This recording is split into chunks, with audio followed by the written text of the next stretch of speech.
Welcome back to the Papa Meat channel. How you doing? How you doing? Come on, sit down because today we're going to be talking about mountain climbing. When you're putting up with the hustle and bustle of life, sometimes it's relaxing to head out into nature to grab some fresh air.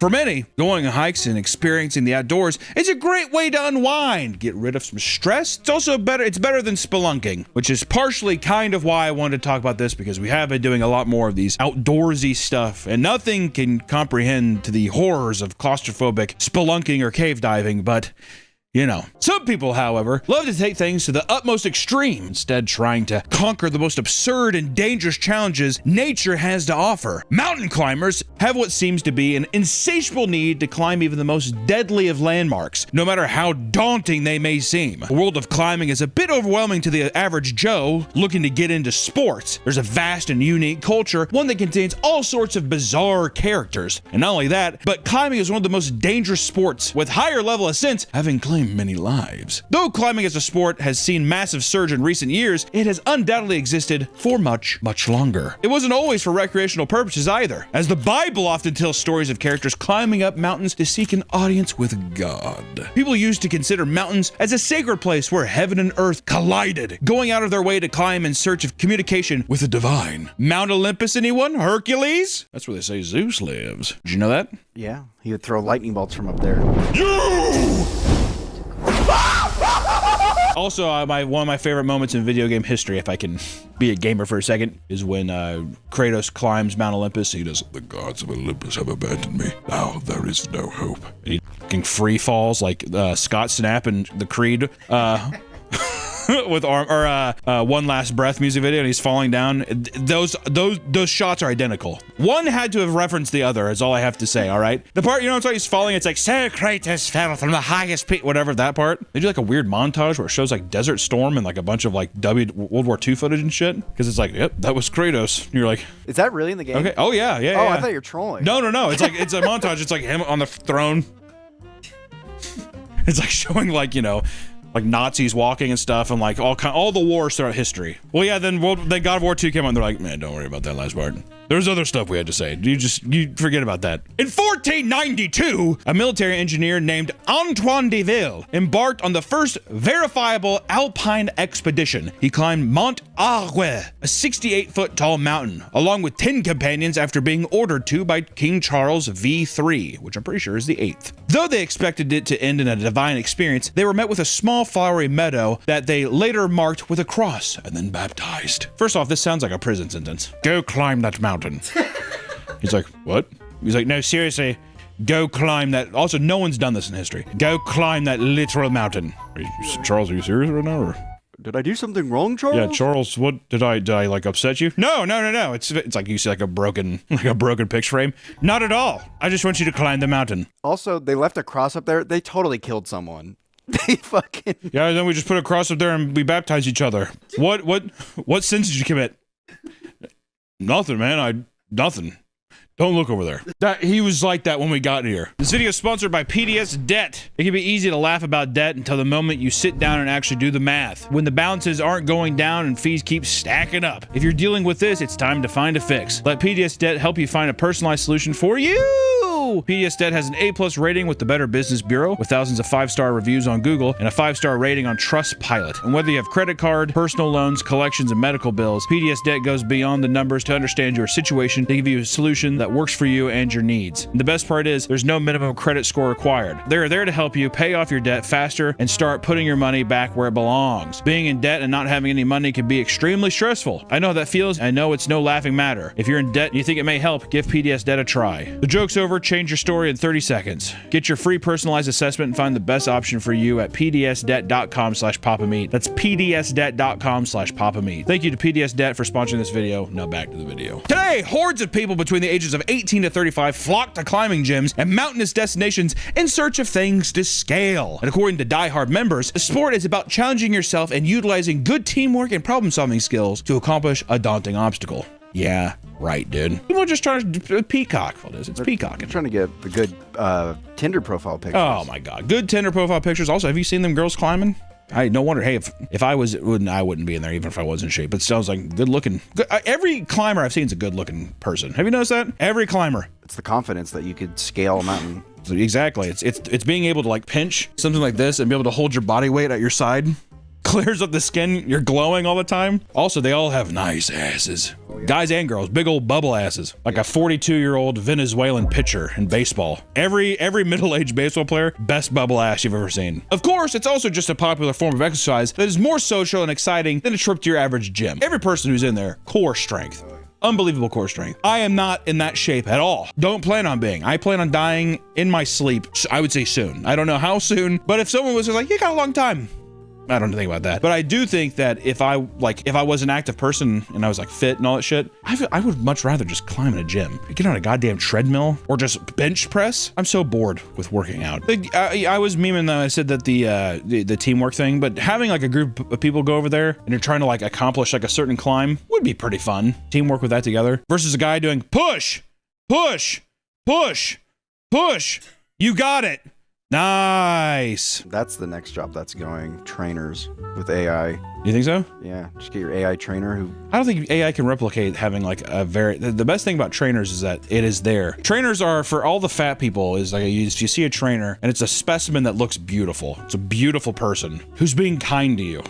First off, and you're like, oh, and they're just like, honestly, it's like we're gonna get you there too. And they give you little weights and you look like a toddler. In like a little like the short end of a pool. And there's a lifeguard there as if you would fall down and you would not drown. And they do, good job. Same time next week. And you do, and I get to get in my car and I get to go to McDonald's and I order all of it and I do. See, I get to do this because I was good today. That's a trainer. And AI cannot replicate that. In theory they can, but it's too tangible. It's right there. The high people get from scaling mountains can sometimes become so enticing that it becomes a full-on addiction and the basis for a person's entire personality, which I think just happens also with any form of exercise. Usually when someone gets into any kind of physical activity, it overtakes them entirely. That's why I refuse to do it. Because I have so much charm. How charming would you say I am as a person? Oh, extremely. You have a 10 out of 10 charisma. Really? I think so. 9 or 10. The reason why I dock 1 point okay. All right, easy. All right, easy. Go ahead. Is that maybe your jokes for some people might hurt their feelings. Not mine. I would be willing to accept that. According to an old climbing forum from the Hikai, many climbers have struggled to keep relationships because they simply can't stop themselves from leaving for an entire weekend at a time to climb to the point where it's tearing their relationship apart. One man admits that people would refer to climbing as his other woman. I don't give a shit. I don't give a f. You know, some people say the mountain's my other woman. Okay, Greg, I don't care. You think he's f***ing the mountain? Like, also, too, actually, yes. I think he gets he thinks like, hots a loogie on the ground, gets some dirt, puts it together, makes a little volcano. There's definitely people, I bet you, many people have ejaculated on a rock or two while they're climbing. Oh, I was going to say, not on a rock. I think just from high up. And it shoots out. Hopefully no one's at the base. A bird dropping. If I think I would almost know instantly that it was not that, but I'd be like, I think a pigeon pooped on me or something. I'd have to say it quick before I start psyching myself out. You know what I mean? Goddamn pigeons are. Keeps going down. Jesus Christ! How much you gotta go? Stop! There's a long list of equipment you'll need to summit any mountain, ranging from practical to downright absurd. Many rope solo climbers bring tents called portaledges because the rock faces are so long that it takes them multiple days to reach the top, which I don't think I could camp on that. I have props for people that like actually camp on the side of the mountain that they're climbing. How do you not have an anxiety attack that's gonna just... That's the thing. Don't wake me up when I'm falling. You know, if I fall off, I think if you're falling, you're waking up. I think your body's going to naturally wake up. I don't think it's a Looney Tunes cartoon where you're like, a little Wile E. Coyote splat on the ground, whatever. What does that also mean? Don't wake me up if I'm falling. Yo, Nick, wake up! I said, don't wake me up. I said, don't do that. Yeah. These tents serve as places to rest, but don't come with bathrooms. So many climbers bring a poop tube, which is a PVC pipe with one sealed cap and a removable cap. Pull up to it, you shoot it off. You shoot a little shit cannon.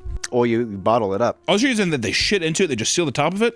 Yeah. Man, if I'm doing multiple poop tubes, I thought it was a thing where it was legitimately you put the PVC pipe up to your asshole and it just and it goes out. Then some climbers have admitted to shitting their pants mid-climb, which I would do. If I was climbing that, it was that extreme, I would wear a diaper. Maybe I don't know if it's specified to climbing, but at least adult diapers. Unless it were, or do they not want to do that because it weighs you down? If you're struggling to conceptualize how to piss during a climb, there are tons of guides online of other people demonstrating how to properly shift it to the proper pissing position. A majority of climbers are described as very kind and encouraging, often being quick to lend a helping hand or give advice to newcomers, which is also funny that we say that right after the pissing section. Here, let me help you, buddy.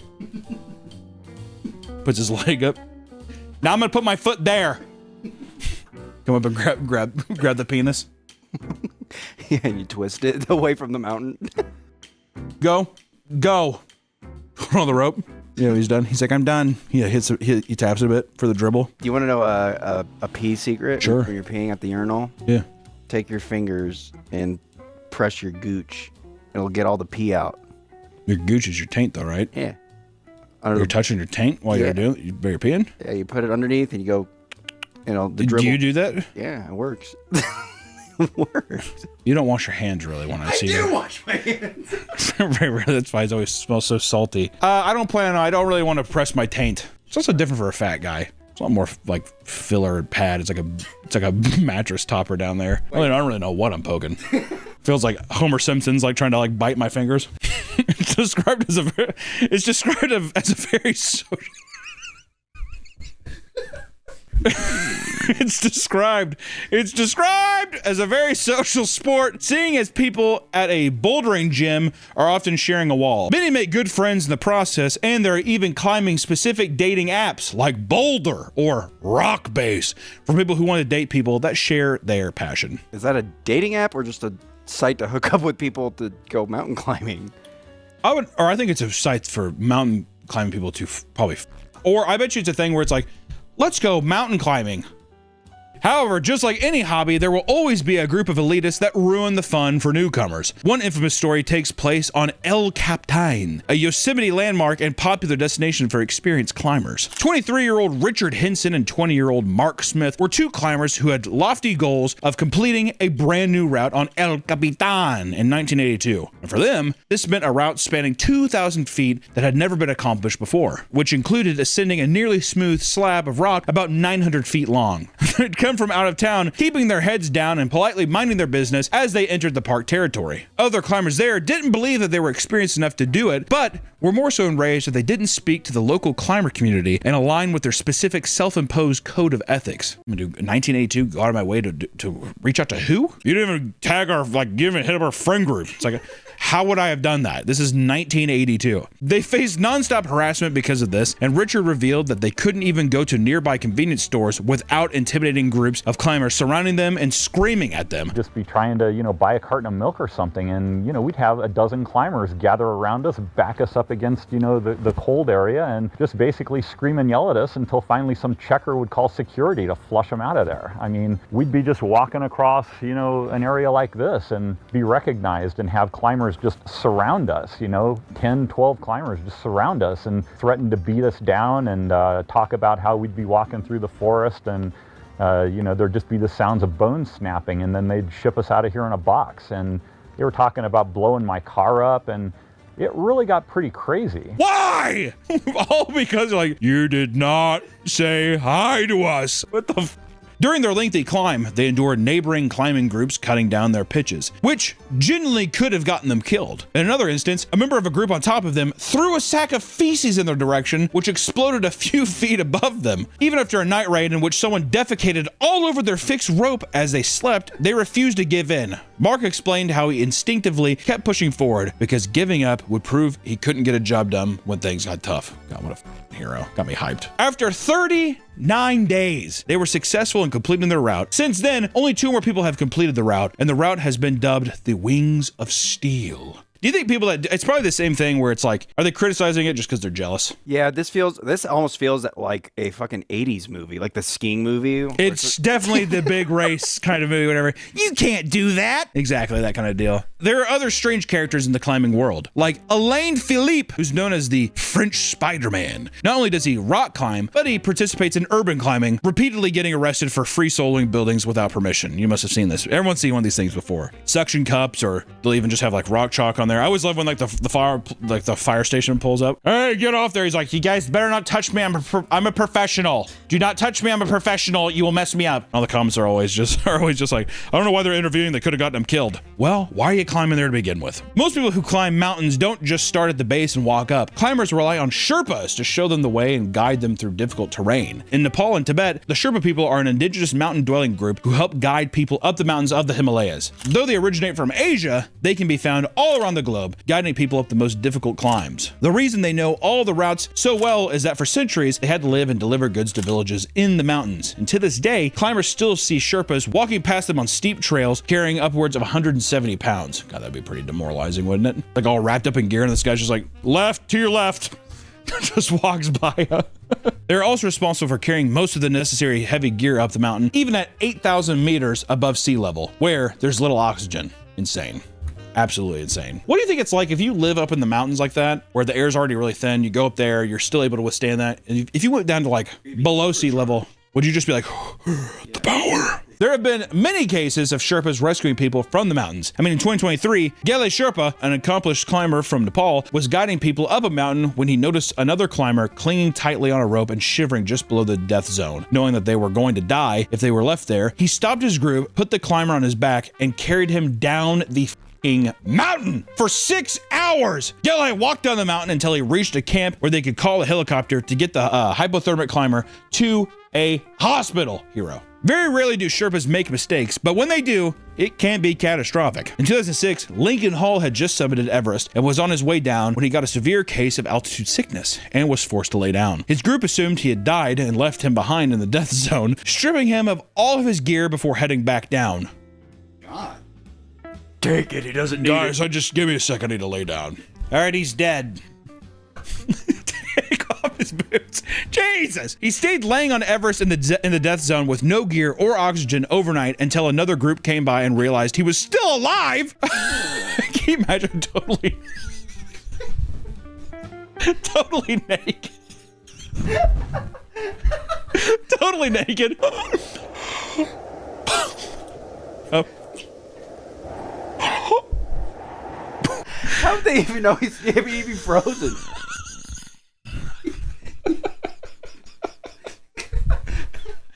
He's like a fucking frozen corpse there. Where they do check his pulse. You think he's dead? He's like, what do you think, he's dead? Oh my God, he does have a pulse. From there, they gave him gear and helped him back down to the camp so he could get medical help. But he could have easily been dead had they waited any longer. Which, I mean, like, maybe it's like we legitimately just thought he was dead and that was normal, but what would you do when you saw that guy again? Though there are mountains all over the world that people strive to climb, none are as well known as Mount Everest. At one point, Everest was only being summited by the world's best mountaineers, but now it's become a playground for the rich, which has resulted in the mountain being insanely crowded. In total, the average cost to climb Everest is around $70,000 per person, but some packages can go up to $100,000 if you pay for a fast track option. I like how it's like a Disney park pass now. Part of the problem on the mountain is the sheer number of influencers who stop mid-route to take photos or videos. One of their favorite things to do is filming themselves crying while looking at the summit. One girl was left with windburns and out of breath after coming down from the death zone, struggling to share her experience through her strained voice. All of the people in the comments were roasting her because the whole trip is completely optional and that being poor has saved them from this horrible, horrible fate. Thank God I'm poor. I'm telling you, man, when you come down, it is horrifying. Oh yeah, there's a lot of people lose their little toes and fingers. And I would. Already the beaties is getting me. I'm like, there's no way. I'm like, you think I'm gonna survive there? There's no way. There's just no way. I would be afraid that I'd wake up and I have frostbite like on my penis, and it's got to go. In October of 2025, 1,000 people were stranded on the mountain and had to be slowly rescued while facing hypothermia. It was reported that one person even passed away from exposure while waiting for rescue. In fact, there are over 200 bodies frozen to the ice and rock that each person must pass by while traversing Everest, which a lot of people, those are pretty infamous photos now, but they all have like specific names now. But some guides use the bright colored gear of the bodies of the deceased as trail markers, which also serves as a dark reminder of the mountain's past, which we won't show any of the photos photos here, but it is very gruesome. It's sad too. I mean, it's like they're preserved up there. It's so cold that you're just preserved. If you were a climber and you died up there, would you just be like, leave me? Yeah. And be like, would you just be like, that's just what I don't want to stay up there? Now I'm preserved for all of history. I guess if my family though, I'd probably be like, well, I wouldn't mind having them back. What are they gonna do? Put me in the ground? I'm up on a mountain. Come see me on the mountain. There he is, our little climber. We love you, Josh. Look at him, that big smile.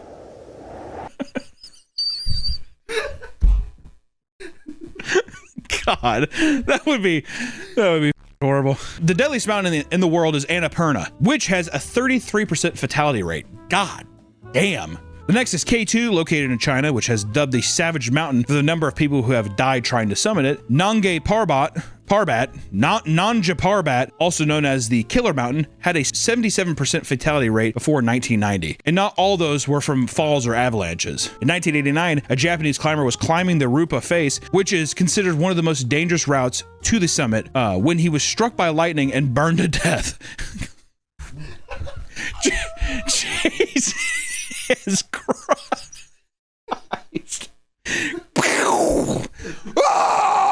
I mean, like, that has to be the most the unluckiest man on earth. Struck by lightning. That doesn't kill you. It's being burned alive. You think it's just because of the Perka lit him on fire?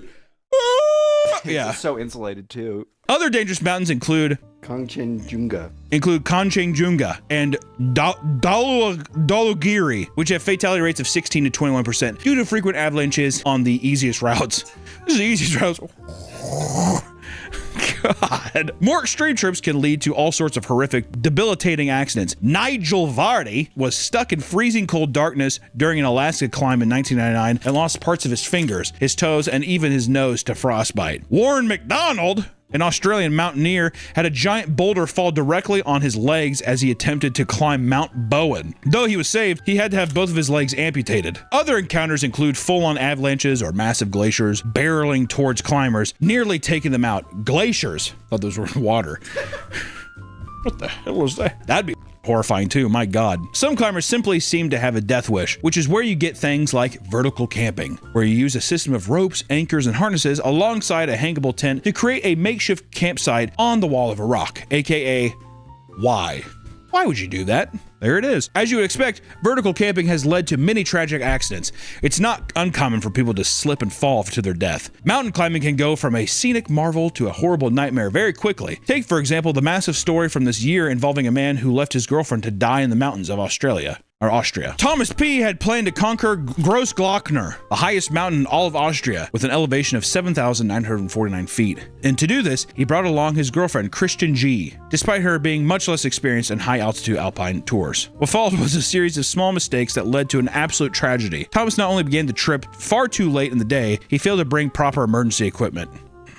Even Kirsten's clothing gave red flags, as he supposedly approved of her wearing soft snowboard boots that were completely unsuitable for this type of terrain. And during the trip, there were many moments where the temperature and wind worsened, yet no attempt was made to head back. According to the prosecutors, they became stranded at 8:50 p.m., and despite police helicopters circling the area, he seemingly refused to send out a distress signal. What? By 2 a.m., Kirsten was at the point where she could no longer climb due to the weather conditions. Thomas ultimately decided to leave her to look for help, and she was left to freeze to death, with her body being discovered upside down hanging from a rock face at around 10 a.m. the next morning. Oh my God, this sounds like a murder. Yeah, babe, bring those. Well, then also, like, you silence your phone, you're not shooting out a distress signal, he's an experienced climber, I don't know. Andrea, one of the man's ex-girlfriends, even revealed that she had also been left behind on the same mountain in the past, though the summer weather had made it easier for her to return safely by herself. Oh my God! Although Kirsten's mother spoke out in defense of Thomas, most people seem to believe he was horribly negligent and mainly at fault. Yeah! The court agreed, and he was later found guilty of gross negligence, manslaughter, and was given a 5-month suspended sentence, as well as a fine of 9,600 euros, or about $11,000. That's it? That's it? For murder? I mean, also you have another one who's like, he also did that to me. We don't care.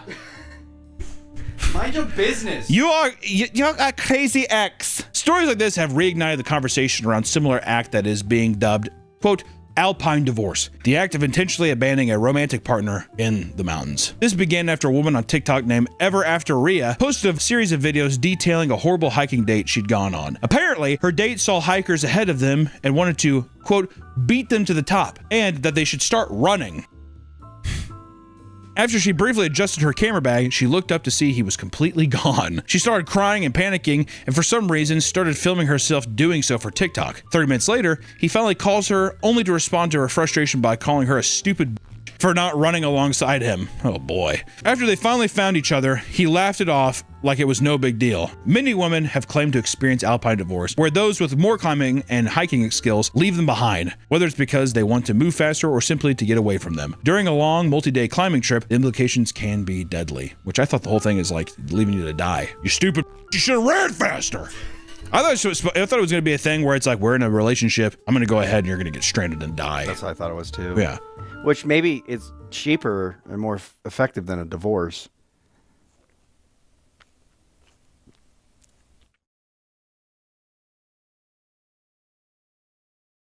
There are tons of extreme sports you can do to get your adrenaline fix, but mountain climbing remains one of the most popular and deadly choices. As the sport becomes more popular, the mountains seem to grow more dangerous, with overcrowding causing problems even experienced Sherpas can't account for. If you plan on climbing a mountain, make sure to be respectful to nature and your guide so that future generations can experience the same thrill, and so you don't fucking die. Alright? See you next time, and hey, happy climbing, guys. We'll see you in the next one.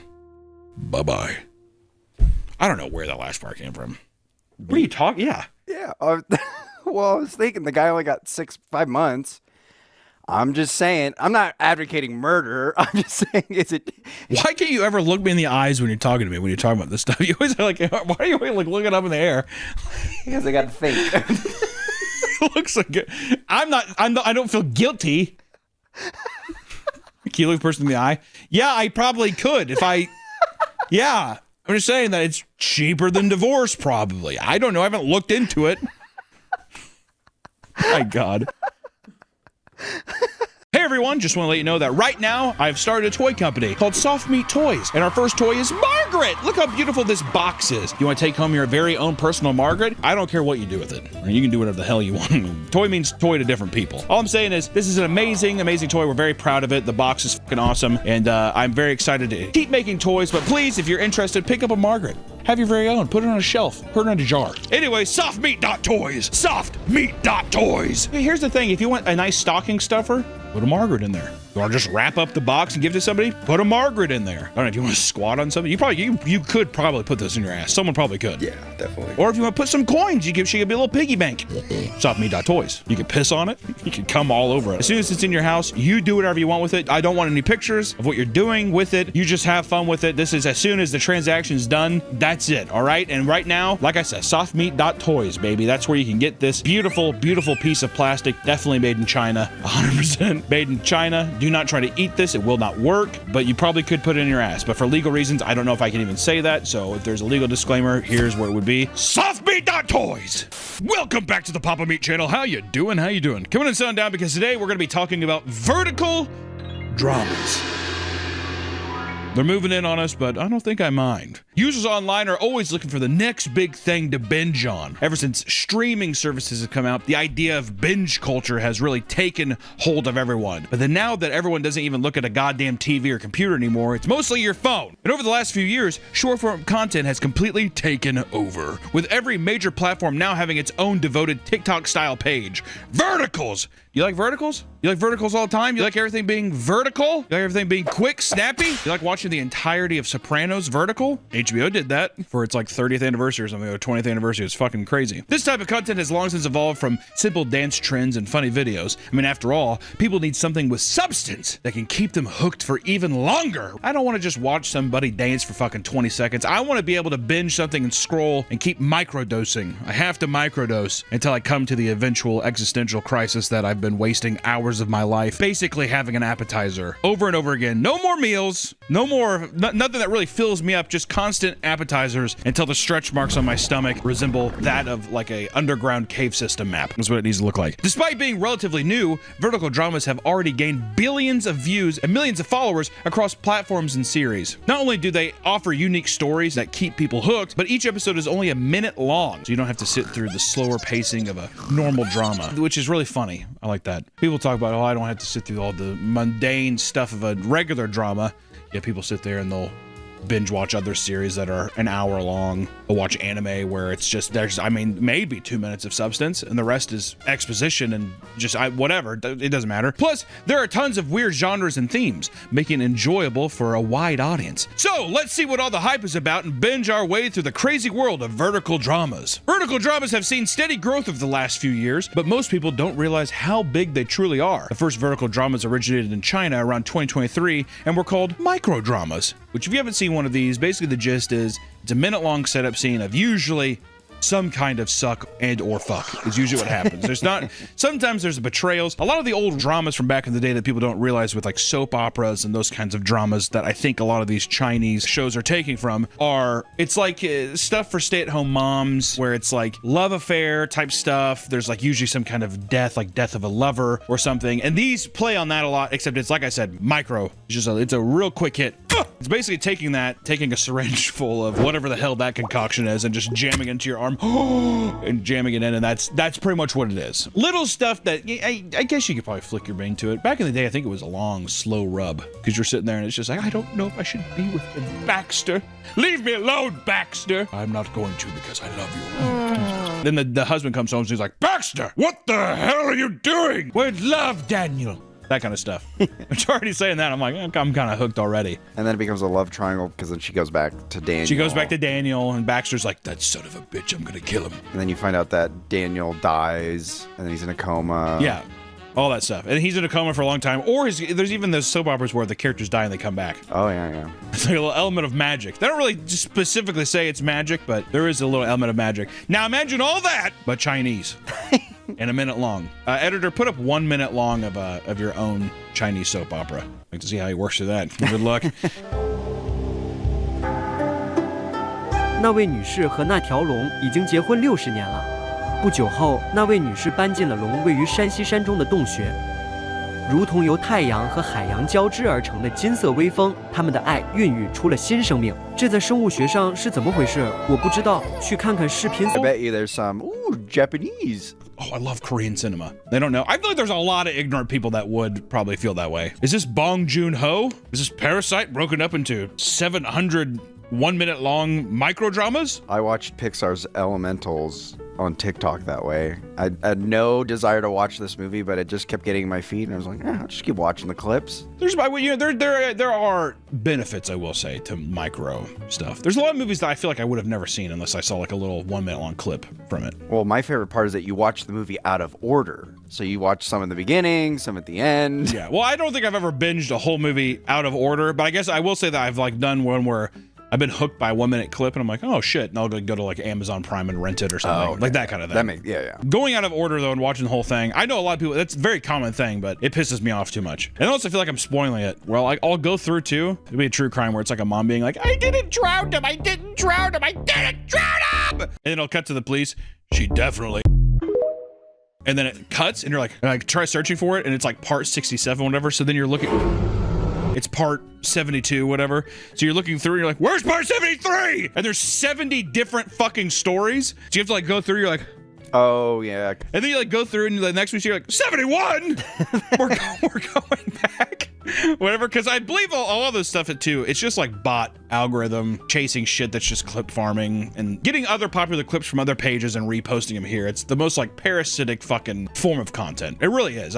We're dead. We're doomed. But soon, microdrama apps like DramaBox and Real Short were created to help turn the viral sensation into a global phenomenon. The style of short form content has become very popular in the US, and we are now one of the largest consumers of vertical dramas. Bigger than China? No way. There's no way. There's a lot of public transport. Well, this is just me. This is something, once again, ignorant. Hunter's tip. 猎人的秘诀 Don't be ignorant. When we went to Japan, I could not believe the amount of people that were just on their phone, like on the subways, playing games, like mobile games. I thought mobile games were dead. I mean, I was thinking like Temple Run and shit and Fruit Ninja and all that bullshit. And I was like, those motherfuckers are on mobile games like crazy. I'm like, well, no wonder like gotcha games and shit are so popular. But that's the same thing as on the subway. People that have a steady public transportation, you have your phone. So no wonder like larger metropolitan areas are going to be like big micro drama centers. But I think that like, telling you, I think those old Facebook women that download, TikTok? They download it and he's sitting there and she's just like, oh, his name's, I don't know his name, but it is, I like this. And it's that kind of thing. You get hooked easy. It would only be a matter of time before America joined in, given the numerous attempts to launch a vertical streaming platform in the United States. One of the more well-known platforms was Quibi, which launched in 2018 and was supposed to produce its own 10-minute long content called Quick Bites. How's Quibi doing? The project required a subscription priced at $5 to $8, but no one signed up, so Roku purchased it in 2020. Yikes. You gotta do it free. The only way you're gonna get them hooked is free. And then what you have to do is you have to get people, it's like heroin. It's like a drug addiction. You gotta get people so reliant on it, that's when you go over to a paywall version and you're like, you could get them early. Or just have a free version like YouTube, where it's just like you gotta watch ads, but then if you pay the $5, ads are gone. You gotta get people hooked though. If you have to, if I don't know what the fuck I'm paying for, what am I paying for it? And they're speaking Chinese. I don't even know what the fuck they're saying. You only pay $5? All right. While Quibi might have failed to popularize short form shows, an app called Episode is a game that lets players experience microdramas interactively. Launched in 2014, the Episode app was targeted towards teens and allowed them to either play through or create their own dramas using animated characters and text boxes. This app is known for having really weird and sexual stories, which they display in numerous ads. Which, you know, I mean, listen, if you're giving a teenager an app to be like, make a microdrama, what are they gonna say? Yeah, I'm like a knight. No, dude, they're gonna be like, yeah, so people want me. Girls and guys. And I'm like kind of conflicted about it. I feel like a lot of guys would live out like gay fantasies. They made their own microdramas. Well, they would say it's manly, but then really there is like an undertone of homosexuality. Yeah, well, it's a thing too long. You know what it is in your microdramas is I think men would be like, they would reject women so much in the microdramas that they're just like, fucking like guys are kind of cool. Yeah, no, sweetheart. Me and Greg are gonna go to the movies instead. I'm gonna give Greg an HJ and a BJ. Ooh, shit. At the theater. Slightly off topic, but I've seen Chinese theater security camera from inside the theaters, and they fuck a lot in the theaters. Just during like regular movie? Yeah. There was like, I've seen a footage where it's like two separate couples and they're like 3 rows separate, and both of them are like fucking their partners. The floor's already sticky, and now we know why.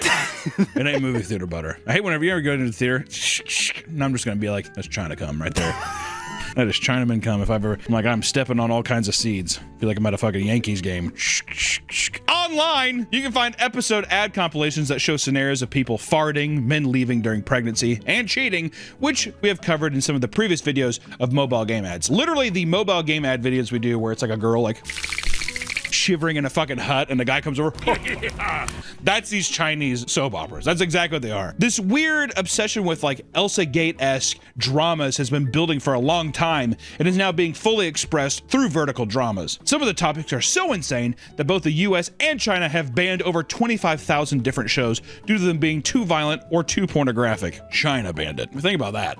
China bans a lot of things. You're like the one kid in fucking class where it's just like, it's like raises his hand and says the dumbest shit where you're like, would you shut the fuck up? Shut the fuck up. China bans a lot of stuff. It's like, okay, fuck. I've done that one time in 5th grade. I don't care. We're moving on. This is probably because vertical dramas are very easy to create since the acting, sets, and camera quality don't have to be top notch. You can gotta get by with a little lower quality. As long as the scripts are insane, then people will return. This has led to many actors and directors to speak out about the dangerous conditions on the sets of these multiple shows. Of a vertical what? What are you talking about? One actor who has starred in multiple shows shared that despite the many great experiences working in that industry, there are serious downsides. During their first show, they said it paid well, but all the actors had to work for 18 hours a day and stand in freezing weather while being soaking wet, which is insane. Even like we have done some shoots, whatever, a 12-hour day is 18 hours and then also being in rain. Fuck that. Wet clothes all day? Nah. They also said that during the same shoot, the lead actress collapsed from exhaustion and had to be carried back to her hotel room. China, baby. All China, baby. All for a guy to also just be like, I'm cheating on you. like 800 different ways. Because also these days, they have to be making like, I mean, how many episodes could you make in an 18-hour day? Even just a camera setup, because it would take a long time to like set up new lights and all that stuff. But still, I mean, I bet they can. I mean, it's probably a simple shoot of just like boop, boop, you know, I'm saying camera. that they're setting up a shot and they're probably doing like X amount of episodes worth of that same shot in different scenarios, right? In their third show, the director was very secretive about their part and sent them a character sheet which only showed their lines and what their character's personality was like. When they agreed to the part, they drove to the airport, flew to the shoot, and when they arrived, the director sent the full script and they immediately regretted taking the part. What the director left out was that their character would be part of a action scene involving them being thrown to the ground, curb stomped, and waterboarded while being thrashed around. Which I will say, if I saw that script, I would be like, I probably didn't get it because it's a stuntman's thing. The actor told the director they didn't want to be a part of the show anymore and drove home.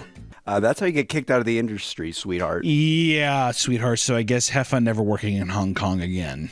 While many view it as sloppy content, a positive outcome of vertical dramas is that they have allowed many beginner or mid-level actors and directors to achieve stardom through an alternative route. So while they might not have been able to get to the big leagues, you'll be able to at least find your audience through these like online interactions, which is kind of cool. But at the same time, while vertical dramas have a show for nearly everyone, not everyone is interested in the crazy storylines they offer, which is why vertical drama fans are a unique and devoted group. Like most of us, vertical drama fans are addicted to their phones and have a hard time putting down their favorite shows. Both young and old love them, with some older viewers saying they enjoy watching because they finally see their age represented in love stories. See, that's what I'm saying, dude. That's how you gotta they cater to that older audience. Finally, this is like Chinese me.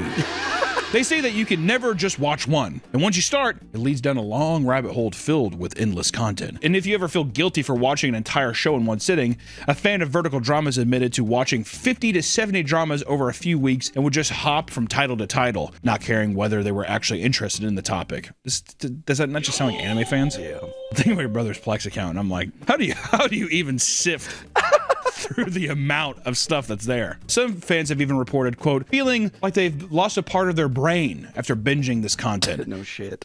Well, yeah, no shit. That's weird. My mind feels fuzzy. It doesn't even matter if it's Western or Eastern productions. Some people watch the same story in both Chinese and English just because it's that addictive. You already seen it. Is that another thing? Is that a thing that people do for dubs? No. Well, people are you're either this way or you're that way. You're either like a diehard, like I watched the pure like subtitle, the original way it was broadcast, or you're like a fucking casual pleb and you watch dubs because you don't want to listen to fucking Japanese. Like my brother. He don't speak English. Usually, almost always, the dub, I agree, the voice acting isn't as good. I agree. But I will say, sometimes those Japanese takes, I'm like, what are we doing here? Many fans claim they love vertical dramas for their efficiency in telling a story quickly. Because they already have a short attention span, they love the fast-paced romance and action that fuel their dopamine cravings. I already have a short attention span. I don't want to get better. I'm just glad this keeps me at bay, and it makes me worse. Which, just want to say, this is not meant to be rude or mean. It is a near direct quote from a fan of vertical dramas, all right? So that's from the horse's mouth. Put up the source. There it is. They also claim that vertical dramas provide a great escape from the harsh reality of the real world. It's every fucking medium, you fucking idiot. I mean, am I wrong? Like, why the fuck do people play video games? Probably because my life sucks and I want to escape for a bit, you fucking dope. I only watch Chinese dramas because the world is just so cruel. Really? Also, too, pick a better fucking thing. If you're going to talk about how bad the world is, pick a better thing than Chinese vertical shorts, dude. Multiple studies have shown that vertical dramas are highly addictive and dangerous for teens, as they can hinder the brain development. All the cliffhangers and high-stakes anticipation create regular dopamine hits that make it hard to put down your phone and make it difficult for your brain to regulate your emotions. Happiness and anger feel like one now. I'm a little boy, and I think I'm going crazy. The world is such a cruel place. Is this Chinese Joker? Chinese Joker. You wanna know how I got these scars?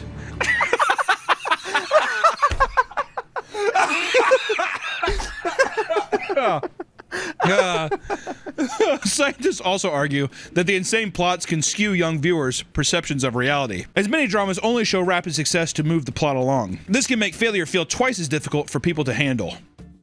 God. These people sound so pathetic, don't they? Jesus Christ. What do you mean my life can't exist in 1 minute segments of me being awesome? God, get a fucking grip. This can't be everybody, though. This is a very select few. I think it might be a majority. Everybody. Okay. Oh, Chinese joke are back. Life cool. It might sound scary, but none of this has ever stopped anyone from using TikTok or Instagram Reels. Because as long as the content is there, people will watch. The companies that produce vertical dramas are aware of this and have found ways to monetize this addiction. On certain apps, there are now VIP subscriptions that get you early access to new releases, no ads, ID badges, and 1080p quality. That's right, baby. HD. What about 4K? The price of subscription ranges from dirt cheap at about 50 cents a week as much as $80 a month. Jesus, can you imagine $80 a month for vertical Chinese dramas? Justifying that? Well, I mean, come on. Those are my stories. Most apps in the industry seem to be moving towards this method, and fans are starting to hate it, with many saying the content simply isn't worth the price, and they could watch it elsewhere for free. Fans are also starting to get burnt out by the repetitive stories and topics found with vertical dramas. Oh god, dude. They love you till they hate you, don't they? Oh god, oh poor me. Billions of hours of content. Oh, but it's all the same. Like everything, dude. It sounds impossible, but it sounds like some have simply consumed nearly all there is to offer. Some people have consumed every drop of vertical Chinese dramas. If you have any great story ideas that you want to turn into a movie but don't have the budget or the marketing to produce them, the people on vertical dramas will eat it up. Some vertical drama actors are on par with Hollywood celebrities and have extremely devoted fan bases. In fact, a study called the, quote, Vertical Drama Loves Fan Survey found that 88% of fans choose what to watch based on how attractive the lead actors or actresses are. Yeah. Shit. Exactly. I want a bunch of fucking uggos running around on my screen, dude. Give me the sex. That's just, I'm telling you though, this is also why I think people are confusing it with like Korea. It's like K-pop shit. You know, they're like, oh, they're just as sexy. This has already led to actors having weird interactions with super fans, as one actor from a show called How to Tame a Silver Fox claimed a fan handed him a wooden doll of himself. If someone came and gave me a wood carving of myself, I'd be like, that's sick. What if it was covered in sticky white substance? Okay, well, if it's covered in... Then and it had a pentagram carved into it with a blood ritual. If a kid came up to me and he gave me a woodcut version of myself, was covered in his own blood, and I saw that he had like a giant gash in his arm, I probably wouldn't take it. But at the same time, I would be slightly... I wouldn't be impressed. I would too. I would be kind of, I would be titillated, I guess. I'd be like, well, that's very nice. Thank you. What would the wooden effigy look like? It would have his pubic hairs on it as your beard. Yeah, my beard, my hair. It's just all the kids. It's all the guy's fucking pubes and his taint hair and everything, his chest and back of his arm hair and stuff. He like talks to me. I'm like, it's hard to fully grasp how much vertical drama content is actually out there. And I promise you, you are not prepared for all of the weird and strange shows that exist. If you download one of the popular apps, you will be bombarded with shows that have plots you could never have conceived on your own. While to some, it might be a blessing to have a Russian roulette of content to enjoy. Others are upset that the shows don't have content warnings because they might tune into something they didn't want to see. One of the most common genre focuses on pregnancy and abortions. Common. It's actually impressive how many different ways they can spin one topic. In China, a fan favorite goes by 99 children, 1 pregnancy, which goes as follows. A young woman living in Imperial China accidentally becomes pregnant with the Emperor's dragon seed. After it was confirmed she was pregnant, the Chinese mythological hooved dragon Qi Lin appears and blesses the woman so she will have extraordinary children that will continue the empire. However, when it came time to give birth, the woman wouldn't stop having babies, and the palace staff had to start stacking babies off to the side. In total, she had 99 children, and the emperor was overjoyed, but one of his court officials says it's a bad omen and tries to get her removed from the palace. That ball and chain was definitely, he was like, oh shit. Yeah, 99. 99? Fuck. Not long after its release, the show went viral and was removed from all platforms by Chinese government for being too absurd. I didn't think that sounded that bad. I thought it was Chinese propaganda, like, have more kids. Oh yeah. No. When interviewed about the show, the director said he didn't have anything to do with the script and that he went insane while filming. He also stated that he is happy it's gone so he can distance himself from it. The government 1,000,000% told him to say that. The lead actor claimed that he accepted the role without reading the script and admitted that it was an insane premise, but said that if people turn off their brains while watching it, it would be pretty enjoyable. Yeah, if you just don't think, it's actually pretty sick. Americans also love pregnancy plots with such dramas as Pregnant by My Ex-Professor's Dad, which features a college girl named Emily finding out her boyfriend is cheating on her. so she hooks up with an older man. The next day in class, she discovers that the man she hooked up with is her professor, and even more shocking, he is her ex's father. Emily soon finds out that she's pregnant, and her professor tells her to keep it. However, her ex soon finds out that and hires her friend to help him get rid of it because he is worried he will lose his inheritance to Emily and the baby if his dad marries her. That's awesome. Kill the baby. Yeah, my college professor dad's gonna have a huge inheritance for me. Yeah, right. My dad makes $35,000 a year, Daniel. We've got to kill that baby. Time travel and rebirth are another popular genre of vertical dramas that fans cannot get enough of. The genre is commonly used for propaganda pieces, especially in China. These dramas usually portray the main protagonist as a godlike hero saving China from a formidable foe. The film, back to 1944, was also removed from apps for being an anti-Japanese hero story that follows a modern-day soldier who is teleported back to 1944 and tasked with defeating the Japanese with modern equipment. He has like an iPhone. Throughout the story, he retraces the Japanese warpath through China and uses drones to spy on Japanese camps and gain intel on their campaign. To cover up the sound of the drone, he used speakers that played loud crying sounds to simulate atrocities of war. And as he continues to fight back the Japanese, he meets a woman who decides to help him. She is shocked by his equipment and proves to her that he is from the future by showing her his smartphone, which has full 4G data bars. You know, come on. The towers, that's how good the towers are. Do they reach through space and time? While on his phone, he also streams drone footage of the Japanese losing and shows it to the woman. Viewers of the drama thought it was dumb and not very well thought out, considering that a phone would never have any connection, let alone 4G, because there are no towers or satellites. Come on, we split hairs all day. I was going to say they're getting upset about the time, like, it's a time... The towers don't even work. Yeah, the Chinese people are just like, well, I don't give a shit about that. Kill the Japanese. Who gives a shit? But really? 4G? Come on. Plus, the sets and props were poorly made, and people pointed out that the war-torn villagers' clothes were not torn or soiled, which made the drama feel more like a war role play than a realistic drama. Others thought that the concept was heartless and undermined the actual struggle and violence the Chinese suffered under the Japanese, which is also a fair point. Rebirth dramas are less serious, but still insane. Meet Your 18-Year-Old Young Great-Grandmother was about a math professor who suddenly died in 1955 and mysteriously wakes up in 2025, but in the body of an 18-year-old schoolgirl with the same name. What? She then learns of her family and realizes that all of her descendants are reckless and tarnishing their name. So she sets out to straighten things out. This story originated in China, but was so popular that it got an American remake under the same name. Hell yeah.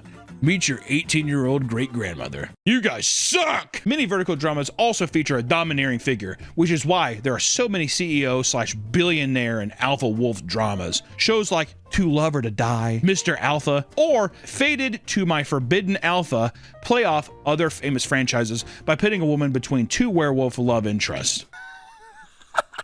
Billionaire dramas follow similar premises, except it's usually an older woman falling in love with a younger man. Bossy CEO loves a menopausal me, or as it's known amongst some fans, the domineering CEO falls in love with me during menopause. It's a simple story about a CEO falling in love with an older woman. You know, that's just like those older girls like, oh my God. While some people enjoyed the movie, others viewed the story as vulgar because the majority of the drama involves the CEO throwing money at a middle-aged woman without any real reason behind it. Also, this is 100% it's just 50 Shades of Grey, but for older women. What if the girl was older? What if it was an older secretary? Then, yeah, girls are all like, splish splash, I was taking a bath. The films play on taboo views in China, like age gap relationships, and rely more on the insane title than the content of the show to draw people in. Seeing the success of the menopausal drama, others started circulating AI-generated images and insane titles to drive clicks to their own dramas. A poster for a show titled My Tycoon Lover and My Cerebral Atrophy featured a young man standing beside a scarred-looking old woman. People could not believe that this was a real drama and were outraged that someone would be making profit off from a horrible degenerative disease. After some digging, journalists discovered that the poster was heavily edited to sensationalize the story and create drama in the community. The original poster was for a movie called My Tycoon Lover and My Cerebral Atrophy, featuring a much younger looking woman. Oh, well, that makes it better. Yeah, okay, well, there you go. Other copycats tried similar stunts with titles like The Domineering CEO Falls in Love with Me Who Poops in the Wild, but they quickly died off because everyone knew it was fake. The love and obsession for vertical dramas is not going anywhere anytime soon, and as more people tune in, the stories will only get more ridiculous. The term brain rot is usually associated with children's entertainment, but if we've learned anything, it can apply to adult content as well. I mean, hey, you're watching it right now. If you ever find yourself doom-scrolling vertical dramas, put the phone down and do whatever you can to avoid slipping down into the dark rabbit hole no one can escape. Thank you so much. Ni hao? Is that Chinese? I think that's high. What's goodbye? Bye. That's it. Welcome back to the Papa Meat channel. How you doing? How you doing? Keeping it settled down because today we're going to be talking about Kickstarter. Crowdfunding websites have been prevalent for years now. Many nonprofits, startups, and even lone individuals have turned to them for help making their creative dreams a reality. Hell, I know I did. 6 years ago now, I did a Kickstarter, made a show. Not sure if anyone remembers it, but it was a show nonetheless. And we did it, and we hit the goals, and I found out that that was not that's not a normal thing. A lot of Kickstarters don't usually go that way, which luckily I didn't ask for. I feel like a whole hell of I should have asked for way more, which also hindsight, making an animated show is way more expensive than what I asked for. I digress. Now, just about anyone can have an idea and see it realized without having to have an abundance of capital or influence. So as long as you fit your campaign into Kickstarter's guidelines, you're good to go. There was a period of time too, back in like the early 2010s maybe, there was like an overabundance of people doing it as like a get rich quick scheme. I feel like now it's become a legitimate way of, I see, God, dude, self-published books, unbelievable. Board games, holy hell. Comics and books and that kind of stuff, oh my God. Kickstarter is like the best. Whether it's a piece of luggage, a new piece of technology, or a video game, many people have built entire franchises that have started out on a Kickstarter page. Indie games like Shovel Knight raised over $300,000 in 2019, creating a hit game that has now evolved into an entire series. Which if you think about it, $300,000, you know, I think for a lot of people, I mean, it is a lot of money, but god damn, I mean, so many games, it's like 20 million, you know? I mean, I got 300K and be able to make that is pretty impressive. Even just this year, games like Gundos are soaring over their Kickstarter goals, showing just how much people are willing to open their wallets to a project that they believe in. Not all projects go smoothly, however. You may have heard of infamous campaigns like the Coolest Cooler, which raised a staggering $13 million, only to fully shut down years later after a litany of poor management decisions, and that's kind of what you get into. Also, too, that's kind of a double-edged sword sometimes. You reach a goal, and if it goes way over, you're like, I have no idea how to scale this, and then you become an entrepreneur versus a guy who's like, it was a pretty cool cooler. Put a speaker in the cooler, it's pretty sweet. With people's generosity being the focal point, you probably aren't surprised that there are all sorts of stories in which people take advantage of it. So today we're going to look at the wild world of Kickstarter, from product failures to full-on scams, and even we have to throw in a couple of mental breakdowns. For the very few Kickstarters that are actually practical, there are thousands of ridiculous projects that either fix a niche problem or do like nothing. They don't do a single thing. The Licky Brush, for example, is a piece of rubber shaped like a tongue that you put in your mouth so you can lick your own cat. Which I don't know, like, why would you want to do that? It's a novelty product. Yeah, but what's the novelty? Like, the issue is not grooming your cat, but it's the idea of like, even if it's protected by my mouth, do I want to lick my cat? It's for people that are like is it role play stuff? It's like, I want to show my cat how it feels when he licks me. So you put the thing in your tongue and you pretend to lick him, and it's cute. You guys bond over it. You like that, Samuel? The project received over 2,000 backers and raised $52,000, and it even appeared on Shark Tank. What did they say on that? What did Mark Cuban say about that? If that motherfucker not get out of that deal, I want to know what happened. But 300K, that's too much, and for those reasons, I'm out. There's also Jellowware, which are disposable cups you are supposed to eat instead of throwing away, and the creators came up with this idea after entering a Jello mold competition. In total, Jellowware had 229 backers and raised over $10,000. I feel like Jellowware in like a bowl of mac and cheese doesn't make sense to me. You know, if it's supposed to be like a bowl, I mean, I guess with a drink, but even then it's like, does it get Jellowware? sticky? Yeah, it would get sticky. How would it not? You're holding it, you know? This message is sponsored by Raycon. Spring is here, which means it's time to refresh your routine and spend more time outside. Whether you're on your daily walk, running errands, or just soaking in the sun, baby. These are open earbuds that let you stay connected to your surroundings while enjoying your favorite music or podcast. Raycon's essential open earbuds keep your ears open while still delivering crystal clear sound.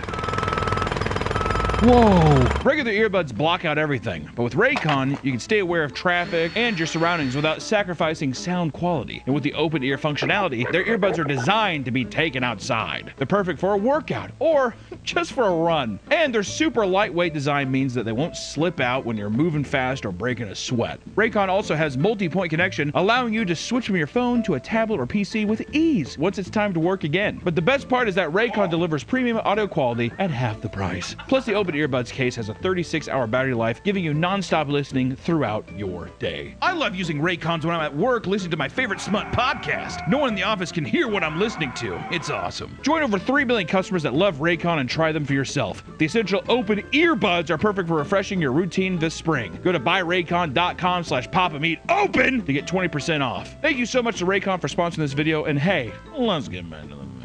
Then there's also Fish on Wheels, and it's a fish tank on a low-powered RC car controlled by the fish inside, because you know they have sentience to do that. The fish tank had a camera that looked down inside the tank so to pinpoint the fish's position and control the vehicle. The developers initially wanted $70,000 and only raised about $6 grand before the project ultimately failed. This was probably because the tank couldn't be filled too high, otherwise the frequent jerky movements caused by the fish panicking inside would spill water all over your floor. I like how it's like it would spill water all over your floor. That's the biggest people's concern. It isn't that the fish inside's being jerked around and probably gonna fucking die as well. I saw a video, something similar, but they put a snake and gave it legs. It's like in a tube and it could walk around. I feel like it would hate that. That goes against everything that it knows, right? Why would you need that? Another failed project is Paul, the sexiest smartphone charger on the planet, which is just a foam bust of a man's body with the phone charger at his penis and a wall charger coming out of his asshole. The creator was seeking $8,000 in funding, but received only a little over $2,000 with a total of 12 supporters, which I will say is still a lot. I like how it's just like, we're gonna give you half a mannequin, and you can like,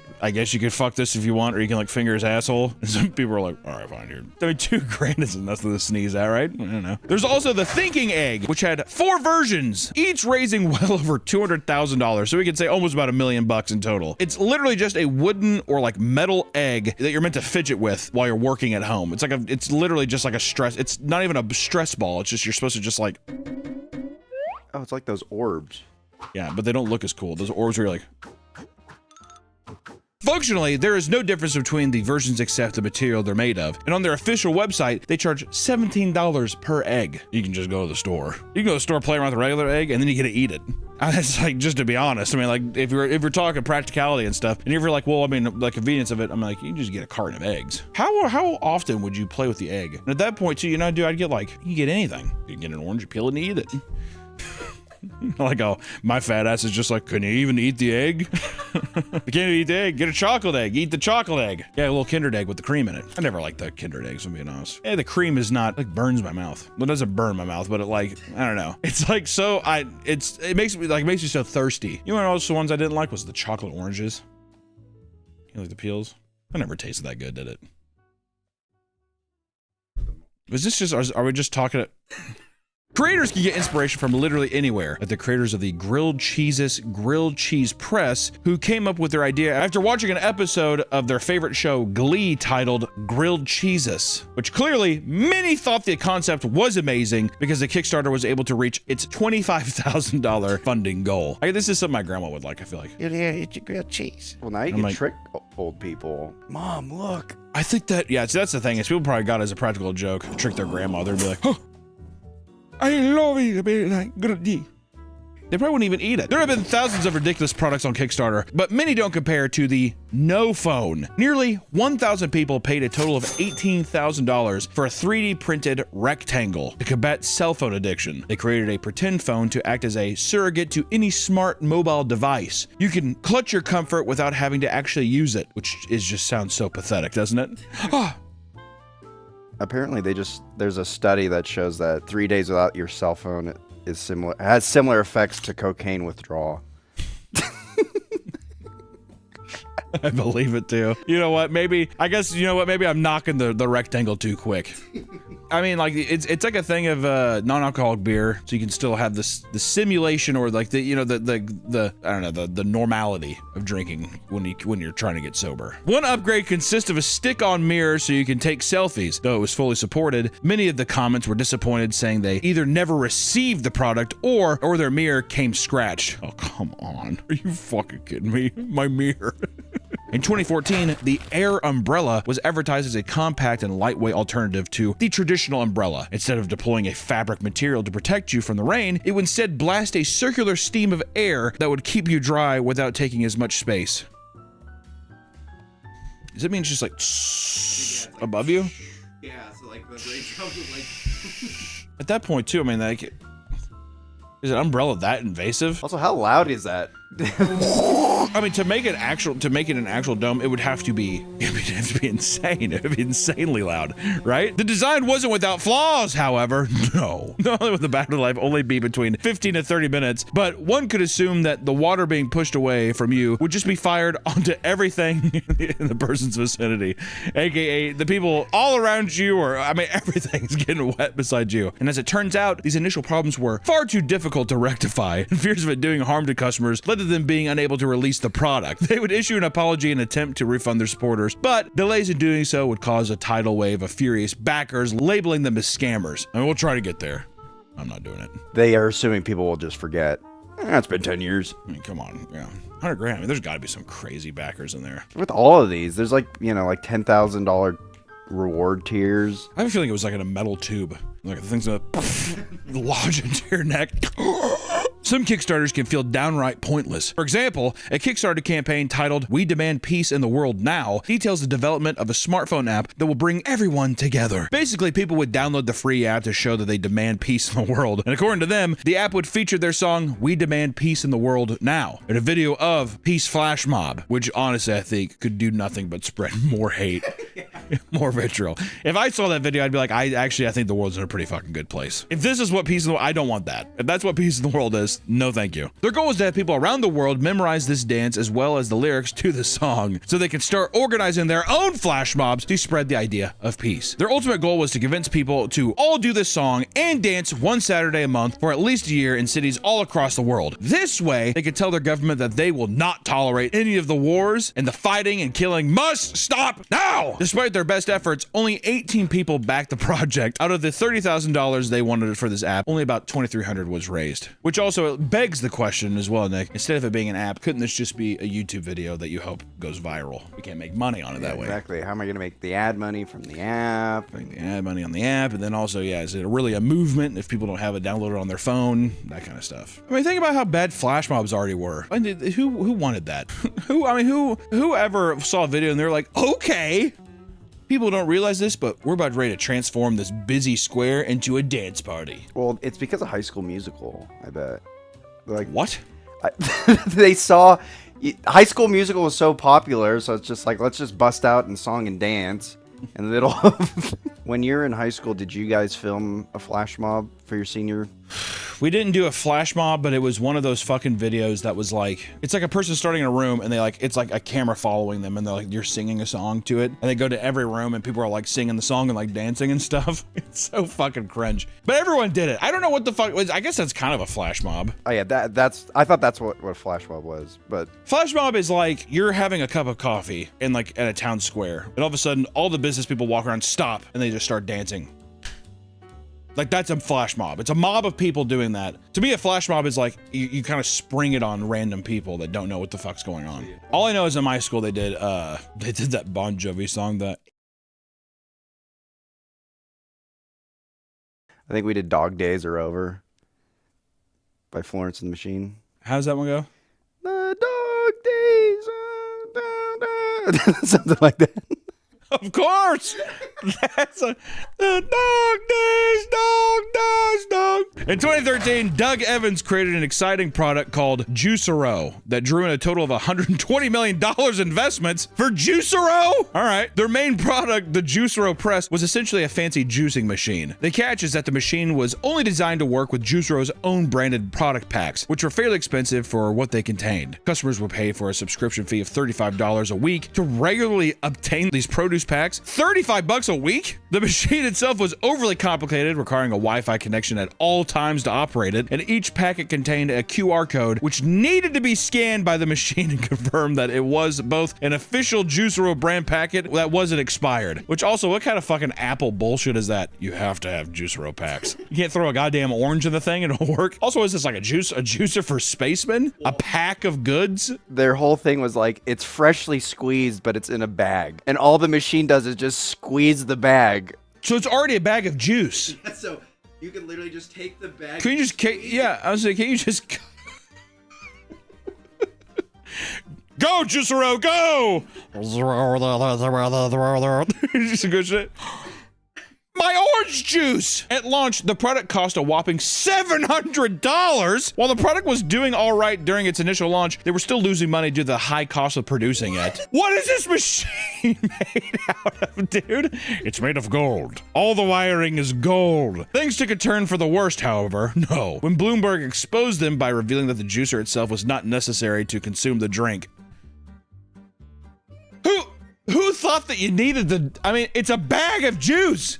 Cut a hole in it and put a straw in the bag. You got juice on the go. The company shut down entirely by September of 2017 and was mocked every step of the way. That has to be the worst product I've heard so far. There's got to be worse, but I'm just saying. In terms of like non-harmful, stupid waste of technology, that's got to be it. Some Kickstarter creators simply aren't equipped to handle the pushback that a poorly run campaign brings from their backers, like the creator of Pictures for Sad Children. John Campbell produced a webcomic of the same name in 2007, which focused on dark and absurdist humor that people really seem to connect with. The success prompted a Kickstarter campaign in 2012 that would raise money to produce physical copies of the comic. The $8,000 goal was exceeded, hitting over $50,000. Instead of this ending as yet another Kickstarter success story from a young artist, future updates to the campaign took a strange turn. John would post a lengthy post about their withering emotional state, treating the update tab on the campaign as more of a venting space. It turns out that the pressure was too much, and John would express their anger by posting a video update titled, "It's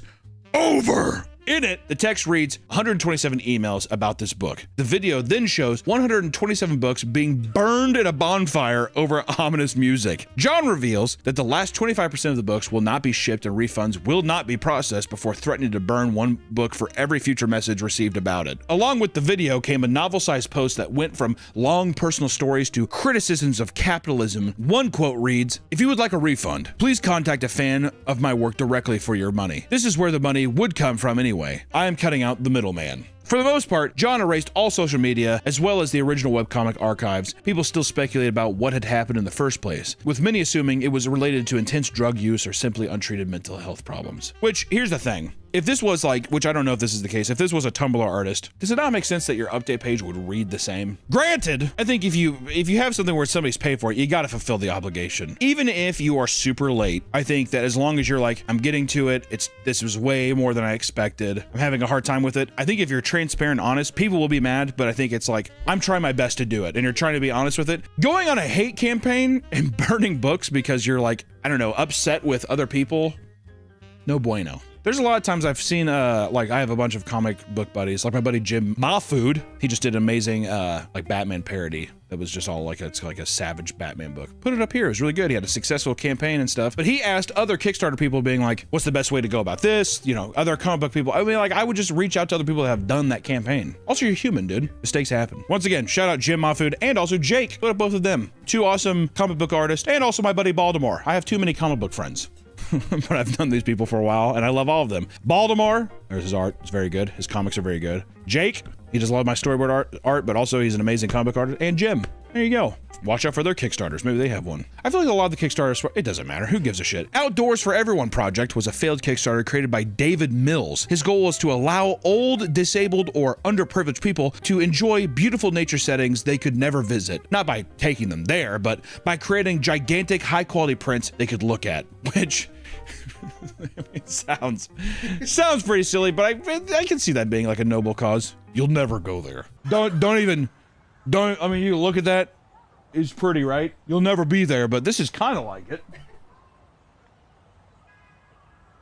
These photos, which they refer to as big, awesome photos, would be displayed as an hour-long slideshow presentation. Oh, how insulting is that? When it was made clear that the crew would have to travel to all of these nature spots and national parks themselves to take the photos, people started to claim that this was all an elaborate play for them to fund a nationwide vacation, which does sound more likely. I will say this. There are things called translights, and there are, like, backdrops to shows. These, I mean, just to print, I don't know, like a 20-foot wide one, they could cost like 30 grand. So then if you want, and that's a high quality print that's like, you know, I would say it's like, it's not paper, it's actual fabric that's gonna last, you know, it looks good from a distance, all that kind of stuff, right? That you'll see in a show. $185,000 does sound like it's just like, this is for me and my boys to go take the photos for like a year. We can all take off our jobs for a year, we can get paid, we're not losing any revenue, right? Because if you're doing that and you're selling it to a person, what person's gonna want to pay like 30 grand for which is a giant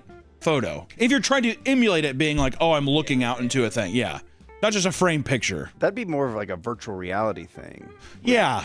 It's just like, get a VR headset. Which even then, it's like, yeah, just put on a fucking Apple headset or whatever and just be like, holy shit. The project would only receive $1,453, and Kickstarter soon suspended the projects so backers would not be charged. People saw through that so clearly. I do like the angle, though, of people, you know 100% him and his boys were like, well, people are going to know that we're just like going around. It's like a vacation. Not if we tell them it's for disabled people. Not if we tell them it's for old and sick people. Among the many project genres Kickstarter offers, games are probably among the most, if not the most popular on the entire platform. In 2017, a new MMO project called Ash of Creation was launched, and over the last decade, it has raised over $3 million while in development. However, at the beginning of the year, the creative director and co-founder Steven Sheriff stepped down from his position due to the ethical conflicts with the board of directors. This led most of the staff to leave, and the entire project was scrapped, including the Steam page, which had already been selling an early access version. Since thousands of people had already purchased early access to the game, Steam had begun issuing refunds to anyone who bought it. And for those who were still in the company, the board laid off the remaining staff and closed the studio. Many former employees later said they never received the final paycheck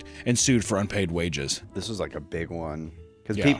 my buddies actually paid full price for it, and then it was only up for a month. No shit, Ashes of Creation? I think they're doing one last like pump and dump. Basically, they're like, let's release this in early access, get as many people to buy, And then just bail. and then bail. And then Steam actually locked their funds, so they could not pull them out. Yeah, it's bullshit. There's so many different kinds of these games where I feel like it's released for a day. Well, are you talking about the one that was like released for a day and they just shut it down entirely? I forgot what its name is. I'm not good with video game names, but I feel like there's a ton of them that do this kind of shit. Also, I want to say $3 million over the course of 10 years is not a lot. They had to have probably some other kind of backing that they didn't tell people about. They had private investors come in. So that's probably why they also dumped it, because those private investors probably came in there like, we're gonna fucking kill you unless you give us money. Mythic, the Story of Gods, was announced in early April of 2012 as a mythology-based RPG. The company behind the game boasted that it had ex-Blizzard employees and even Disney and Pixar employees working on animations. It didn't take long for the game to gain traction and raise close to $5,000 toward its $80,000 goal. However, some people felt something was off. Yeah. A video game, first off, $5,000 is that gaining traction? I guess. But then also $80,000 to make an MMORPG? Definitely Word? scam. That is, or No. It's like a little kid, like he made the Kickstarter. After doing a little digging, people found that the entire campaign was a mix of other games, projects, and businesses. For starters, the art of the game was stolen from other games, and the pictures of the company's office were real photos taken from random design companies. Furthermore, all of the reward tiers on the Kickstarter page were just copied from other projects. It didn't take long for news outlets to pick up the story and spread the word about the scam. Not even a month after it was announced, the Kickstarter was canceled, and the scammers disappeared. Thankfully, no backers ever lost any money since the project didn't reach its goal, so that's good. Molly Frederick had begun to create a high sci-fi board game called Catalika.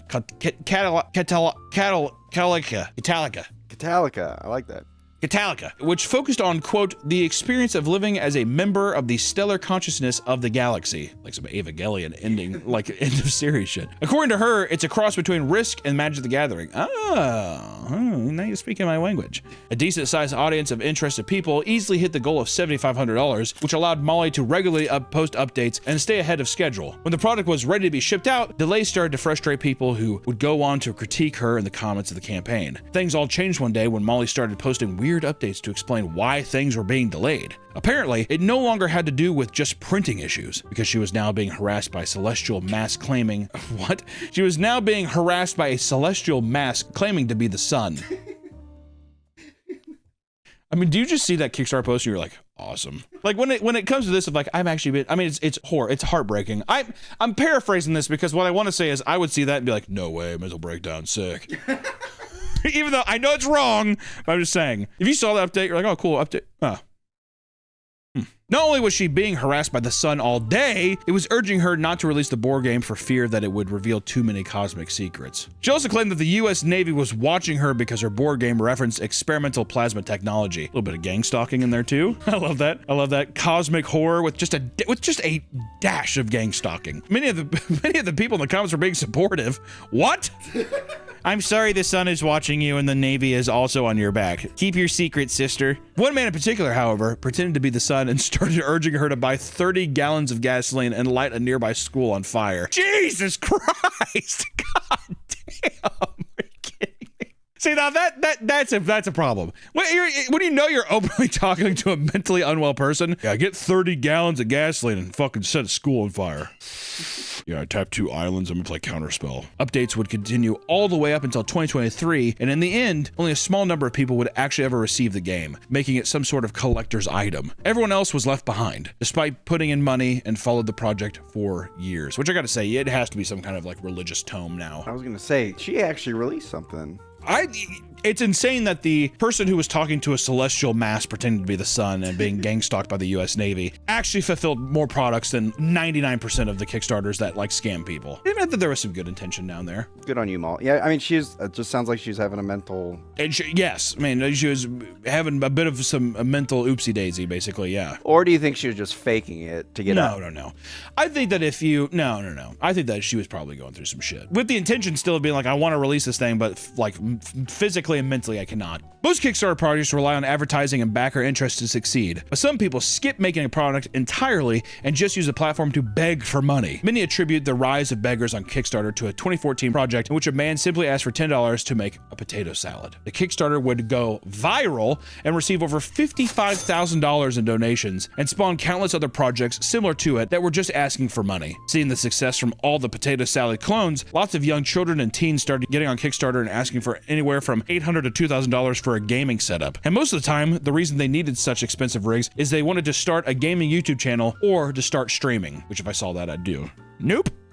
I'd rather have a just kid be like, I just really want a good system so I can play games on the highest quality. I would be more swayed by that. Listen guys, crowdfunding sites are a wonderful thing. After all, there are all sorts of creative people with brilliant ideas that simply don't have the money to make them a reality, or they don't have the means of getting self-started. They're not business minded enough to take this thing to the next level. So sometimes Kickstarter can just be like, hey, this is my sick idea, do you like it? Pretty cool. Because Kickstarter can be a little risky as far as getting refunded from an unfulfilled project, the many scam campaigns on the site may make you extra hesitant to open your wallet. But if it's a project you really believe in, maybe throw a few bucks into something if you think it's worth it. Because hey, sometimes the good shit will never be seen, right? You gotta kind of dig for the good shit. Thank you guys so much for watching today's video. We will see you in the next one. Bye-bye. Welcome back to the Papa Meat channel. How you doing? Coming in and sitting down because today we're talking about secret societies. Now, when the word secret society comes into mind, what do you think?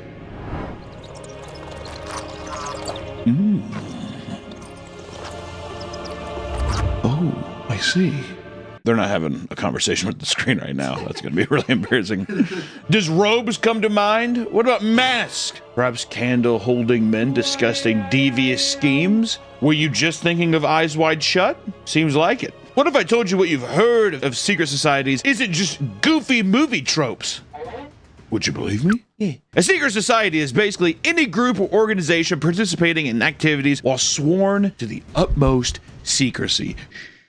Can't tell anybody this, Illuminati. Beyonce, she ate a child. I love watching Beyonce Illuminati videos. That's the only ones I ever believe. Look at the earrings. Saturn earrings. Search after a Saturn associated with their called. All the other ones, I'm like, nah. I'm like, Beyonce, I bet that bitch did do something. You know what I mean? There are many examples of secret societies throughout history. Some that are still running to this very day. Today, we're going to talk about the strange, mysterious world of secret societies. More specifically, one that people believe is powerful enough to shape the state of the entire f***ing world. I'm talking, of course, about Bohemian Grove. Bohemian Grove, I think, is by far the most popular conspiracy theory, secret society thing of all time. People have been sneaking in there for I don't even know how long, looking at a giant goddamn owl statue. I mean, it's basically like ghost hunting. They just like walk around, they're like, oh, what is that? What is that? And they just see like a truck drive by. What the hell? Oh my God, guys. Oh my God. Truck just drove by. But it gets played up a lot for horror movies because I think that it's nice to think that, well, it's not nice, it's just, it's easy to believe that wealthy people would get together and run the world as like a book club. That makes sense to me. You get together, you do unspeakable things, but you do it with your bros. And they're all politicians. They're all George Bush and Mitt Romney. All the politicians, you were like, I don't like that guy. But Bohemian Grove is a secret society that the world is wildly fascinated by. It's been running for over 150 years and is still going to this day. It originated in San Francisco in 1872. According to Sam Singer, a member and club spokesman, quote, it's a group of gentlemen who are really genuinely, no, I'm serious, interested in arts, theater, jazz, and of course, rock and roll. Nothing else. Cigars and brandy. Don't look in the basement. And women were banned from entry. This is a men's club, okay? No women allowed, just the way it's supposed to be. It was a private, men's-only club. Women were furious.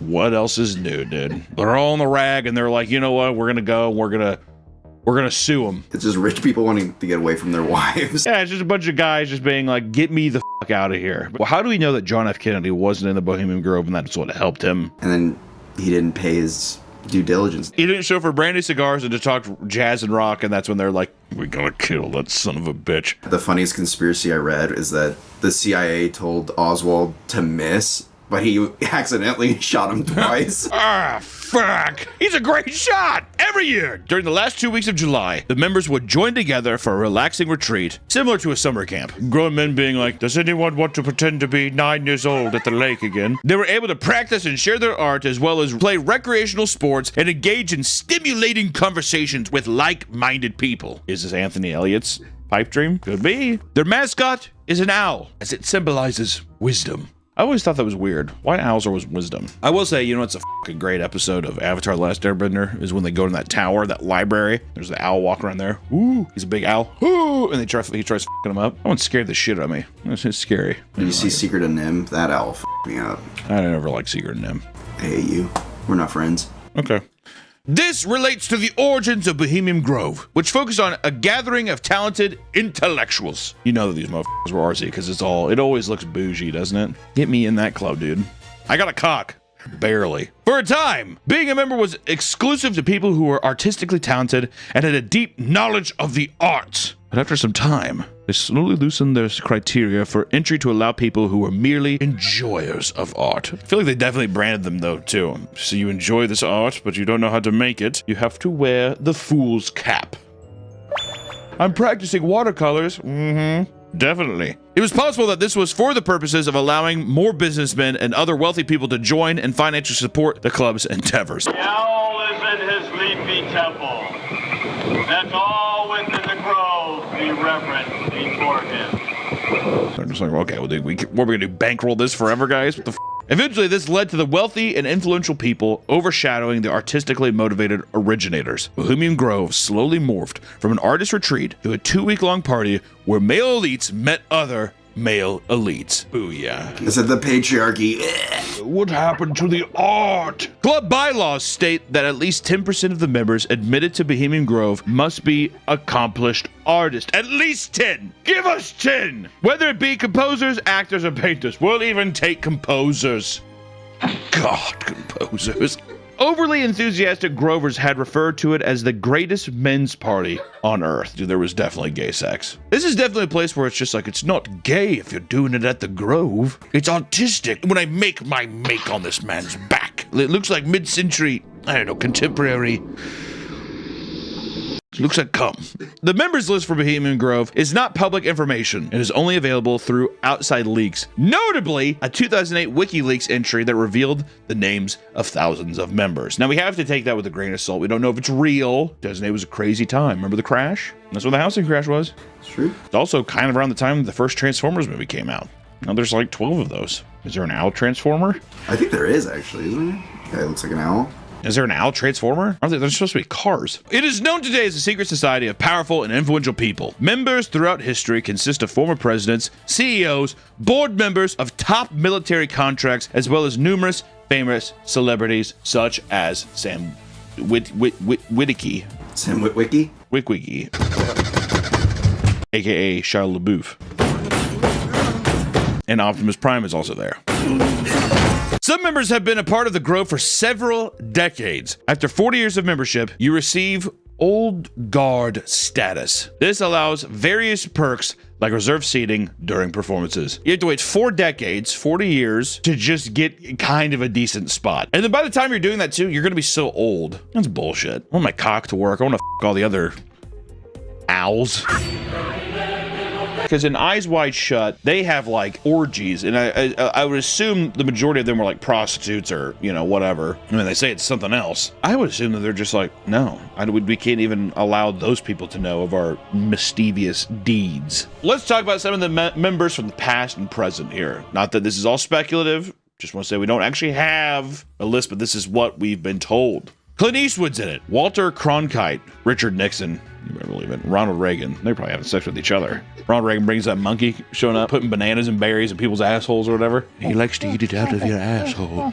Mark Twain. George Bush, what'd I tell you? He's an artist. He's an artist. I love his paintings. I want to go to a George Bush art gallery so bad. The Rockefellers. Theodore Roosevelt. Why did the Rockefellers get you? Rockefellers are the richest family in the world. Well, they used to be. Still are. They're not. I'm almost positive, like, every 24-year-old tech giant outclasses them.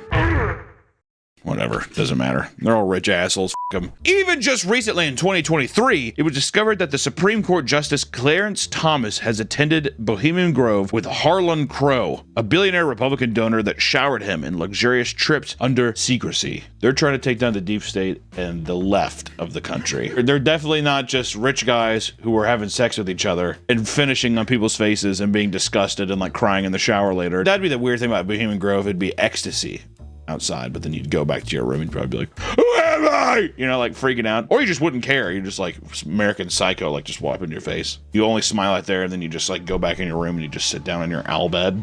I may look human, but I'm anything from it.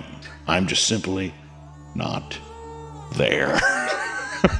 The motto of Bohemian Grove was, "Weaving spiders, come not here." What does that mean? Spiders is in our wives, women, do not come here and weave your dastardly tales of us to suck each other's cock. How do we know that it really isn't, I hate to keep harping on it, that it isn't just a boys club where guys are just like, if I sucked a dick, I feel like I'd be good at it. Yeah, we know what we're doing with the thing down there.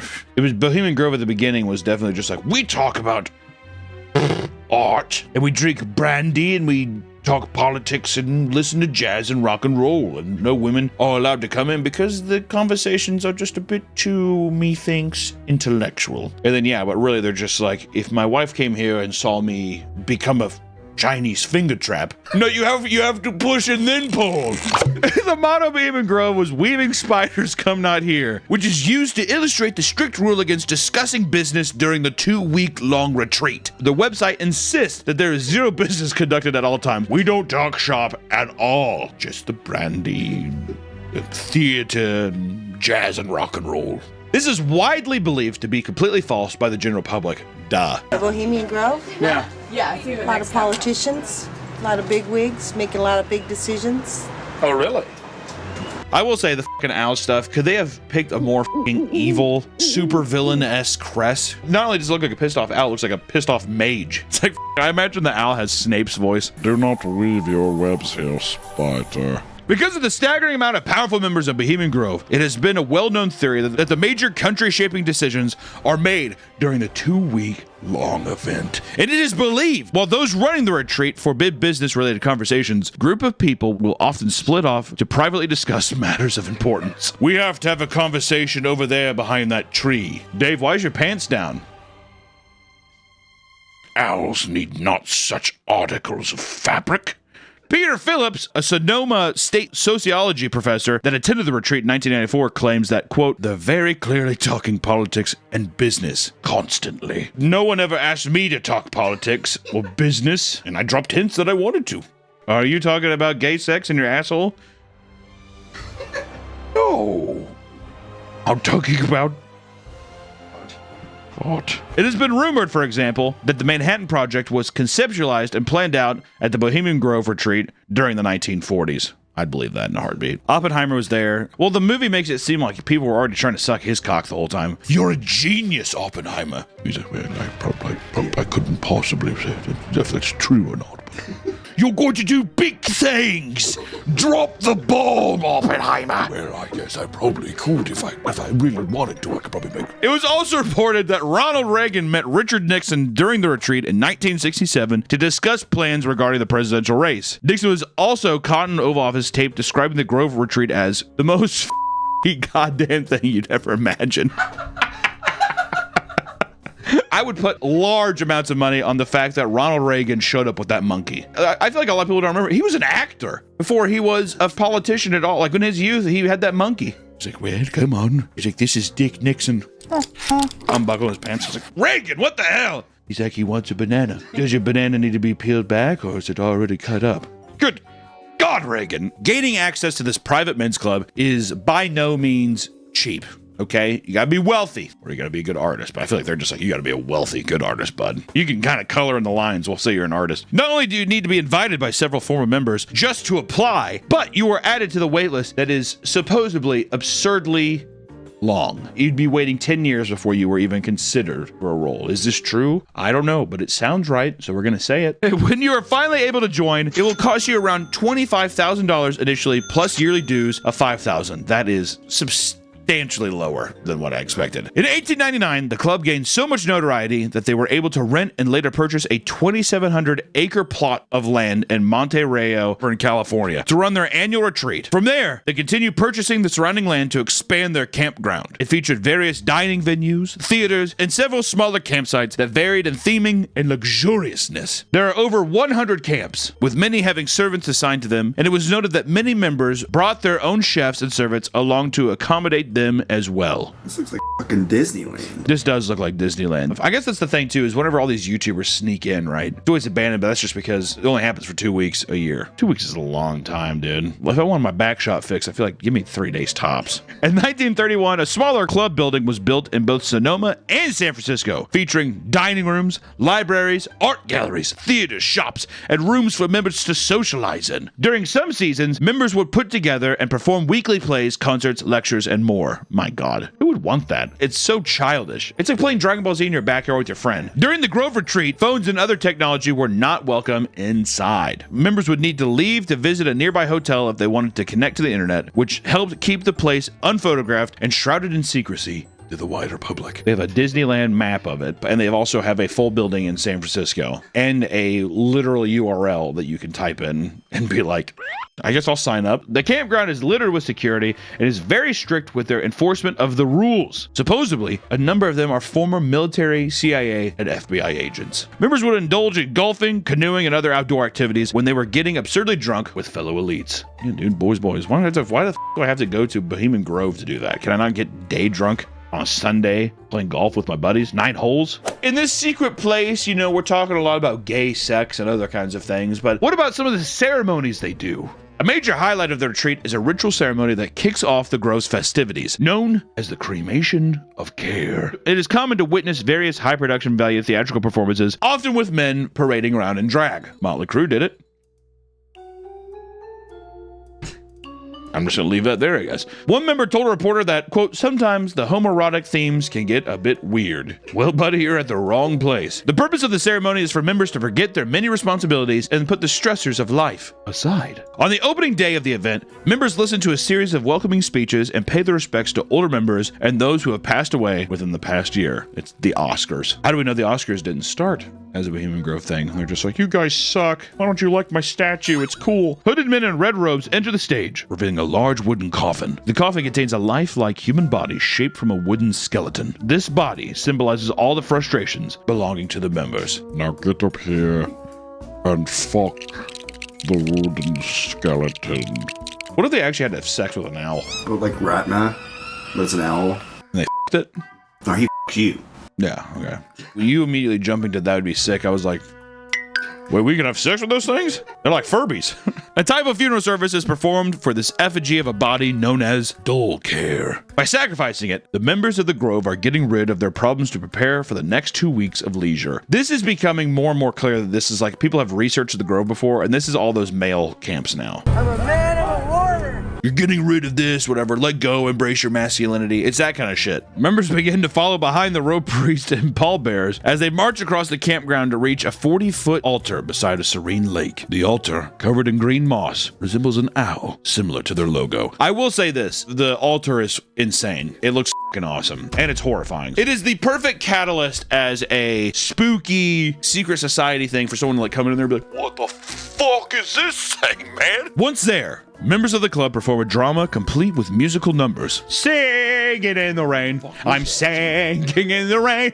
Mitt Romney singing in the rain right now, dude. Why is he hard? The body is loaded onto a nearby ferry. The torches surrounding it are put out, and the music comes to a halt. Back at the altar, the lamp of fellowship is lit as a chorus of voices ring out on one of the redwood trees. A tree spirit appears and begins singing a happy tune about lighting fire to your grief and sorrow. Are they telling us that, like, no, seriously, a ghost comes out and starts singing Sing in the Rain with us as well? Or I imagine it's probably a costumed person comes out that has, it is some prestigious role, I bet. How do they dictate that shit, though, too? Well, you're promoted to tree spirit. Congratulations, Mark.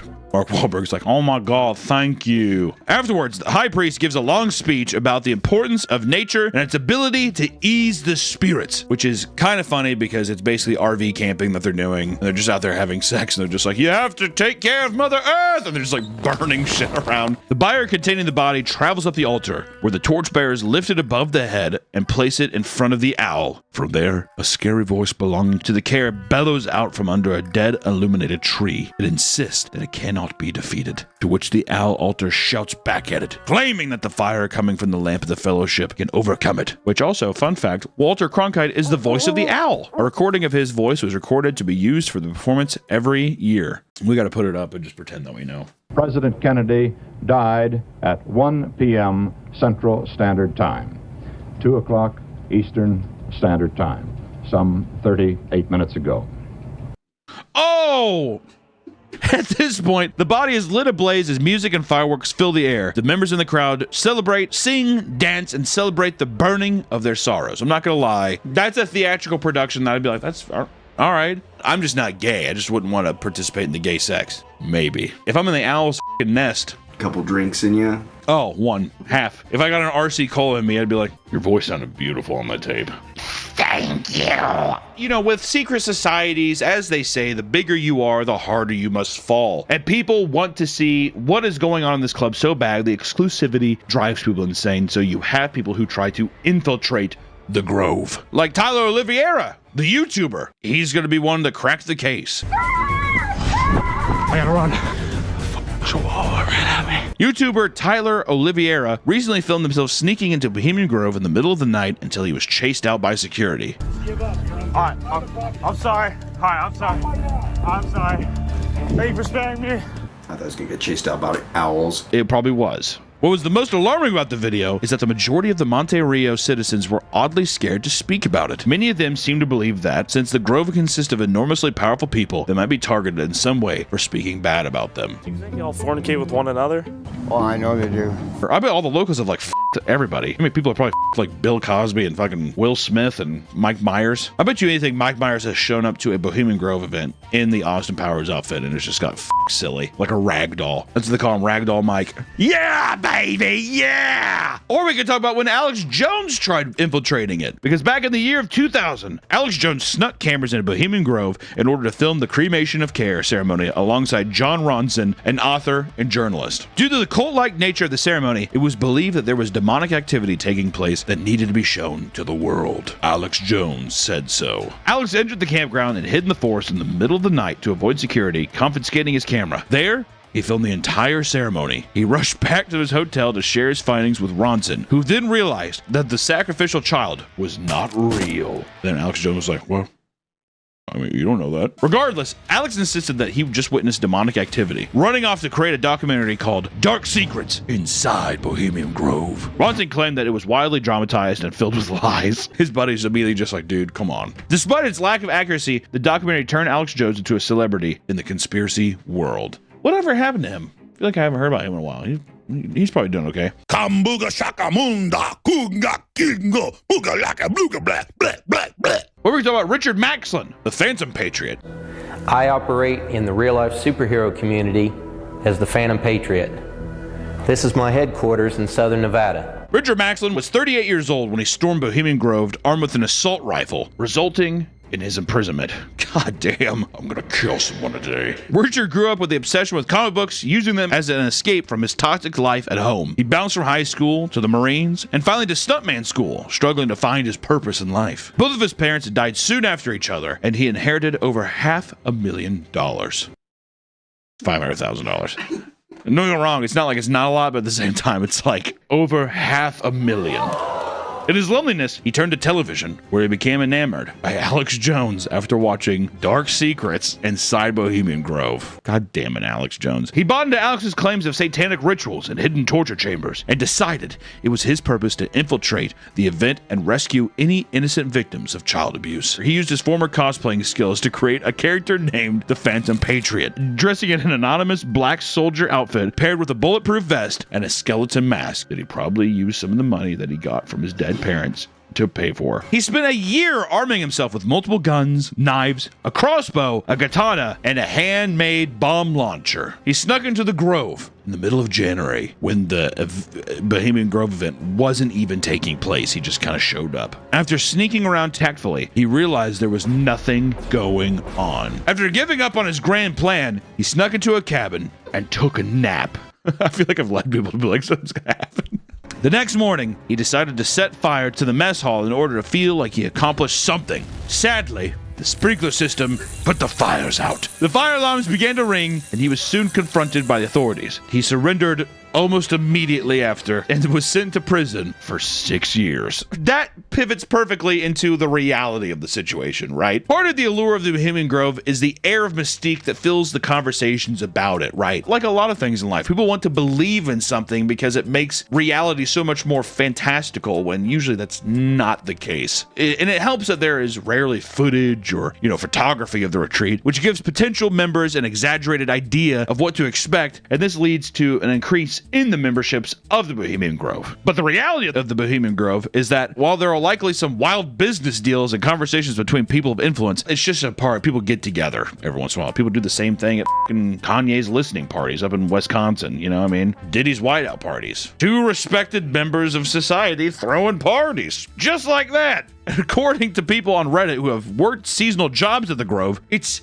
an incredibly mundane event, which once again, we have to take these with a grain of salt. They talk about it the same way that like a high school student talks about like an amusement park job. Someone says, I know someone who works there, or at least did last I talked with him. He saw Conan O'Brien and Jeb Bush there and described it as a bunch of rich white dudes eating lobster. Is that a euphemism? It could be. Eating lobster, Conan's beat red cock. Or another person said, as a former employee, that's exactly what this place is. Rich white dudes eating lobster and fillets, drinking a lot, and peeing on trees. It's really not that exciting. Which immediately breaks your immersion, because then you're kind of hit with reality of like, oh yeah, it probably is just like a really gay camping retreat. In conclusion, secret societies are inherently fascinating, but often the reality of the situation is just far less exciting. I'm sure there's something out there, because here's another thing. Secret societies, if you know about it, not a fucking secret. There's probably secret societies out there that no one knows, and those are the real devious things. But I like to think at this day and age, people are so enamored and inspired by these stories that that's what ends up starting maybe like internet secret societies, or where it's people being like, hey, this NFT thing's gonna be fucking huge, pick up some Bored Apes, or whatever, that kind of shit. Those are the new secret societies. That's the real weird boys club now. Do they all have gay sex with each other? I hope. I think everybody needs a little loving, dude. But I think Bohemian Grove is nothing more than a glorified fraternity for old rich boomers who want to relive their youth and talk to other rich people. That's probably what it is. But maybe one day we will dive deeper and find something more secret, more ancient, more horrendous that does end with gay sex and child sacrifice. Maybe. We'll never know. But until next time, my friends, be on the lookout and watch out for any strange owls that might appear outside your window. We'll see you next time. Bye-bye.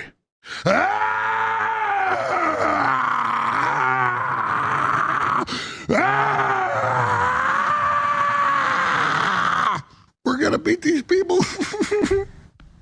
I'm not trying to be dramatic here, but it's been a hard fight.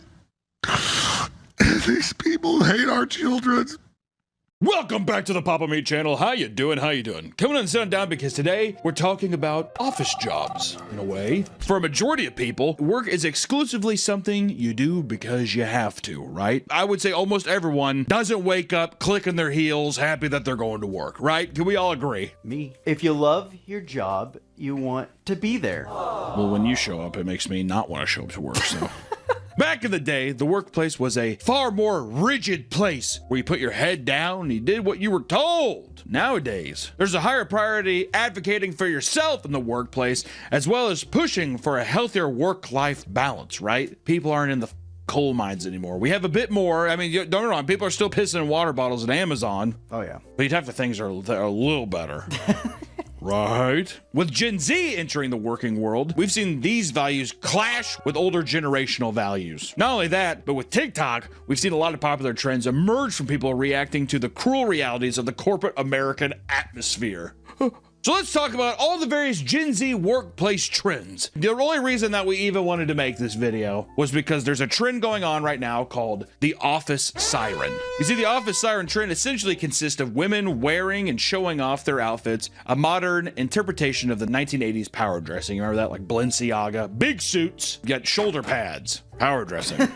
And power dressing aimed to incorporate popular male fashion into clothing for women to wear in the workplace. This would often consist of things like padded shoulders, wide-legged trousers, and quality fabrics in darker, neutral colors. Like this. What do you think of that? That's a strong, independent woman, Nick. Get used to it. Sorry. Hey, the future is female. The goal was to defeminize women, so they would be taken more seriously in a predominantly male workplace. And over time, this evolved into a more unique style that introduced flashier colors and designs while still appearing professional, right? After a while, they're like, I'm bored, dude. Put a little cayenne pepper on this and think, wah-bah! That's what you get. Emerald, bam! Does anyone remember Emerald? Who? Bam! Starting in the 2000s, workplace attire has shifted to a much more casual style, which removes the necessity for power dressing in a majority of professional environments, right? People showing up to UPS are wearing the brown. They're not wearing power suits, they're wearing the brown. That'd be impressive. UPS carrier was wearing If a male or female, if they were power dressing at me, walking into my house, dropping a box, a man in a full suit dropping a box at my house is very suspicious. Just look weird. I'd be like, what are you doing? Stylish. Yeah, but if the jacket had like a little UPS logo on it, I'd be like, that's kind of sick. If they're doing that though, you got to go full butler mode. I think you gotta have like a little bow tie. Yes, master. Carry your package like this. Take very short steps. You have like a platter. You put the boxes on. Right away, master. The office siren trend brought back this type of aesthetic, but with more emphasis on sex appeal. Yeah, they defeminized it. Now they're bringing the femininity back. They defeminize things, and they're just like, how about we get the ladies back in, huh? What would Beyonce say about this, is what they said. The word siren refers to the Greek mythological creature that lured sailors in with their songs, leading to their untimely death. That feels maybe a bit cruel. Do I look sexy? You siren. You harlot. I don't want to hear your songs! It's because they're tempting the men at the workplace to get fired. Am I supposed to look or not? I don't know. Can I look at you? That's what she's saying. She's like, I don't know.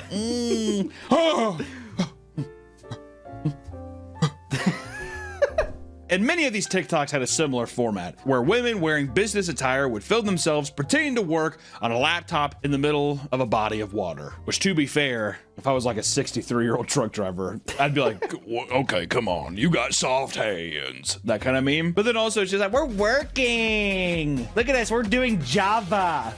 We're coding in Java. We're vibe coding. We're vibe coding. I want to make an app that lets me make pina coladas with my feet in the pool. Create. Vibe code. I mean, if you could, would you? Work at a pool? Yeah. No.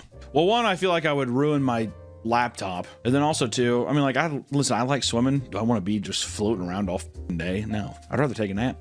I'd rather be working from my house on my couch, and every once in a while just be like working and just be like just kind of slip into a sleepy state. Oh. But to be fair, if I was a young, cute little princess, or if I was a handsome man, maybe I would be out there. Oh, my abs, I just look so good. I don't even like going to the pool now just because of my orangutan body. You know what I mean? Yeah. It's like a behind the scenes with like Mighty Joe Young or something like that. That's what it looks like every time I get into a pool. Yeah, exactly. But other women focus more on the sexual side, right? Making videos about how much they want to work an office job just to dress up like an office siren. It's cute. I wish I was going into work today. One of those things. Look how hot I look. I wish I could go to a corporate job today. And some guy's like sitting how someone she knows lost out on an amazing job opportunity because of this trend. And this is that deleted comment. You have a college credit paid 25-hour intern position that goes straight to a 6-figure salary job at graduation. Where? Where is this and where was I, is what I want to say. My God. The girl wore an office siren outfit day 2 and was immediately fired for it. And yes, we can fire someone for that. It's the contract she signed when taking the job. What do you mean? And you are to not wear anything revealing, unless you want to roll the dice. We'll see how I feel on each day. I'd like to think in the contract for the job, he's like, if you're going to have boobage, it needs to be hidden by 2 buttons. And if your ham hocks are going to protrude from your pants, then see me immediately. Sign here. I bet no boob windows. If boob window is in the contract, I'm going to be very excited. It's in the contract she signed when taking the job. Literally lost a guaranteed $200,000. Imagine losing a $200,000 job just because you had to get all sexed up, dude. You know what? At the same time, I'd say, what were they wearing? What do you think they were wearing that could have been that bad? Do you think that it was way too sexualized, or do you think it was like a little provocative and they were just like, you can't do this? A mini skirt? Shame on you. Get out of here. I'm imagining she went full on siren. I mean, I have seen some where you're like, word? You know, like, yeah, that's an outfit? All right, well, damn. But if you got the goods, Nick, are you not supposed to show them? Not at work, unless your job is sales. Well, listen, if you're at a convention floor trying to sell some big stuff for a company or whatever, hey, I bet you that contract goes out the window. Jessica, show more of these.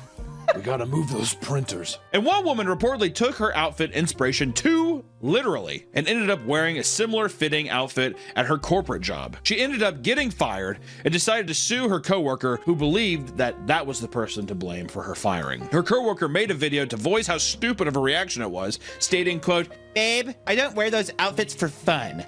I literally wear them to get them taken off on camera." What? Is this an OnlyFans? I'm like, what? She's like, "I wouldn't wear that unless I was being recorded." Snap, snap, bitch. Bye-bye. Bye-bye. Bye. One of the most viral things to come out of the Gen Z corporate space is the infamous Gen Z boss at a mini video. Last year, an Australian skincare startup company named TBH Skincare posted a video to their Instagram page that instantly became the target of ruthless criticism. In the video, a group of girls are joyously singing in a circle as they hype each other up, and people were quick to lambast them for being too cringy. Gen Z boss in a mini. Gen Z boss in a mini. Itty bitty titties in a bomb. Itty bitty titties in a bomb. Yeah, it pisses me off. Listen, I'm all down for girlies being girlies and boys being with the boys, but guess what? What the f is this? It's just girlfriends having fun at work. Do your job and go home. Do this in a bar. You know what I mean? Don't do it in an empty conference room, itty bitty titties and whatever. You know what? Men rise up. Why can't I say small fat and an attitude? Small fat and an attitude. Small fat and an attitude. Prolapse and a raise. I don't know what the fuck it is. This video turned out to be an older trend that was super viral at the time, originally posted by Who Gives a Fuck, and it became so popular that even celebrities like the cast of Parks and Rec were joining in. Pony in a cashmere shirt. Pony in a cashmere shirt. Because celebrities just can't let it be. They gotta join in. Okay, you guys are not watching the show.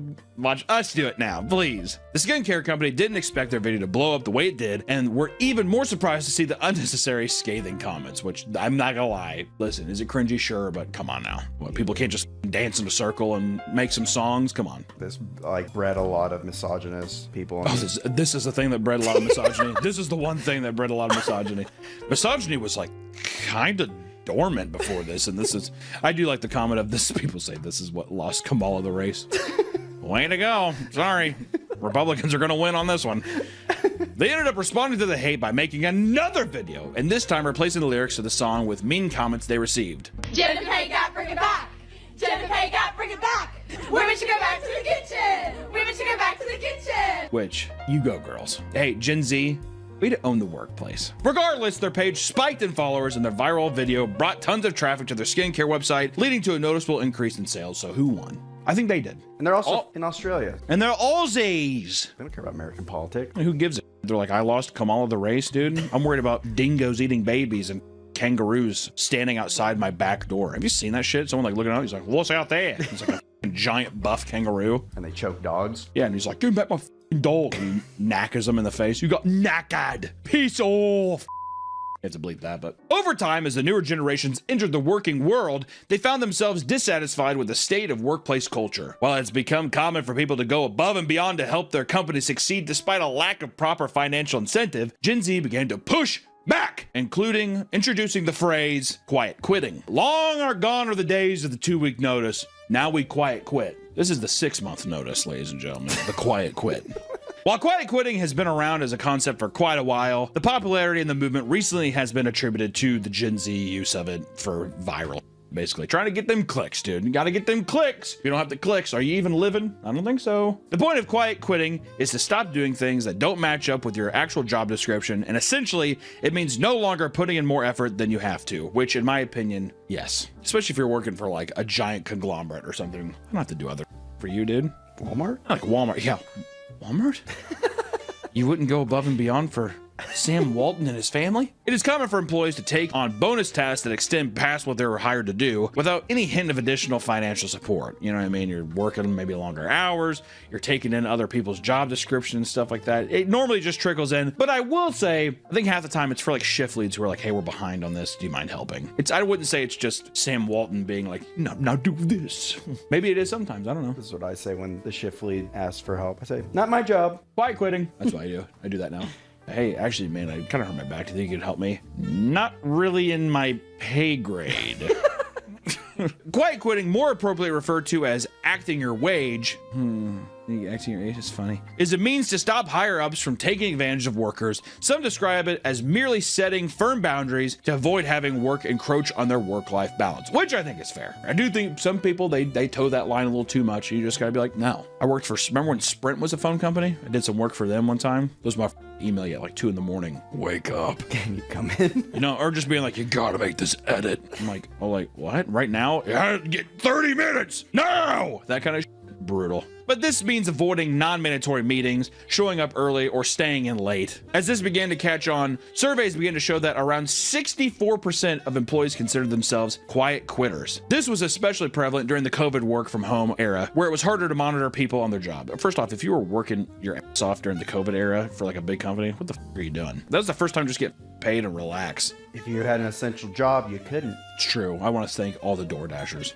Remember when they did that? We want to thank the heroes that fed us during the pandemic. Did you see each post like that? Yeah, there's a post being like, I just want to take time to thank the heroes that fed us during the pandemic. They're talking about like Uber Eats and DoorDash delivery drivers. I'm like, well, goddamn, I mixed up 4 of my order, so I'm not thanking them too much. Not all heroes wear capes. It's true. Some people have taken the idea of quiet quitting and applied it to areas outside of their job. For example, some have posted TikToks discussing how they've been quietly quitting friendships and people by no longer initiating conversations. Autism. And according to marriage therapists, quiet quitting is also incredibly prevalent in marriages as well. Oh, I know this one. You're like, I know this is all too well. In the case of interpersonal relationships, many believe that this is a cop-out for having a direct conversation about problems that you're having, which obviously it is. Nobody wants to have the awkward conversation. I don't want to be your friend anymore, dude. You suck. Or I suck, but I think you suck. You know what I mean? Actually, you're the problem, but you're just like, actually, you're the problem. It's just people being like, I just don't want to deal with it. Yeah. I don't want to deal with it today. Even though like 7 months ago, you could have just been like, I don't want to do this anymore. And now it could have been totally resolved by now. Not only does the younger generation want to fight back against being undervalued in the workplace, but they also want to address the prevalence of worker burnout. One of the ways people want to approach this is by acquiring what's referred to as lazy girl jobs. Lazy girl jobs is another concept within the anti-work movement that emerged from the idea that people should find work that is financially safe while also reducing the stress that comes with high-intensity jobs. That doesn't feel very Gen Z and woke. Essentially, it aims to go against corporate hustle culture because life should be about more than just your career. And in a video she coins this term and refers to occupations like account managers, marketing associates, and receptionists. Jobs that can be remote, financially safe, easy, and flexible. Lazy girl jobs! This is where you can get in the jacuzzi. You're a lazy girl job. Get in that pool. Hop in that pool, girl. The video sparked the trend of acquiring and showing off your lazy girl job, and critics of the movement believe that lazy girl jobs are going to stop workers from developing useful skills to take them farther in their careers, and it's also resulted in companies looking at their workplace and removing jobs that resemble lazy girl jobs. So because of this, they're just like, get that out of here. And I will say there is some truth to being like, you should try to find a career where you're like, I actually want to develop a skill or use this. Like, I might have to have a job, but it's going to be beneficial towards something later on. But just like potato couch surfing these work things because it's easier, I think it's like, I feel like you're going to have a rough golden years. Because if you get fired, that's well, it. you're fucked. And you don't have another skill. I think you really have no way to also like grow. Like you're always just kind of stuck in this weird nebulous place of like floating around looking for stuff, which also too could be a result of people just being like the job market sucks or it's hard finding stuff or it's so competitive to find jobs. I don't know. Hop in that pool, girl. While some people online try their hardest to find an easy, laid-back job, others flock to TikTok to share how much they love the corporate grind. Let's talk about TikTok's corporate girlies. Some people use corporate girly hashtag on TikTok to post content that glamorizes the busy 9-to-5 structure. Unlike with a lazy girl job, these people work beyond their expectations and love coming into offices. And creeps. It freak me out. Anybody who's like a bootlicker at their job, weird, I don't know. Even if you work at like a place like Nike or something where you're like, I really love it. Ah, dude. Happy to be here. Also, it feels forced. I don't know. They're going to go up the corporate ladder. Those are the people that are going to be the bosses in the future that you hate. But also, do you think it's better to go into your job being like, I don't think you have to be miserable, but just like, is it weird to just like glamorize this thing? Like, I love this. That has to be a healthier mindset, right? Even if people are like, I hate my job. If you're actually content with it, is that a problem? I think like if you're, being pleasant around people. Well, you know what it reads like? It reads like you're in a cult where people are like, you don't even realize you're brainwashed. I think that's why. You know what I mean? Like a person's just like, and I can't wait to stay out later just to help out the team. People are like, go home. What? I'm glad you're happy, but I feel bad for you at the same time. I don't know. It's weird. These videos consist of work routine videos and office motivation with enough hashtag girlboss energy to make people think that they're going to work is the coolest thing in the world. I'm going to work. It's like going to Coachella. It's essentially career porn. Some people get a lot of motivation from these videos, while others are disgusted by the career chipper attitude. Really think it just all depends on where you're at in your life. Could be some person who's just like, yeah, I am going to get up and I am going to try. And there's other people who are like, I'm dead inside. Either or. It's a spectrum. It's a spectrum, like autism. Many people online think that the phrases like corporate girly or lazy girl jobs are cringe and make women look like children, which I agree with both those. It's just like, I don't know, it's weird. Lazy girl jobs is a pretty funny derogatory thing though. Oh, you're a hostess, so you got a lazy girl job? It's like, I feel like hostess could bust their ass. No? Yeah. There's probably some crazy receptionist jobs. I don't know. It's just kind of funny. But also corporate girly, I will say, I'd be like, off. I'm a corporate girly. I'd be like, cool, get a new hobby. Collect stamps. That's what I'd say. Do something cool. I don't know. Anything else. And on the polar opposite side of the internet, a woman named Brelly Acero went viral for posting a TikTok where she cried over stress of having her first 9-to-5 job, which is just really funny. I'm so upset. Oh my God. Nothing to do with my job at all, but just like the 9-to-5 schedule in general is crazy. And also, I think way more common than people think. I've met so many people who are like, I can't take it. Just off some, like, they work at CC's Pizza or something. It's crazy. In her video, she rants about how it's impossible to have any sort of real life outside of work because of her long commute to and from work, which, dude, it's a funny video. At the same time, the essence and the soul of it, I feel you. I feel it in my bones. Granted, wouldn't post it because also you have to realize that every other human being is doing it as well. So it feels a bit where it's just like, pick yourself up a bit and reevaluate, you know, it'll be all right. And for most people, this is beyond normal, which led to tons of support being thrown away from those that are sick of their jobs, sucking away all their energy and ruining chances of a social life. And this sparked a heated online debate about Gen Z is just lazy, or if perhaps they raise a good point about the absurdity that is the modern work culture, which I think could be both. I think everybody's a little lazy, and I think that work can suck. Also, I'm a fence rider, and I have no opinions. I'm really trying to cover all my bases here, all right? With everything costing more, there is a reliance on dual income households, and with worker burnout being more and more common, people felt that this woman was onto something. The post had moved on to Twitter, where a hyper-conservative audience began lambasting all of Gen Z as unfit for the modern working world, claiming that they're too weak and sensitive to handle it, aka the man who has sunglasses in his profile picture, and he's either taking a selfie in his truck or there's an American flag behind him, and then that's the whole like, you got soft hands kind of thing. Soon after, Brill reported that she had eventually lost her job for reasons unrelated to her viral video, and however, Her TikTok has nearly 700,000 followers at 22 years old, and she's likely more than fine because follower counts equate to money. I need to do that. Be in my car and start crying. Work is too hard. I mean, it's kind of funny. It's just kind of funny just to be like, yeah, it sucks. I mean, like, what I don't know what else I'm supposed to tell you, you know? Quit.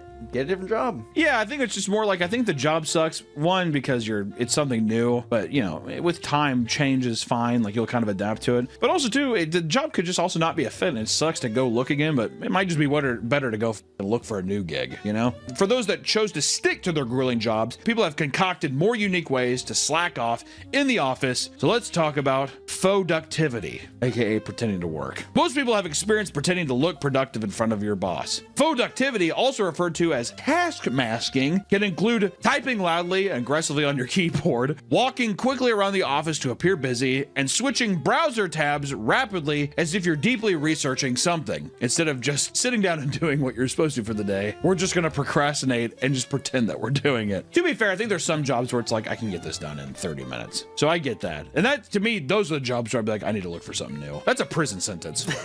It really is. You're just like, I'm supposed to do this, and I'm like, okay. Because those are also jobs where you're catered to do more than what you're actually hired to do. Those are those kind of jobs, I think.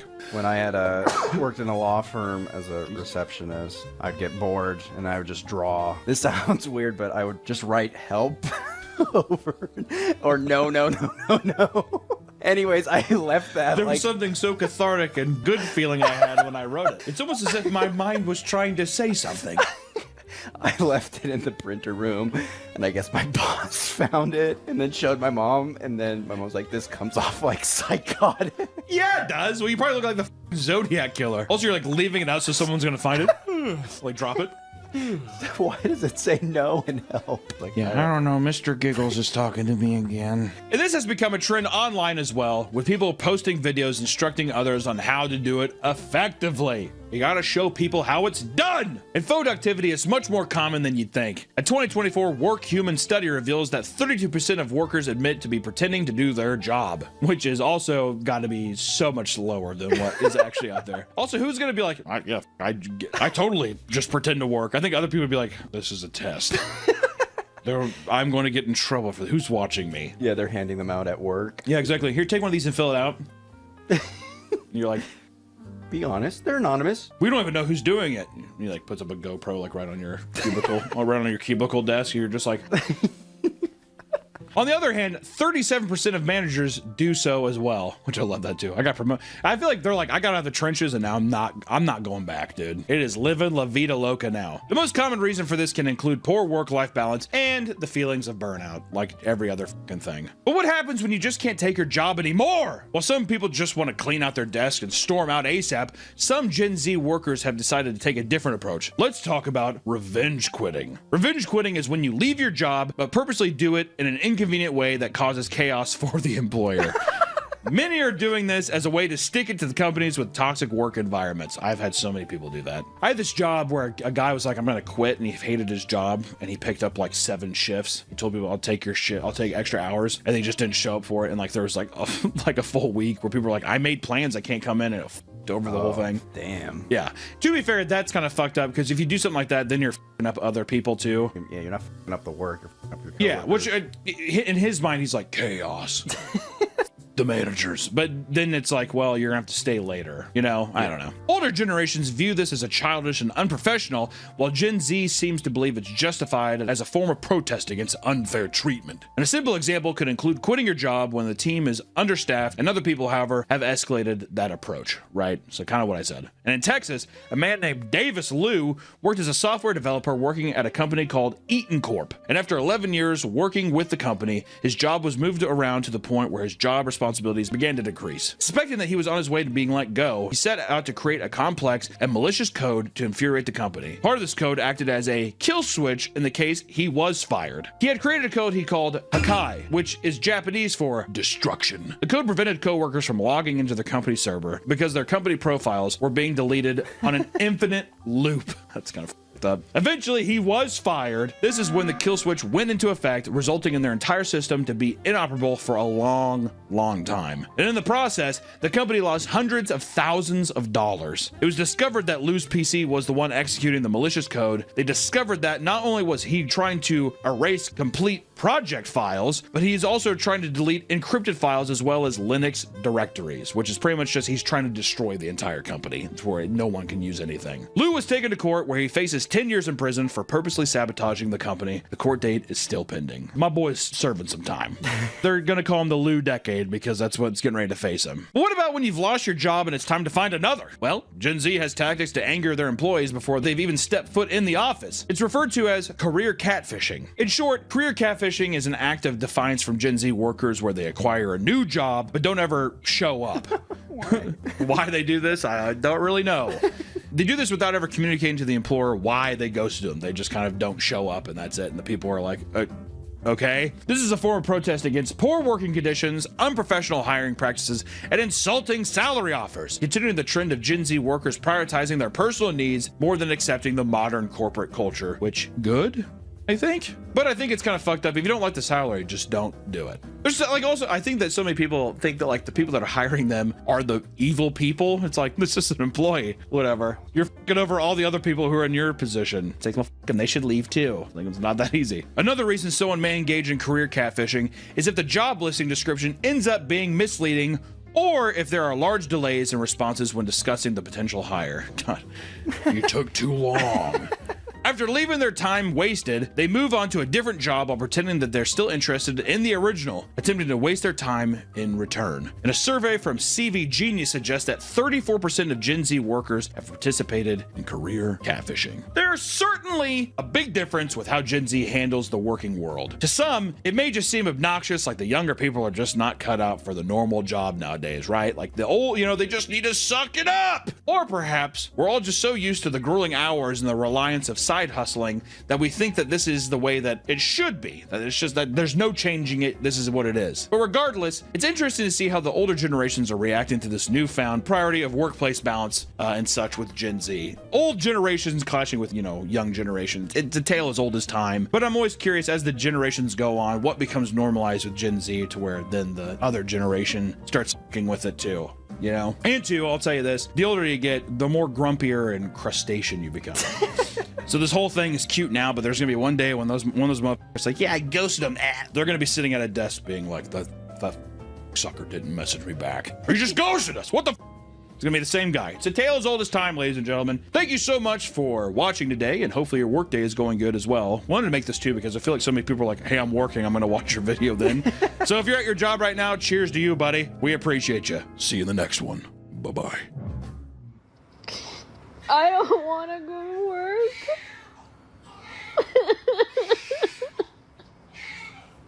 Misery Monday. I am a child. I don't want to work. I don't want to work. I don't want to work. I don't want to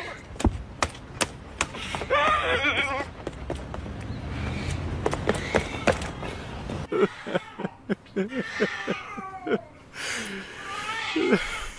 Welcome back to the Papa Meat channel. How you doing? How you doing? Coming and sitting down because today we all know that everybody loves animals. We've all got them, and we'd be devastated at the idea of anything happening to them, right? My little fur baby. This has been the case for thousands of years. In fact, some people care about animals so much that they devote their entire life's effort to protecting them. It's from this mission that organizations like PETA, or the People for Ethical Treatment of Animals, was born. PETA's focus tends to be on animal testing, factory farming, fur farming, and other types of cruel treatment. Their core principle is the idea that animals do not belong to humans, and that they should have their own rights as animals. Animals! You'd think people would be 100% on board with a group that simply wants the world to take better care of animals. But no, PETA has received a massive amount of vitriol from people, animal lovers or not, for their often controversial and chaotic tactics. So today, we're going to talk about all the wild things PETA has done over the years in the pursuit of grabbing the world's attention. We're also going to take a look into their many controversies to decide if they're doing more harm than good to the animal community that they've sworn to protect. So, without further ado, we're talking about PETA. PETA? PETA?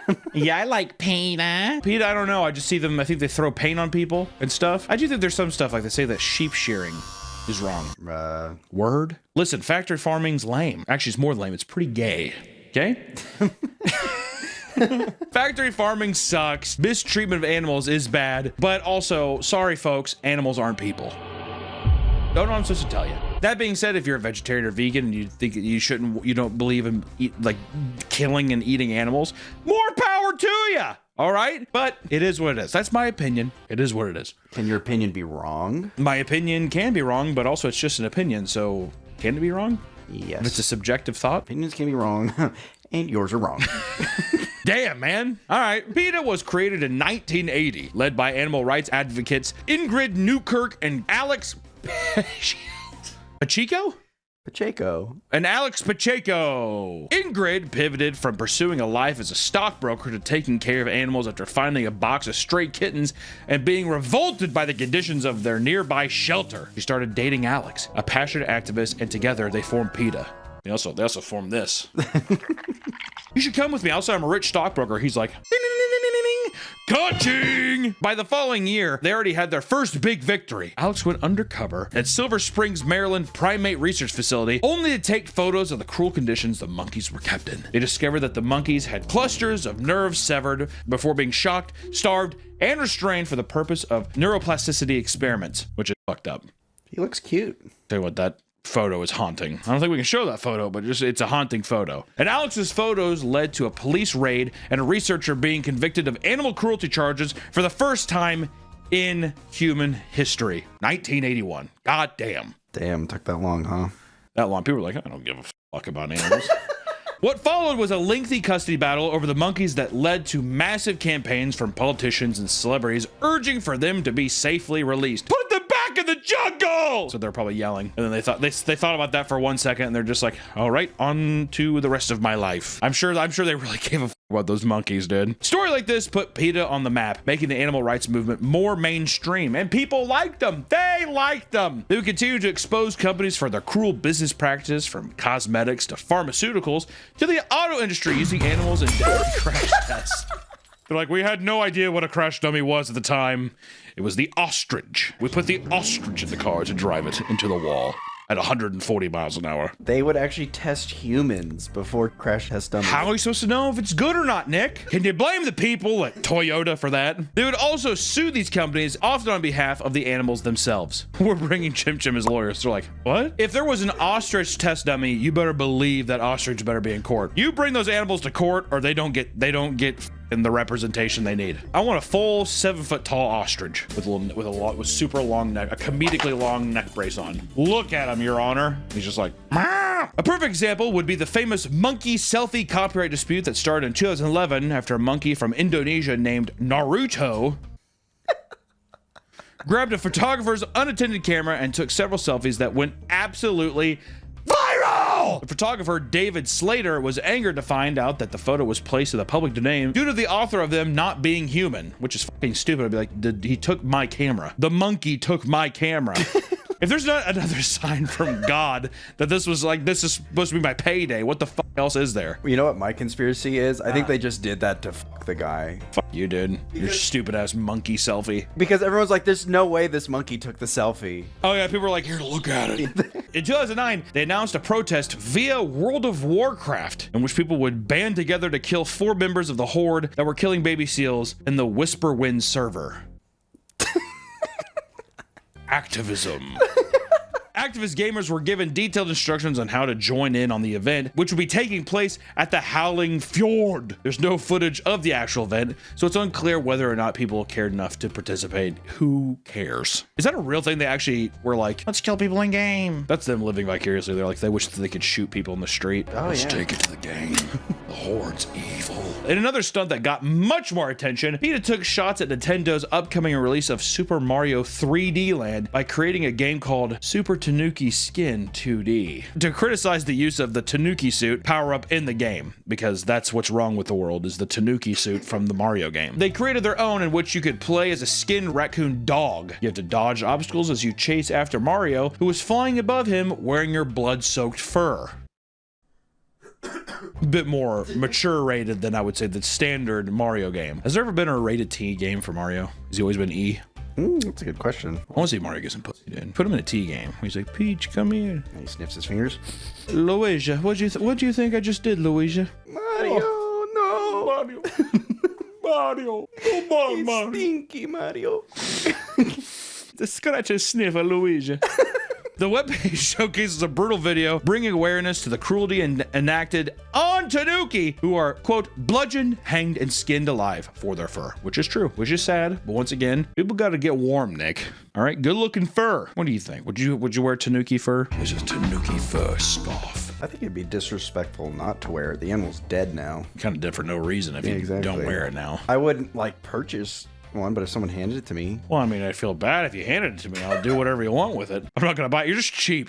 I wouldn't buy the thing, but if you handed it to me, I'd use it gladly. Surprised at the angry army of Nintendo fans criticizing the stunt, PETA made a statement explaining that it was meant to be tongue-in-cheek. It became big enough that Nintendo even made a statement after being accused of being pro-fur. Nintendo said this. Mario often takes the appearance of certain animals and objects in his games. Different forms that Mario takes make no statement beyond the games themselves. They're like, he's an Italian man in a tube world.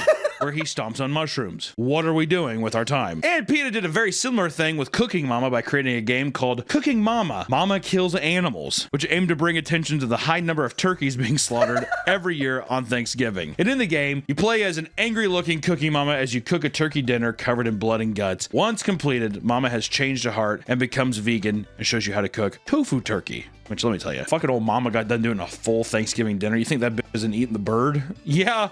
Right, dude. Also, I'll tell you what, aesthetically, nothing better than just a nice looking turkey. Do you think Cooking Mama's a trad wife? Cooking Mama's a trad wife, and she sits on it, spits on it, and twists on it. She's a bop it. In 2012, PETA continued criticizing Nintendo by making a game called Pokemon Black and Blue to make a statement about how Pokemon are treated like circus animals. The monsters in the game Pokemon are treated like circus animals. The digital monsters that are not physically real are treated like circus monsters. I digress. Stuffed in tight spaces and released purely to entertain their master at the risk of their own safety. And in the game, you play as Pikachu escaping the trainer and fighting a variety of comically evil humans, like a cleaver-wielding trainer wearing a coat made off Pokemon pelts. The game ends after you beat Ash Ketchum and inspire him to start an organization that spreads the message of compassion towards Pokemon, which is kind of funny. Please, Ash, we're people too. Get in the ball!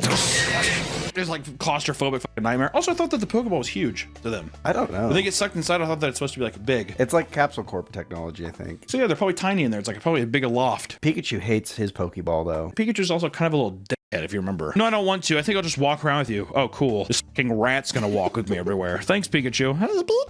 Fuck off. PETA has done far more than create crude flash games to get people's attention. Also, first off, that's a lot of games. How much money do they got to make all these games? They make them really cheap. Could you also say, this is the actual question, a human who skins a animal and has done it since the beginning of time because back then you needed it to stay warm and stuff, and now it's become a trade and all that stuff. Is that not just a part of nature as well? I would argue man is a part of nature. So yes. Me clearing land and destroying habitats for McDonald's and stuff. That's just a part of nature, PETA. Sorry! Many of their methods are fruitless and silly, like the time they urged the Ben & Jerry's ice cream company to shift to using breast milk instead of cow's milk, which I also want to say this. The Ben & Jerry's dudes, I'm pretty sure they're super progressive. Didn't one of them just get kicked out of like a fucking Senate meeting or something like that? Yeah. He was advocating against something? Yep. Put up the clip. Ben, why are you getting arrested? Move down the hallway. If you stop, you will be arrested. Poor kids and gossip by buying bombs and pays for it by kicking kids off Medicaid in the U.S. Drag them away. Do you agree with the breast milk? I would. Oh, buddy. If Ben & Jerry started using breast milk instead of animal milk, oh man. You see me with a milk mustache every day, Nick. A frozen little milk mustache. Little milk icicles coming off that deal. What would be the first breast milk flavor? Probably vanilla. You want like... No, you need to spice up a little bit. You know what I'm gonna say horchata, first flavor. Okay. With breast milk. So that's an odd... I've never heard of horchata ice cream. That's what it's a first. Why has there never been a fucking horchata ice cream then, man? Because they need breast milk. Pasteurized breast milk. Also, whoever got milked, what woman got milked, this is a long segment. whatever woman got milked, I think that her name should be on it. Like, this is Michelle's. The women up in Idaho have good titty milk, dude. Would it be wrong to do a video on testing breast milk? How would we get breast milk? Oh, you could get it off Craigslist. You can get breast milk off Craigslist? Facebook Marketplace? Really? Yeah.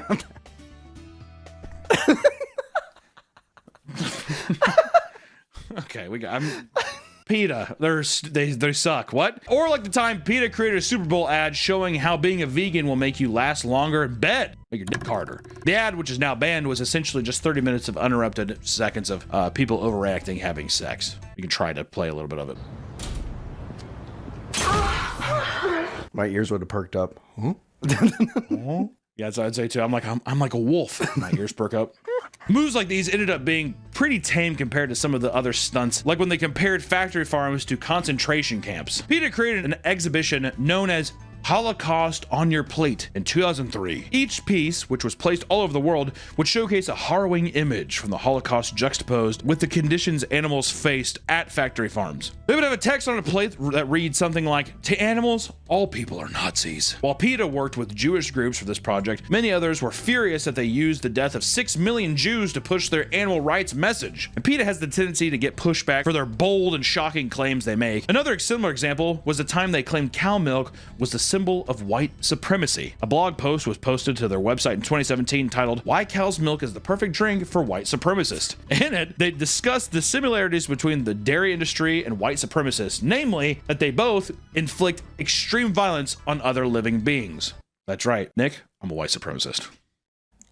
Clip that. Clip that. Hey, Nick, I had a bowl of white supremacist juice. I used white supremacist juice for my Cocoa Pebbles earlier. The post references scenes from Get Out and Inglourious Basterds, where the symbolism is also used. To continue down this strange and offensive path, let's talk about one of PETA's boldest moves to date, dressing up as the KKK to protest a dog show. Get out of here, dogs. Got that. The Westminster Dog Show is an annual event that brings together purebred dogs from all over the world to compete in a variety of events. I will say it's very cute, even though some of them are genetic abominations. Like my dogs, Tugboat and Crawdad. They should not exist. Genetic anomalies. Did you see the genetic results from Tugboat? He's the 100% bass hound. Well, he's also 18% inbred. You're telling me my beautiful dog Tugboat is the love child of incest?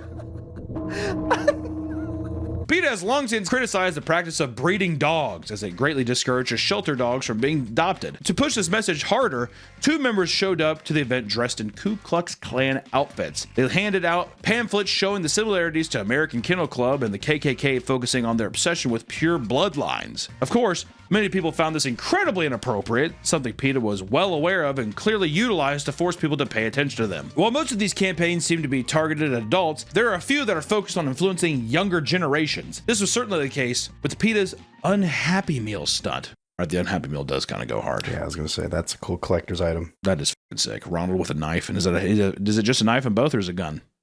He's got like a chicken in his other hand. Ronald with a knife goes hard. If they ever made a statue, how that let me know. I've been collecting McDonald's statues for a while. I need that one. And I will kill an animal for it. And I will drink milk. Breast milk.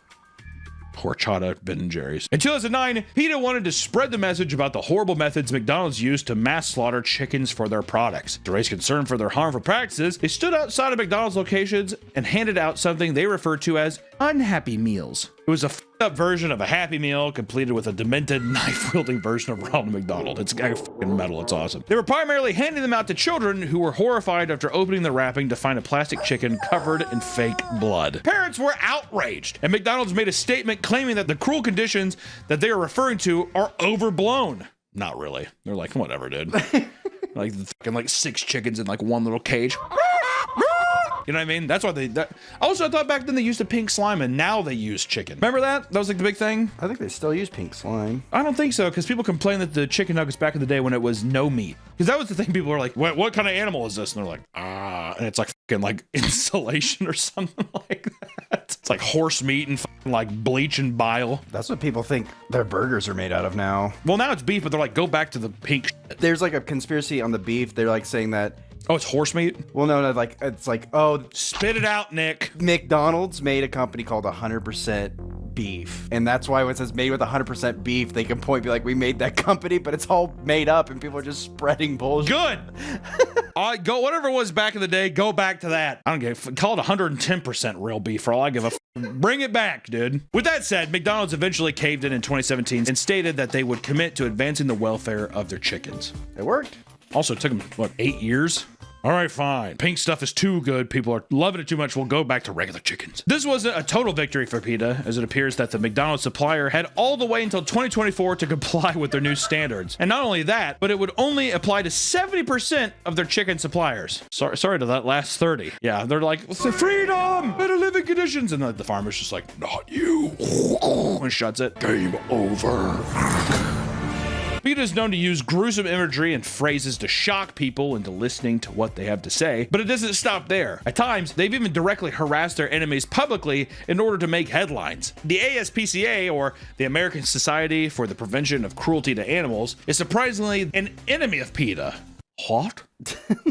This is mainly due to their endorsements of the Global Animal Partnership Organization, which aims to improve the conditions of animal agriculture. Why that would be an enemy, I'm not sure. Maybe put up a little blurb here. Hope you paused to read it. PETA claims that using labels on the products like Animal Welfare Certified go against the evidence of animal cruelty in the GAP's facilities. The ASPCA refused to take their stamp of approval off of it, claiming PETA has no interest in building a more humane farming system. This angered PETA so much that they brought a truck full of manure to dump on their building's doorstep. They reached their headquarters and raised the dump truck, only to find that the frigid air had frozen the manure to the vehicle, and in a panic, one protester started scraping the frozen manure onto the ground to get a big enough pile. It's kind of funny though, a bunch of frozen turds. The whole process took so long that the police eventually intervened and arrested both the driver and the man trying to shovel the frozen poop. In the end, only a minuscule amount was only able to be dumped. Wah, wah. But this is nothing compared to the backlash received during some of PETA's biggest controversies. When PETA concocts a gripping headline to shock onlookers, sometimes they resort to straight up misleading people. In 2014, the group released a billboard that read, quote, "Has your child got autism? Learn about the link between autism and dairy products on PETA.org. And I will say the sad face on the got autism thing is just like, oh, dang it, I got autism. According to PETA, this was them earnestly trying to alert the public. Of course, their cited research that claimed that autism is linked to the dairy consumption was outdated and not credible enough to advertise so boldly. People are enraged about this irresponsible ad, which only seemed to further the idea that PETA will use scare tactics if it means bringing people over to the animal side. In another instance of misinformation, PETA started heavily protesting and advertising against the wool industry and the shearing of sheep, calling it inhumane. This stance was based on an undercover investigation that led to the release of graphic videos in which sheep were brutally mistreated and killed for production of wool. PETA claimed that there was no way to provide wool ethically, which caused many farmers and wool producers to lash out, and according to them, they picked the most horrific cases and portrayed them as the norm. Many people in the industry claim that they love their animals and invest lots of time and money to make sure people sharing their wool are gentle, going as so far to quickly fire people who accidentally injure them in the process more than once. And not only that, but it's considered inhumane not to shear the wool off sheep due to it aiding and regulating their body temperature, among other benefits. You ever see a sheep that just got sheared? You see them run around the field afterwards. Happy as fuck. Those motherfuckers love that. They're like, thank God. You took too long this time, bitch. One farmer named Nelson claimed that what PETA said was a gross misrepresentation and was disappointed to find out that their actions ended up causing some wool producers to lose out on partnerships with big brands like Patagonia, which I'm sure for some is like, you know, keeps your business afloat, keeps people that work for you, you know, all that kind of stuff. But the craziest controversy PETA had ever gotten into was regarding their animal shelters. PETA has been criticized for years now regarding the enormous number of animals they've euthanized from their shelters they operate. Those motherfuckers love to kill animals.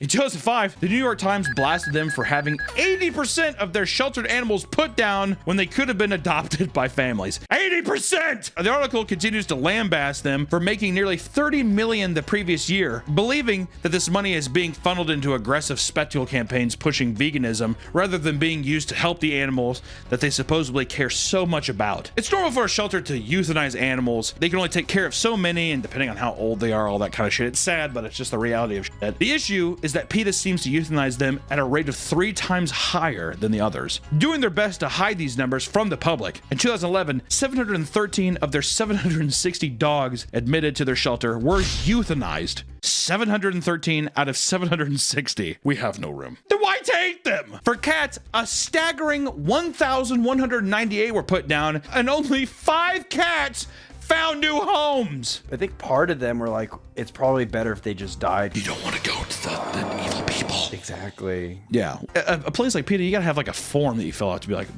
we trust you with this animal. There's no good human, just die, kitty. Many of them are killed in less than 24 hours from when they arrive. PETA claims that this is just the cruel reality of not having enough homes for the large number of animals that enter their doors. They also claim that their high death rates are because of their willingness to accept animals no matter how poor their condition. This doesn't stack up, especially when other shelters in the same state with the same admission policies are doing a far, far better job. Ingrid Newkirk, the co-founder of PETA, has admitted before that they have put down animals that were perfectly adoptable. Couldn't have been a healthier dog. We put him down. Bye-bye, doggy. Even in 2022, PETA still continues to have shockingly high kill rates. In fact, they have a higher kill rate of euthanasia than all shelters in the entire Commonwealth of Virginia combined. Graphic. We're citing our sources.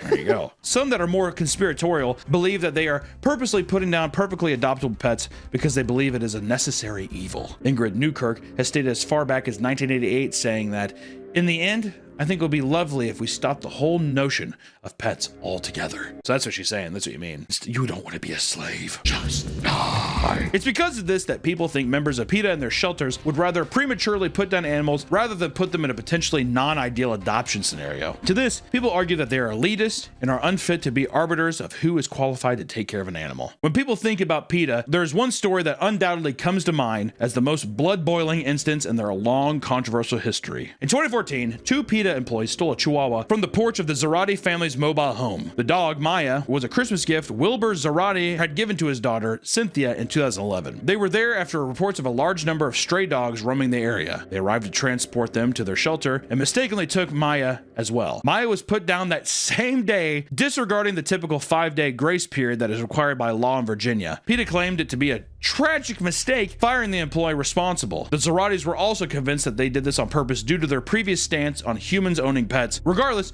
a trial was held at which PETA offered them $49,000 on top of a $2,000 donation to an anti-animal cruelty organization in Maya's honor. PETA wanted to avoid any extra bad publicity that would come from this becoming a lengthy court battle. Luckily for them, the Zarates accepted the settlement. Listen, it goes without saying that many of the things PETA is fighting for are completely reasonable things. In the pursuit of animal-derived materials, we have subjected animals to nightmarish conditions. You know, it's just, there is a lot of cruelty out there in the service of living creatures. It's a bummer. PETA has done a lot for animal rights, from the reduction of fur coat productions to bringing awareness to the dangers of animal testing. I mean, there is good stuff. But that being said, PETA is certainly not the most squeaky clean organization out there. On their way to spreading their message, they have harassed many people and potentially done tons of harms to various groups they swore to protect. It's the fact that it's like, you're advocating for so many things. I'm like, oh, I agree. But it's weird too when it feels like you care more about getting your name out there and having a profitable charity organization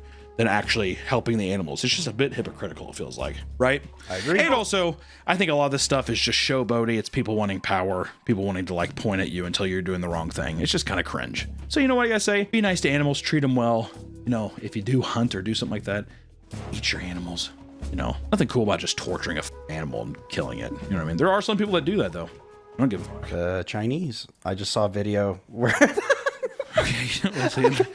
That's the end of that. Welcome back to the Papa Meat channel. How you doing? How you doing? Coming and sitting down because today we're going to talk about something you've probably already heard about. And that's the ongoing chaos between YouTuber Reckless Ben and Bricks and Minifigs, also known as BAM! Quick disclaimer. Everything we're talking about today is all things that we've seen that are public information from Reckless Ben's YouTube page, social media accounts, and from what Bricks and Minifigs has said online. This is just a recap, so that's the disclaimer.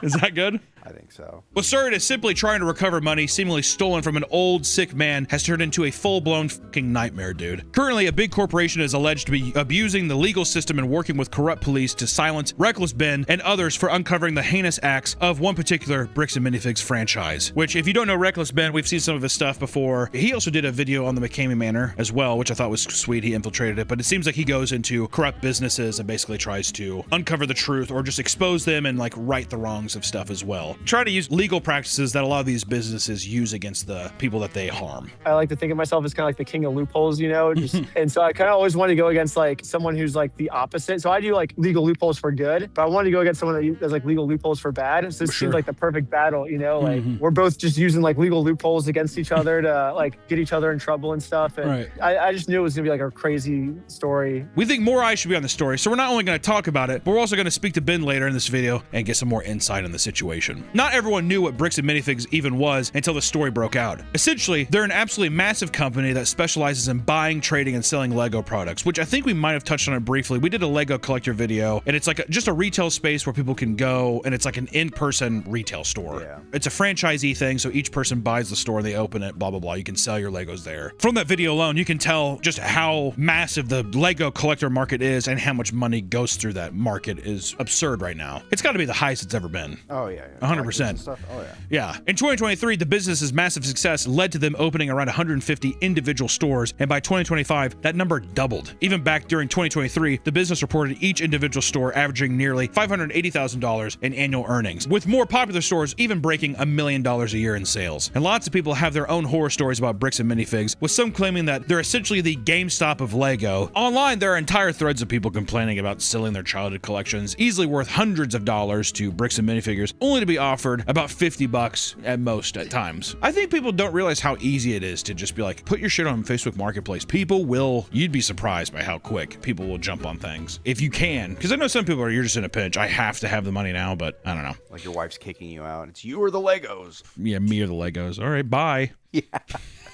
Bye-bye. Tell you what, my Lego Ninjago set doesn't fucking hang with him. YouTubers like MGS Brick, for example, have documented bringing in rare Lego figures only to watch multiple stores downplay their worth, repeatedly telling them that a chrome gold C-3PO figure worth around $1,000 was obviously fake. We can touch more on what happens there later, but for now, let's look at where Ben comes into the story. The story begins with a man named Brian Mansell reaching out to Ben, given his content for his over-the-top documentary investigative styles, you know, to help him get into this company and help resolve the situation. How did you initially find out about these missing Legos? Was it just through the Facebook post, or was there like other people that were hitting you up about it? How did you find out about that? No, this wasn't a big story at all. So I guess the YouTubers covered it, Collectors Weekly, and it only got like 1,000 views on it. And so at the end of my Lose for Valentine video, I was like, okay, if you have a problem and the police can't solve it, email me at this email. I made a whole email for it. We got a bunch of emails. And so we're just going through all these emails for like 26 hours. And we see this Lego video, and I'm not really into Legos at all. I don't really collect things or anything, but the thing that stood out to me was he just said we had the world's biggest Lego Star Wars collection. We gave it to a company and they're selling it without paying us. And I was like, well, that's just black and white. Like they just stole your Lego, you know? And he's like, they're claiming that they didn't steal it. They have like some loopholes that they're trying to use, you know? Specifically, he asked for help retrieving $200,000 worth of rare Lego Star Wars sets he co-signed to Bricks and Minifigs franchise to alleviate the burden of selling them all himself. Important note! The $200,000 value was an estimate made after a brief initial look and not before a detailed evaluation was made. My original assessment of about $200,000, it was before I'd actually gone through and had done an actual like evaluation. I looked at it and went based on 3 different rooms with all the sets. It's more accurately listed around $107,000, but still 6 figures fucking worth of Legos, guys. Crazy. Brian's contract with the store stated that the sets still belonged to him, but revenue made from any sets that sold in store would be split between them. However, when that specific store was purchased by new owners, it's alleged that they completely failed to honor the contract and even started refusing to let Brian inspect the inventory. Unfortunately for them, there is security footage showing Brandon, one of the Salem store's new owners, making it abundantly clear that the consignment would be taken over by the new owners. It's fucking pathetic. The back and forth they're doing. Well, actually, we said this. Maybe $11,000 to $15,000 total Star Wars, and that's all Star Wars inventory in the whole store. No, actually, we said this. All the photo evidence points to there being $20,000 worth of Lego in the of Star Wars Lego in the store that night. Well, actually, we said this. When Brian first came in, we identified anything that was on that list that would have been his, and we set it aside. And it's still sitting there. No, actually, we said this. Dude, the shelves were empty. Which also, even if this was all legit, could you not look more unprofessional? To not have your ducks in a row? Or just to stand by your policy and be like, this is what we said, this is what it was. Which, don't get me wrong, with these videos and stuff, people are calling, harassing, all kinds of horrible shit. I mean, I can sympathize with that. But at the same time, time, if you righted the wrong, I don't think any of this would have escalated to where it's at. But they're being greedy because they're like, Oh, it's unbelievable. They're trying to get through a legal loophole. Like, well, we changed ownership, so. Well, man, it's 100% from what we can see so far. It just looks like it's a thing where it's like, well, you signed this consignment for the sale and all your pieces are here, but there's new management and I don't know where that's at. And I don't know if these are yours. It's just like, just being fucking scummy. Yeah. Some of the video footage, man, that you see of this owner, like on the stoop of his house, talking to the cops, and he's like, "Hey, love the American Fork Police. You guys, Lou, I love you." Him doing that, it's the cringe. Yeah, you guys rule. It's like, dude, fucking eat a fucking barrel, dude. My God. Brian confronted the store with a contract in hand, only to be threatened with a legal battle so lengthy it would cost him more than the Legos were even worth. What's worse is that these sets were collected by him and his father over many years, and after Brian's father had a health scare, Brian mentioned being afraid to tell his father what had happened to their collection for fear of worsening his physical and mental well-being. At this point, my father had a health episode. We can't bring any stress to him. This kickstarts an insane series of stunts pulled off by Reckless Ben to confront the Bricks and Minifigs team. The series is still up on YouTube, I believe. You can still watch part of the video so far. He just can't add anything yet. It's fucking unbelievable the amount of incompetence it has from Bricks and Minifigs, and just like the amount of like, if you just would have paid back or just did good business practices, none of this would be happening. Or even just being like, okay, we fucked up, sorry. It would have been fine. But now we are watching corporate suicide right now. Were you expecting it to be a lot more calm, or did you actually expect that hostility to be coming in when you went into the store? Did they already seem like fucking guns ready? You know what I mean? Brian did warn me when I went in the first time. He's like, hey, when I went to ask for my Legos back, they trespassed from the store and started like screaming at me. So he's like, they're probably going to do the same thing to you. At this point, I didn't know if Brian was telling the truth or not yet, you know? So I was like, oh, I guess I'll just go and see for myself. But I came in prepared kind of knowing that I was like, okay, I'm going to be like extra nice to them because I know they might, I want to get them to talk because that's my goal is like hear their side of the story. So I went in, I'm just like, hey, I think my friend has some Legos in here. He was having trouble getting it back. Can we like work this out? And then she's like, I'm being harassed. Like, call the cops. And I'm like, well, I'm not really harassing. I'm just trying to hear like your guys' side of things. If they were paying him and he was lying to me, then they would have just told me at the store, like, hey, we're actually paying him, you know? So that's why I went to the store first to hear their side of things. Just give back the set. What I'm saying is, even if it's not the money, at least give back what you have and like just do what's right, make it even Stevens with everybody. But they've dug so far down that now they're just, which if all these videos, you could just see how fucking gross the owners are. It's just nasty fucking practices, nasty people. And then also you have the police officers who just aren't treating it seriously, because I think there's still like a stigma with people that are like, oh, it's a YouTuber doing something, to where then they're like, oh, well, if it's just a YouTube thing, that's probably nothing, right? Or it's just, oh God, so this is just a troll thing, or this is just a joke or whatever. Just a general lack of care for a very serious thing. He's a YouTuber. He has nothing to do with the store at all. He's a YouTuber. Okay. That makes things a little more clear. He has no association He's a with the YouTuber. store. He's just trying to get content. Okay. The amount of times I heard him say stuff like, oh, this is a YouTube thing, and discrediting the case just because this is like a YouTube video or something. It's very interesting how that like it gives them a right, you know? I kind of see their point of view because there is so many just like annoying like meta glasses people that probably the majority of like TikTokers and YouTubers that do the meta glasses, I'd say like probably a good 80 to 90% of them are just trying to, I'm going to piss you off as much as I can. Yeah, rage and the bigger of a reaction you get, the more of a reaction you get, the more money I make, you know? I shouldn't be surprised by that because that is the majority of people, you know, but I would like to think that I'm a little, maybe when you first hear about it, like, oh, it's a YouTube guy. Sure, you can go on with your preconceived ideas of what that is. But I feel like even dealing with the American Force or even dealing with Salem, I don't know, did you deal with much of Salem Police Department at all in the same way that you dealt with American Fork, or no? Or is that more of a distant? The Salem Police Department was, what was the Kaiser Police, technically, I guess, which is like 15 minutes north of Salem. But they sucked too, but they never arrested me, I guess. They always let us go. You know, like we would get in like our arguments and then I was like, here's the law book. And then they just kind of like ran away once I pulled the law book out. So they like wouldn't keep talking to me because I think they were maybe afraid of the law. I don't know. Or they're just like, I don't want to fucking deal with this. Which it is a very unconventional way of approaching all this, but I would say that everything he's done is legal from what we've been shown, at least, right? These posts would go viral, causing tons of bad PR and even a public statement from BAM. In it, they downplay the situation and claim that they don't know the whereabouts of the unsold sets. They allege that all of Ben's work and the criticism online is just edited social media clips, and according to them, all Bricks and Minifigs want is fairness and support for the Lego community. Fuck yourself. Unreal. Also, it's so fun. That's like GameStop being like, we just want what's fair for gamers. It's like, why don't you go yourself, dude. Really? Power to the gamers. Can we just like undercut you and sell you more? And then, by the way, when we get criticism, we're just gonna sue. Is that a cool thing? Can we just sue? I think that's what we want to do, actually. Oh, God. Make me want to throw up. Someone would soon leak a BAM company-wide email directly to Ben, revealing the internal state of affairs. The email directly tells other franchises how to handle the negative reactions to Ben's documentary and all other related content, which they labeled as a coordinated negative PR attack. Dun dun. Legos. One of the strategies is a new mandate to actively solicit Google reviews with every single transaction. They reveal that they are getting the FBI, Oregon State Police, and the U.S. Postal Inspection Service involved. Their involvement, alongside the temporary restraining orders and cease and desist letters, would be used to silence Ben and others' content. Ben was also sued for his website, WeStealFromOldPeople.com, which he uses to sell merch of their own company. By now, Bricks and Minifigs stores around the U.S. are receiving tons of bad PR because of this scandal. To combat this, BAM stated in their email that they would have reached out to Google, YouTube, Patreon, GoDaddy, and the Facebook to report Ben's content and anyone who's review bombing their businesses. Patreon's own CEO made a video responding to this, essentially telling them to basically go f themselves and to sue Patreon if they want. Bricks and Minifigs can stuff it. We're keeping Ben's page up. And if Bricks and Minifigs doesn't like that, they can sue us. Right? Which good luck with that fucking legal battle.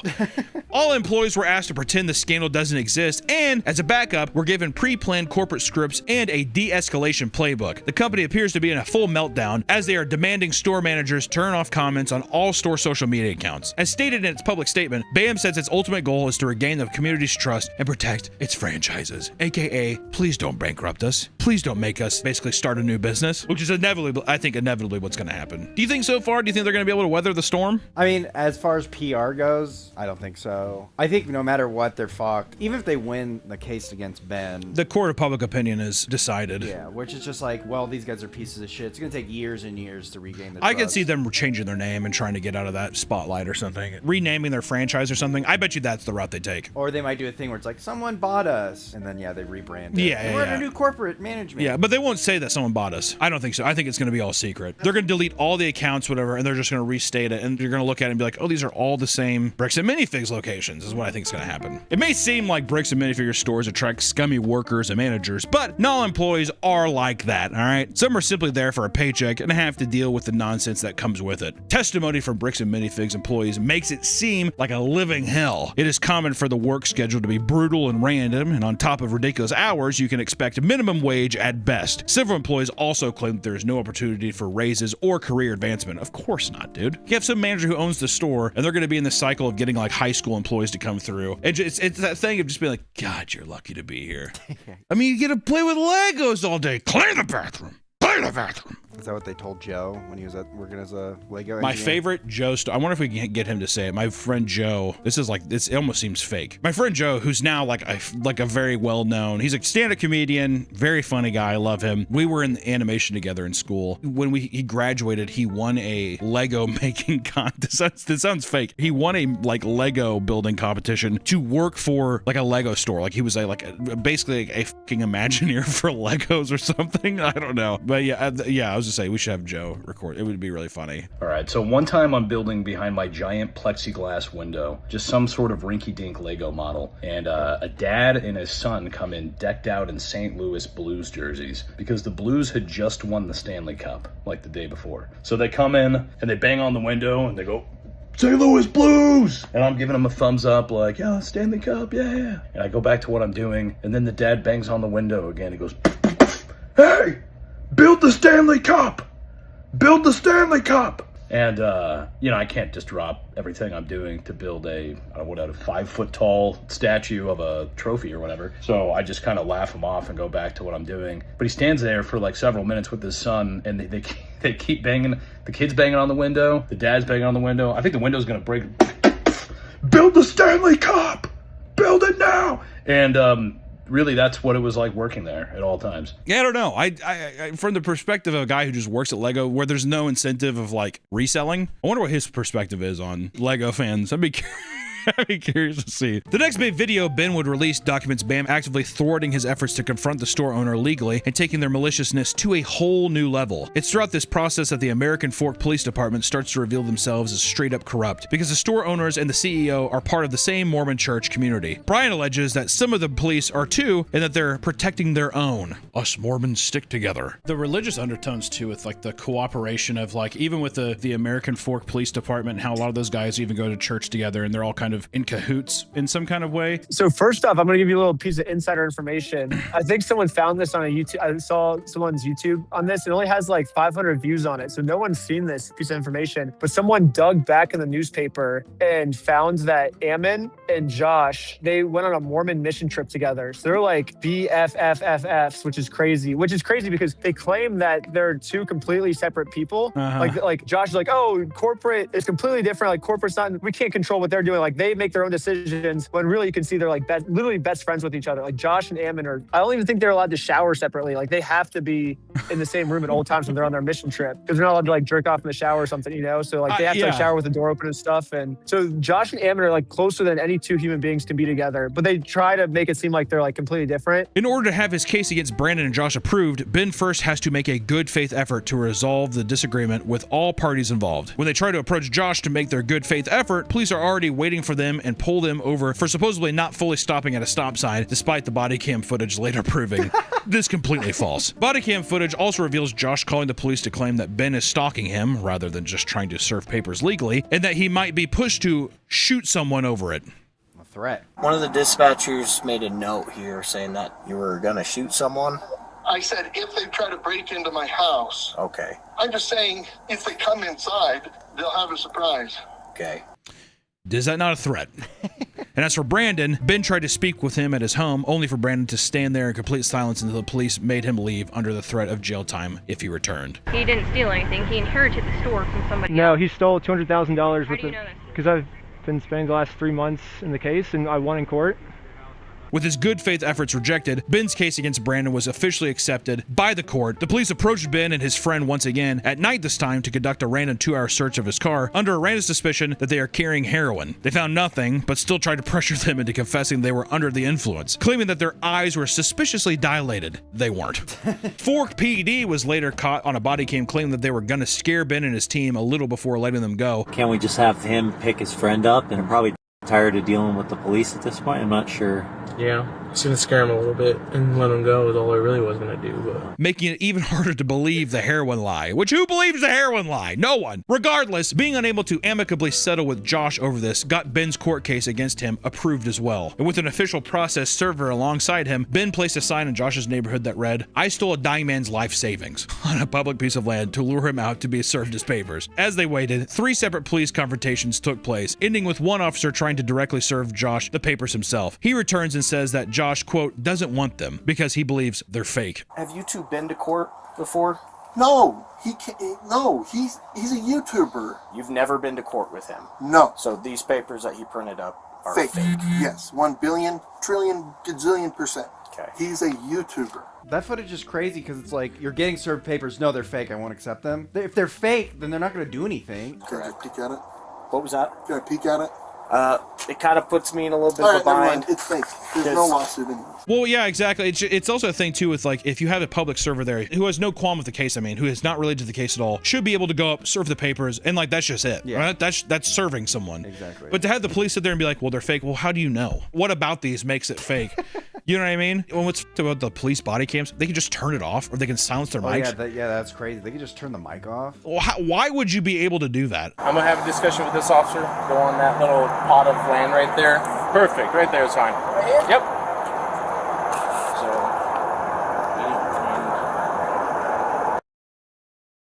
Unless there's just some reason I don't understand, editor, see if there's a reason that we legitimately just don't know about. But does that not sound corrupt? Okay, well, he thinks it's fake. Okay. Click back on. All right, we're just going to tell them to leave. A fourth set of officers confront them, this time directly calling the court to prove if the case is real. They are seen on body cam footage being told it is 100% legit. Yeah, looks like a real small claims case in our court. So they get fed up and just arrest Ben without reading him his rights. Ben gets out of jail, desperately starts a GoFundMe for Brian and his family and advertises it with another insulting sign. Police stop by and are seen scrambling to think of what excuse to arrest him again, right? In the footage, they're just like, I don't know. Is it disorderly conduct? Why? Did it raise the police to be summoned because it causes problems? Did he come out? Is he upset about it? I guess, but that's not. Look at your stalking code. Yeah, see if it's that. If it's not, we're going to look at disorderly. If it's not disorderly, then we're going to look at the city ordinance. They eventually try to seize one of their phones and immediately arrest Ben's friend Sheldon for, quote, trying to destroy evidence after he attempts to lock his phone, which is his legal right. You're attempting to destroy evidence. That's a worse charge than what you're looking at. Just locking my Nope. phone. Oh, you were not. Nope. Yeah, I was just locking my phone. I don't That's think all so. I did. Okay. Soon after, their home base in Utah gets raided on a warrant that included, quote, stolen Lego, which lines up with the piece of defamation Josh threatened to make about Ben if he decided to go through with the lawsuit. You stole them, bitch. I stole the Legos? Yeah, you're a fucking thief. Dang. Okay. You can shut the fuck up. That's your fucking choice. A future statement from the Fork Police Department claims hosts of the Airbnbs Ben and friends were staying at heard them talking about stolen Legos, which is just so funny. If I'm sitting here and I'm like, Lego is so popular. Oh yeah, did you hear about those stolen Legos? That doesn't mean that there's stolen Legos here in my fucking house, dude. Like, you could talk about things and not, you know, it's just so stupid. Every single one of them is thrown in the back of a cop car. And in this process, Ben's arm is yanked behind his back so hard that it dislocates his shoulder. Fun. That's cool. Fork Police Department, you rule! Fork Police Department would also claim that Ben must have faked his injury because the x-ray image he flashed on the screen in the video was of a left shoulder despite it being the right shoulder that was dislocated. It was very clear stock image Ben used to emphasize what the cop had done to his shoulder. It wasn't the actual fucking proof. Yeah, so I mean, come on, guys. That's not way to X-way. It's like, no shit, dude. God, what is going through your mind during all these altercations with the American Fork Police Department? And I mean, like, them fucking up your shoulder. Did they even give you medical attention? I'm so curious to my see. shoulder's not that bad just Okay. because it literally dislocates like probably once a month for the last like 9 years. Like it's like a very normal thing. Like it just pops out and within a second it pops back in. Like it's like I used to have to like manually do it, but now it's my shoulders are so loose now it just goes in very fast, which is why I try not to make like too big of a deal about that. I just really hurt my shoulder like right before. It was just bad timing, I guess. Yeah. But what I'm thinking during, I don't know. I'm just like in shock the whole time because I usually try to be like pretty like respectful to police officers. I grew up in like a pretty conservative place where it's like you respect the police officers, you know. So Pardon my reach. No, it's all Seatbelt good. on. Well, thank you guys. Thanks for being nice and cool. Thank you for being cooperative. if you show them respect, they'll show you respect. You know, that's kind of how I've always like lived my life with police. But yeah, this is so weird because I feel like I showed them lots of respect through the videos. You know, like I was pretty open about what we're doing and stuff, and then I showed them respect and they didn't show me respect back. So it was very interesting. But it is kind of sad to think that this is happening to other people that aren't filming. You know, and they're just getting screwed over for no reason, and it definitely sucks. Ben was released on a $2,500 bail and dodged an entire month-long sentence. Unfortunately, Ben now had a court case coming up with charges that put him at risk for a 5-year jail sentence. He had no time to breathe before his roommate called and claimed an officer stopped by their place and claimed to have a warrant for Ben's arrest. This time, it was non-bailable, and it listed that he, quote, represented a credible threat to the physical safety of a protected person. I wonder who that was. Now that there were police officers all over the county after Ben, he eventually fled to Mexico to continue the case without fear of being arrested. He could very well not be there anymore, but is likely not disclosing any more info about his whereabouts, where he has before. Usually he says, I'm here, I'm there. Now I think he's probably just fucking laying low. As you can imagine, PR for Bam was getting even worse during this time. This is when Eamon agreed to go on small Lego channel streams to explain more of his side, during which he does something that Bam has done on more than one occasion, uses employees as a shield to gather sympathy for problems their company caused. We legally can't direct franchisees who to hire, who not to hire. The franchisee will be held accountable, but we actually can't fire or, step over the line of that. We're Lego company. Why are you being so mean to us? Isn't that what it feels like? They're bad. I'm not bad. I'm a 46-year-old man playing with Lego. I'm 48. My wife has sex with other men. It's unfortunately true that people have become so infuriated hearing about how evil Bam is that they began harassing employees in review bombing locations that had nothing to do with the controversy, which is a shame. That doesn't mean that you should go into a store and like fucking actually physically hurt anybody or whatever. But if you're review bombing shit, I mean, it's fucking blame Eamon, dude. Blame your fucking head honcho. He's the reason that this is all happening, right? And Josh and the Fork Police Department. A lot of people to blame. Yeah, it's got a lot of things. There's a lot of things, a lot of targets you could throw up there. This actually hurts Ben's case, as BAM can now lump him in with the people that are doing these targeted attacks and harassment and label everyone as malicious. And it doesn't help that there have been both death threats and bomb threats made. My name is, I'm gonna you in the way you've never seen. You're the next one on the line. We go down from Salem, Oregon, and we come down the list. In fact, Ben alleges that Eamon called the police directly and claimed he planned on shooting up the store and burning the place down if the sets are not returned, which, don't recall Ben saying that. They sent people in saying they're going to murder our manager. They sent a lady in, and the lady's like, oh, I'm going to murder you to Amanda, the manager. Obviously, these are all fake threats. I would never do something like that. The police think that these are real threats. So now the police from Los Angeles, from Utah, they're all working together now to catch me. As we mentioned earlier, one YouTuber, MGS Bricks, visited multiple locations with a large collection of minifigures, including a Chrome C-3PO. Yeah, a Chrome C-3PO. Put the value up on screen, which we all already know. Of the 4 stores he visited, 2 offered 18% and 19% of his collection's value. The other 2 stores offered a measly 6% and 10%, meaning that on the low end, one store offered him $96 for his entire Lego collection. Oh my God, that's insulting. You know what's weird though is do you not get a better reputation if you actually just kind of pay good 50%? 50% of what's 60. worth? 60 feels 60 good. Over half? Yeah. Well, you got to think. Yeah. Then they're only making 40%. I'm only making 40%. Your Chrome. I mean, like it's a Chrome C-3PO. I don't really know the. I'm not gonna sit here and pretend that I know the value of these things, but I'm like, if I sold that little motherfucker for a percentage, I'd be walking out of the store and I'd be like looking back at him and shit, just sitting on the counter. When he went to the final store, he sent his friend in to make the exchange since the store knew who he was. After the employees combed through the Lego and handed them back, MGS Bricks noticed that the rare 30th anniversary Chrome C-3PO valued at around $800, God damn, was missing. Both men checked the car and the collection again before heading back inside. As soon as they walked in, they saw the rare minifig sitting on the employee's desk. And when they confronted him about it, the Bricks and Minifigures employee handed it back to them, saying he had somehow forgotten to return it. What a fucking snap. Oh! That's weird. How did it end up over here? How did it end up in my purse? Sorry about that. That's called stealing. No. I just took it for myself. Yeah. Right, what? Just as he handed it over, the Bricks and Minifigures employee made one more comment claiming that the rare minifig was actually a fake. Ugh. Yeah, it's actually not even good, so if you just want me to hold on to it, I can. Which made the situation even more suspicious. Obviously, the guy tried fucking stealing it. Come on. That's crazy. That's a crazy evolution as a human being, though, isn't it? I mean, like, you're stealing Legos. Can you imagine as a child? Oh, your future self walks up to you and they're just like, we're going to be in Legos and we're going to steal from people. We're going to steal Legos from people. Really? I mean, kid me would be like, yes. Do you think so? I feel like they'd be like, why are you stealing it? I stole Legos as a kid. So I'm barking up the wrong tree, aren't I? You're like, perfect. Never change, adult Nick. I won't, little Nick.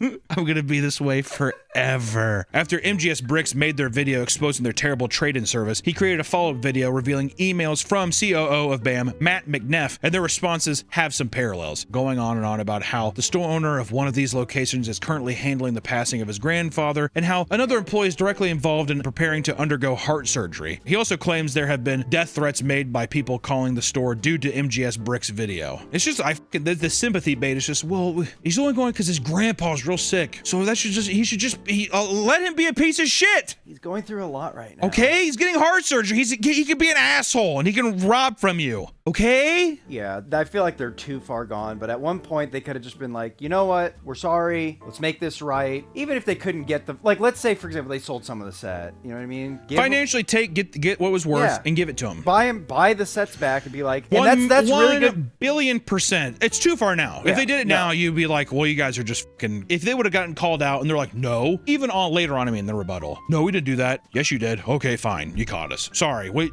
Okay, here, just make it right. You could have been totally even Stevens on everything, but instead you're just being a fucking. I mean, you're being greedy. That was another thing too. Is even like how polite you were, or at least how civil you were with going to corporate. It made me think about: was there any specific action that corporate took that you believe like unnecessarily escalated this situation as a whole? How corporate responded to things? So first off, corporate is involved. Second off, I mean, if I was corporate and someone came up to corporate headquarters and be like, hey, I think you guys are holding some of our Legos. I think that was my exact word. I'm like, hey, I think you guys are holding some of our Legos. Can we work with you guys to get them back. His response to that was, no, like the Legos were never in our store, you know, basically just saying that, like just trying to lie to me. So if I was corporate, I would have been like, okay, let's pull out the inventory list. Let's see if we do have your Legos, you know? And that's what any other CEO would have done. Yeah, anybody else. Say like, hey, if this person's claiming to have Legos stolen by our company, then let's look at it. And I had the inventory list in my hand with me. So I would have said, hey, can you show me the inventory list then? I wouldn't have been like, oh no, get out of my store. I'm calling the cops, you know? Yeah. That's not what I would have done, I guess. They could have totally had good PR too, in the sense you could be like, you know, I wasn't aware of this co-assignment, but I'm going to take the responsibility here, do what's right, and give you back your sets. At the very least. Yeah. Well, they're just looking at it though, and they're looking at like the amount of money they're going to lose and all that kind of stuff. And they just, it's so stupid because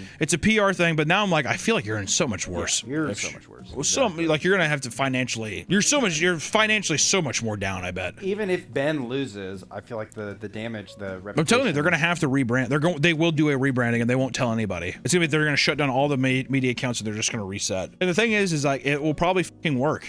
Oh, yeah, unfortunately. People were heavily anticipating the third installment of the series, and Ben was working on it nonstop to the point where it was starting to affect his health. This excitement would come to a sudden halt, however, and a short update video was released instead. Brian, Ben, and his team are now in the middle of a RICO lawsuit filed by BAM. Due to the nature of what's in the video, releasing it would result in him losing his $300,000 lawsuit, and the GoFundMe would be taken down as well. In the video, he withholds directly stating that the company's name to avoid any kind of trouble. The GoFundMe we made for Brian will go straight to this mystery company that I am no longer allowed to talk about. Ben explains that there has yet to be a moment for him to share his side of the story with the court despite having footage as evidence. He believes they don't want the video released because he directly discusses the false bomb threats and murder threats they're claiming were made. Shortly after the video was uploaded, Ben's GoFundMe was briefly shut down for reasons he also claims he can't talk about, under fear of it landing him in jail, but thankfully, as of June 10th, the GoFundMe seems to have been brought back up. More information is coming out every day regarding this whole situation, including an important update from BAM on June 4th that states Brandon and Joshua made a mutual agreement to no longer work with the company. Ben has claimed in the past that his entire channel has been demonetized for a very long time, so he isn't able to hire an expensive lawyer despite everyone begging him to do so. So, while watching and sharing his video is a great way to spread awareness, you can directly support him by checking out his Patreon and supporting his cause. And for a lot of the content that he makes, it is fucking really cool, and we just wanted to need to bring more light to situations like this, you know? I mean, it's just a creator doing something fucking awesome, making extreme waves in terms of like getting something done to the point where now stupid fucking like judicial systems are getting in the way and just kind of, I mean, halting somebody's progress for trying to right the wrongs of a thing that could have just been very easily solved. But instead, greed has taken over, and now you have a fucking Lego company threatening to put somebody in jail for 5 years for trying to like right the wrongs of trying to like help somebody get their collection back. I mean, and just like as a last thing too, I'm just curious, like, do you remain optimistic that the Legos will be returned to Manziel, or do you think that like, the reason I ask is because these people have doubled, tripled, quadrupled down to such an extent that as like a person that has consumed the content that you've put out, and as like someone that's following the channel, even I have lost optimism that these people are ever going to learn and like do this? Or is it going to be something that he's going to have to recoup them in some other way? I don't know. It is interesting. It reminds me a lot of the pizza thing from McKamey Manor, where it was like, oh, we got to get pizza with Russ. And everyone was telling us Russ will never get pizza with you. Like, he will die before he gets pizza with you, you know? And we finally got the clip at the end where he's like, I'm giving up, you know, like, here's the pizza thing or whatever. They keep saying they're willing to give the Legos back, but they've been saying that since like day one, I guess, of like, oh, we'll give it. And then when Brian's finally like, okay, like, let's do it, then they always pull something out where they're like, oh, we actually can't do it anymore. You know, like, you have to apologize to Amanda first, or you have to delete all these like negative comments, or you have to, and we always do the things they tell us to do, and they still don't give us the Legos. As of today, Ammon said, we just want to give them the Legos back. Brian won't accept them. Our number one priority right now is to ensure that he gets made whole. And so we're working towards that, and we're hoping that he'll be able to come to the table. We're excited to be able to make that happen. Obviously, he will accept them. Ammon's not the one to give them back. So it kind of comes down to like, is Ammon willing to tank his whole company because of this? And it seems like maybe, I don't know. That's the craziest part, is it feels like they would rather implode this company they've built versus like admitting that they're wrong. It's a level of delusion that just seems insane. I mean, like even Russ had a moment of clarity where he was like, okay, like I get it, you know, but this is coming, you're talking with major news networks. This has become such a huge thing. It's crazy to die on this hill. It's just unbelievable. And that leads me, I guess, to like the final thing of how can we, like, is there any way to support you or Brian in this time of like, I know that you have a Patreon and stuff that we wanted to plug and shout out and stuff, but is there any other way Oh, that we can help? nice. Yeah, probably just those two things. Yeah, Brian's GoFundMe's been going crazy. And obviously we passed the goal within like a few hours, but Brian is now being sued by Of course. Bricks and Minifigs. Of course. Why wouldn't we? Not only did they steal from him, now they're trying to sue the person they stole from for literally no reason. Yeah. Well, they got to squeeze as so- much as they possibly can out. You know, if they've dug this deep, they got to keep digging. It seems like, my God. Yeah, and they're trying to get us for RICO charges, which lawyers are saying, we're obviously trying to get it dismissed. So if it gets dismissed, we might be good. But if it doesn't get dismissed, they're saying it could be like millions of dollars in lawyer fees, which is crazy. So then the GoFundMe would just be a small fraction of that. But the good news is it would take about 2 years. So I think within 2 years, we probably could raise that because we'll just keep making content about it. Yeah. So I'm not really too worried, but yeah, I think the GoFundMe and Patreon, like all of the money from Patreon and GoFundMe right now is just going towards like a legal trust is what we put it all in. Yeah, it's crazy. That's fucking awesome. I mean, you know, I hope that the situation can clear itself up soon. I appreciate you taking time. These are just some thoughts that we had in this crazy fucking roller coaster you're on, but I mean, you're doing a fucking crazy good thing, man. I mean, very selfless, and I mean, I know all your viewers appreciate it, so, and I appreciate it too, so thank you so much. Oh yeah, no, that's sick. It's been a fun journey for sure. It's awesome. I just love doing going on like fun adventures and stuff like this. If you can help people out, then it's just fun for me, I guess. I don't know. No, I think that's a perfectly reasonable answer. It's a sickening thing that's happening right now. You don't really know what to do, and all we can do is the only thing we have, Nick, is this channel to talk to people about it and to tell people to go support Ben's Patreon and help him fight this case, and also hopefully that whenever this is all said and done, we can hear some more of these stories that I know he desperately wants to say. Bricks and Minifigs, go fuck yourself. You guys suck. Right? Also, I want to preface this too. That doesn't mean that any of you should go and harass and do it like bomb threat. There should be nothing of harassing these locations because it will not help anybody. But it's important to realize that like there is a shark in the water and there's blood in the water and these motherfuckers are lurking around and stuff. You know what I mean? So just be mindful of that. Be sure to tell your friends to never shop at Bricks and Minifigs. I hope it fails. I hope it fails, and that all the employees, or it's their regular jobs, I hope they're able to find something quickly, and that everyone at the top, I hope you never own a business again, you predatory sacks of shit. Is that fair to say? That's fair to say. Okay. Guys, until next time, we will see you in the next one. But like I said, be sure to check out Reckless Ben's channel. It's fucking insane. We did a very quick deep dive into this whole situation just so you guys understand what we were trying to tell you. But the videos, you got to check them out. Our edit will not do it justice. You need to go watch the videos. It's fucking appalling. It'll get your blood boiling. And like I said, fuck you, Bricks and Minifigs. Fuck you, all of you who are involved in that. Almost said something bad. Can't say that, right? I can't say that. No. I can put my hand up. It feels good saying it, though. Okay. Welcome back to the Papa Meat channel. How you doing? How you doing? Come on and sit on down because today we're talking about Wendy's. The square burger place with the obese red-haired girl, right? They're doing a disservice by not making that little girl just fat as shit on the side, dude. You know what I mean? You know, a little while back, we did a video talking about Waffle House's training videos, right? We learned the hieroglyphic method of ordering some waffles and some eggs. But now today, I want to talk about another strange training video that's out there from our good friends at Wendy's. More specifically, training videos from the 80s and 90s golden era of Dave Thompson, the CEO of Wendy's, the golden era of his training video escapade that he decided to do. I'm not sure. These videos have become infamously known for their cheesy and, dare I say, somewhat catchy music videos. Whoever was in charge of producing these songs and producing these music videos did not hold back, ladies and gentlemen. They swung for the fences, and dare I say, at times, they hit some home runs. So without further ado, let's dive in, shall we? Whew. Eat spicy goodness like a boss. Wait! Today's video is sponsored by PDS Debt. It's so easy getting into debt, but getting out of it is a different story. So many of us are struggling with credit card debt, personal loans, collections, or medical bills. Oh, I'm sorry, I'm sick. And the system just wants to keep you there, man. And look, I went to art school, took out a bunch of debt, and I wish that PDS Debt was around to help me. If you're currently struggling with debt, PDS Debt may be able to help. PDS Debt provides a service to match you with debt solution tailored to your financial situation. Everyone with $10,000 or more in eligible debt qualifies. And the best part is there's no minimum credit scores required. Save more while paying off your debt in a fraction of the time. And PDS Debt works hard to understand your unique situation and find alternatives to get you debt-free. Stop waiting and start saving. Get a free debt analysis right now at pdsdebt.com/papameat. It only takes 30 seconds. That's pdsdebt.com/papameat. pdsdebt.com/papameat. Thank you to PDS Debt for sponsoring this video, man.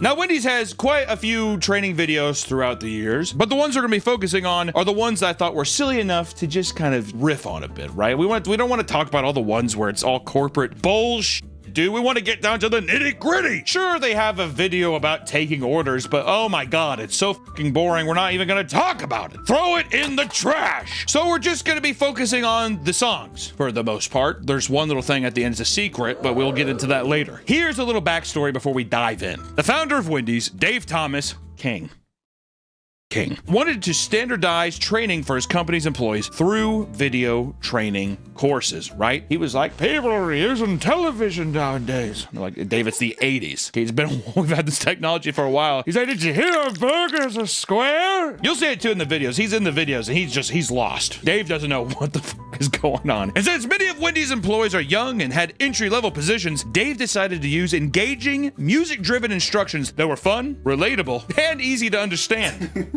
You thought they're like monkeys.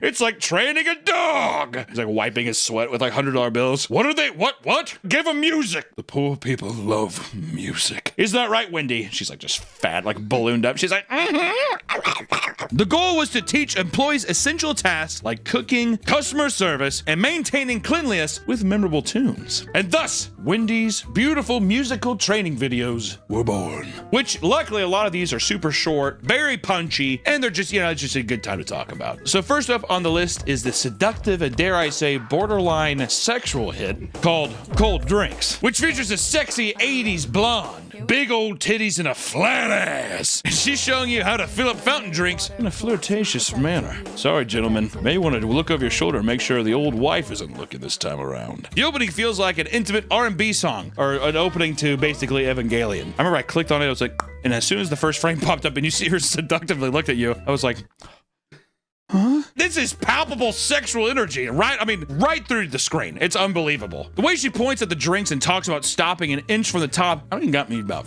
half chubbed up. All right, I don't know why she's just like, right from the top, just an inch from the top. Uh-oh, too many inches. You're just like, what? Dave Thomas is in the back. He's like, Wendy, close your eye. Cover your eyes for daddy. Cold drinks come in 4 cups, gotta know the size before you fill it up. Biggie, medium, small, kids meal. I love back in the day they had the fucking Biggie. Yeah, I know. On the cup. Isn't it sick? Why bring back Biggie, dude? That thing is so tight. It's a good deal. Use the scoop to fill with ice. Never use the cup. Take my advice. I'll be honest though, she could have a little bit more life in her voice. It's a little like that. You can tell she's just like, they usually get me in here for my looks. Now I'm having to talk. What the fuck? Tilt the cup and push against the lever. Keeps the phone down now. Isn't that clever? Isn't that clever? It's like, there's gotta be more rhymes. Put in more rhymes. They're like, can you add in more rhymes? Lever, isn't that clever? He's like, ha ha ha, perfect. Putting out a stogie on the intern's face. When you reach a 1/4 inch from the top, that's where you wanna stop.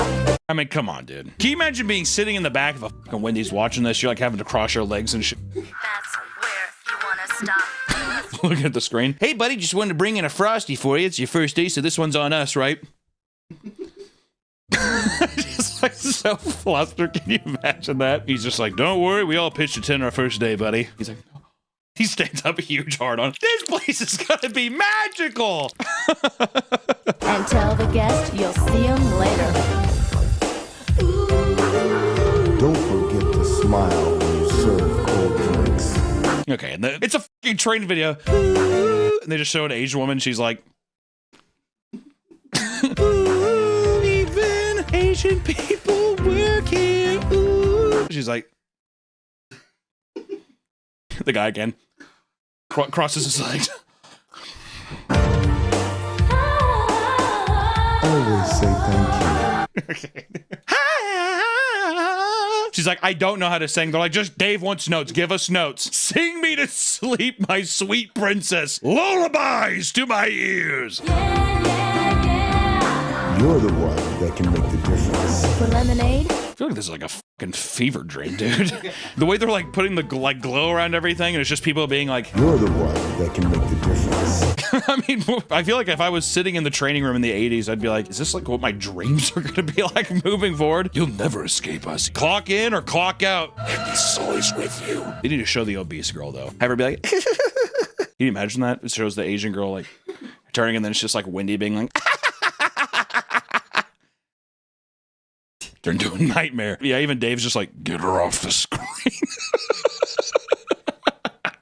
I feel like nowadays you could do that. Make Wendy fat and be like, oh my God. Oh, yeah, dude. Definitely. She's our plus size little angel. She's just like, a 9-year-old girl having a heart attack. Look at her go. She's wearing the Gap. She shops at Old Navy. She's hip. She's like, tons of Frosty and bacon grease over it. You want another Baconator? But we move on from cold drinks, dude. Yeah, you got somebody oohing and on at Asian women smiling at you. It's a good song. All right, I'm not gonna, can't falter them. Damn fine way for a training video, but it doesn't hold a candle to the absolute banger that is Hot Drinks. Hot Drinks fucking rules, dude.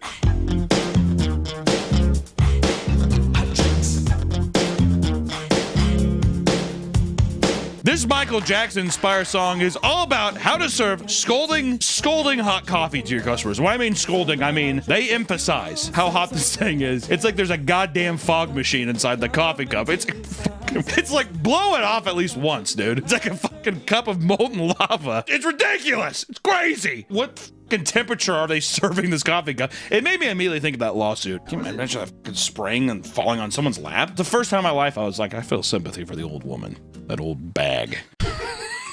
It was kind of actually a crazy throwback to see the lids before had a caution hot, scalding hot. Because now it was like, I can see this being fucking deceptive. Even though when the coffee thing goes on, I mean, you just expect steam to be shooting out of that thing. Here's your coffee. It's like a fucking train. Oops! The person's lap. That's what I was hoping through the song. He'd accidentally spilled on himself. Oh, yeah. Oh, absolutely. Hot drinks really get you going. Warms you up when you feel you're slowing. This, I mean, seriously, this song is such a fun. Hot drinks. Even when he blows it too, it's like a huge cloud and the music's like pours out too. It's fucking crazy. The lighting in the music video, I mean, first off, this is a bad training video. This is a bad training video, not because the information is bad, but because I am not absorbing any of the information. It's just a catchy song, like too catchy to where I'm like, hot drinks, and then they're blasting these crazy lights on them like it's a goddamn Dario Argento film. It feels like fucking Suspiria in this music video, dude. I expect a demonic witch to come out and start like ballet dancing. Hot drinks really makes you go away. Wendy's, we always serve it right away.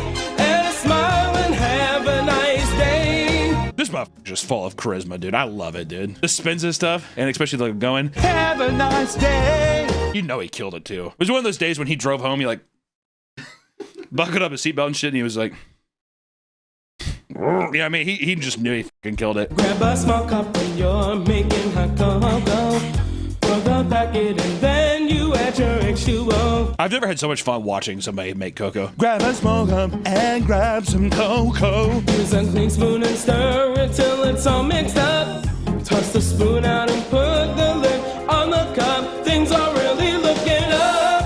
Hot drinks really get you going. To be fair, yeah, the rest of the music, the whole music video is in the store, and he's just like, grab some cocoa and mix it up with a clean spoon. And you're like, okay, yeah, that makes sense. And all of a sudden, he's like in the depths of hell. Hot drinks really makes like it's fucking crazy, dude. Man, those old signs too are so sick. Oh, there's the Asian woman smile again. She's just like, how many times are you gonna come here? He's just like, you smile for the camera again. She's like, yep, it's really busy today, Mr. Thomas. I don't care. What's your name? She's like, it's Susan. Yeah, right. That's what the telemarketers tell you to say, isn't it? Yeah, I probably can't throw that one in, but I love this one though. Once again though, I feel like cold drinks, I retained a lot more information versus hot drinks. Hot drinks, you went too hard. If I was in the room, I'd be like, you gotta pull it back because I only remember the chorus and like there was some cocoa and stuff, but then you're blasted with fucking neon colors and it's too good. Historically epic music video. This is like pretty popular too. What the? This has 3.5 million views. It's a Wendy's training video, dude. I love it. Like the comments are so good. Just people being like, he didn't get paid enough. Also, if you have this legendary thing, even if it's outdated, why would you not still just play this? Or do you think they're like, oh, it's too old? Well, that's what I love about corporate people. They have all the money. We want a hip new music video, right? And it's like, well, dude, you guys have hot drinks. They're like, I don't care. It's so old. Oh, God, look at this outdated technology. God, can you make it modern? Where's the fat little girl having heart attacks? She's like, oh. I like to think that Wendy never gets older. She's just always perpetually an obese small girl. Like as soon as the earth is gonna explode and she's gonna be the only remnant of humanity just like floating in space forever, perpetually having a heart attack. You're gonna be a star, Wendy! If we have to move on, I almost wish we would just save that one for last. I don't think all these are gonna fucking suck. Because next up, we have the goddamn Can Chili Be Served with Cheese song. We started off way too strong because cold drinks is like still kind of a ooh, and then hot drinks, hello. Chili can be served with cheese song. It just teaches you how to stir the chili. At some point I feel like they have like, Dave, we can't capture lightning in a bottle 7 times. He's like, get the goddamn cheese chili song out now. Always got to make sure that you stir it right before you put the chili in the bowl of cup. Use a figure 8 motion from the bottom to the top.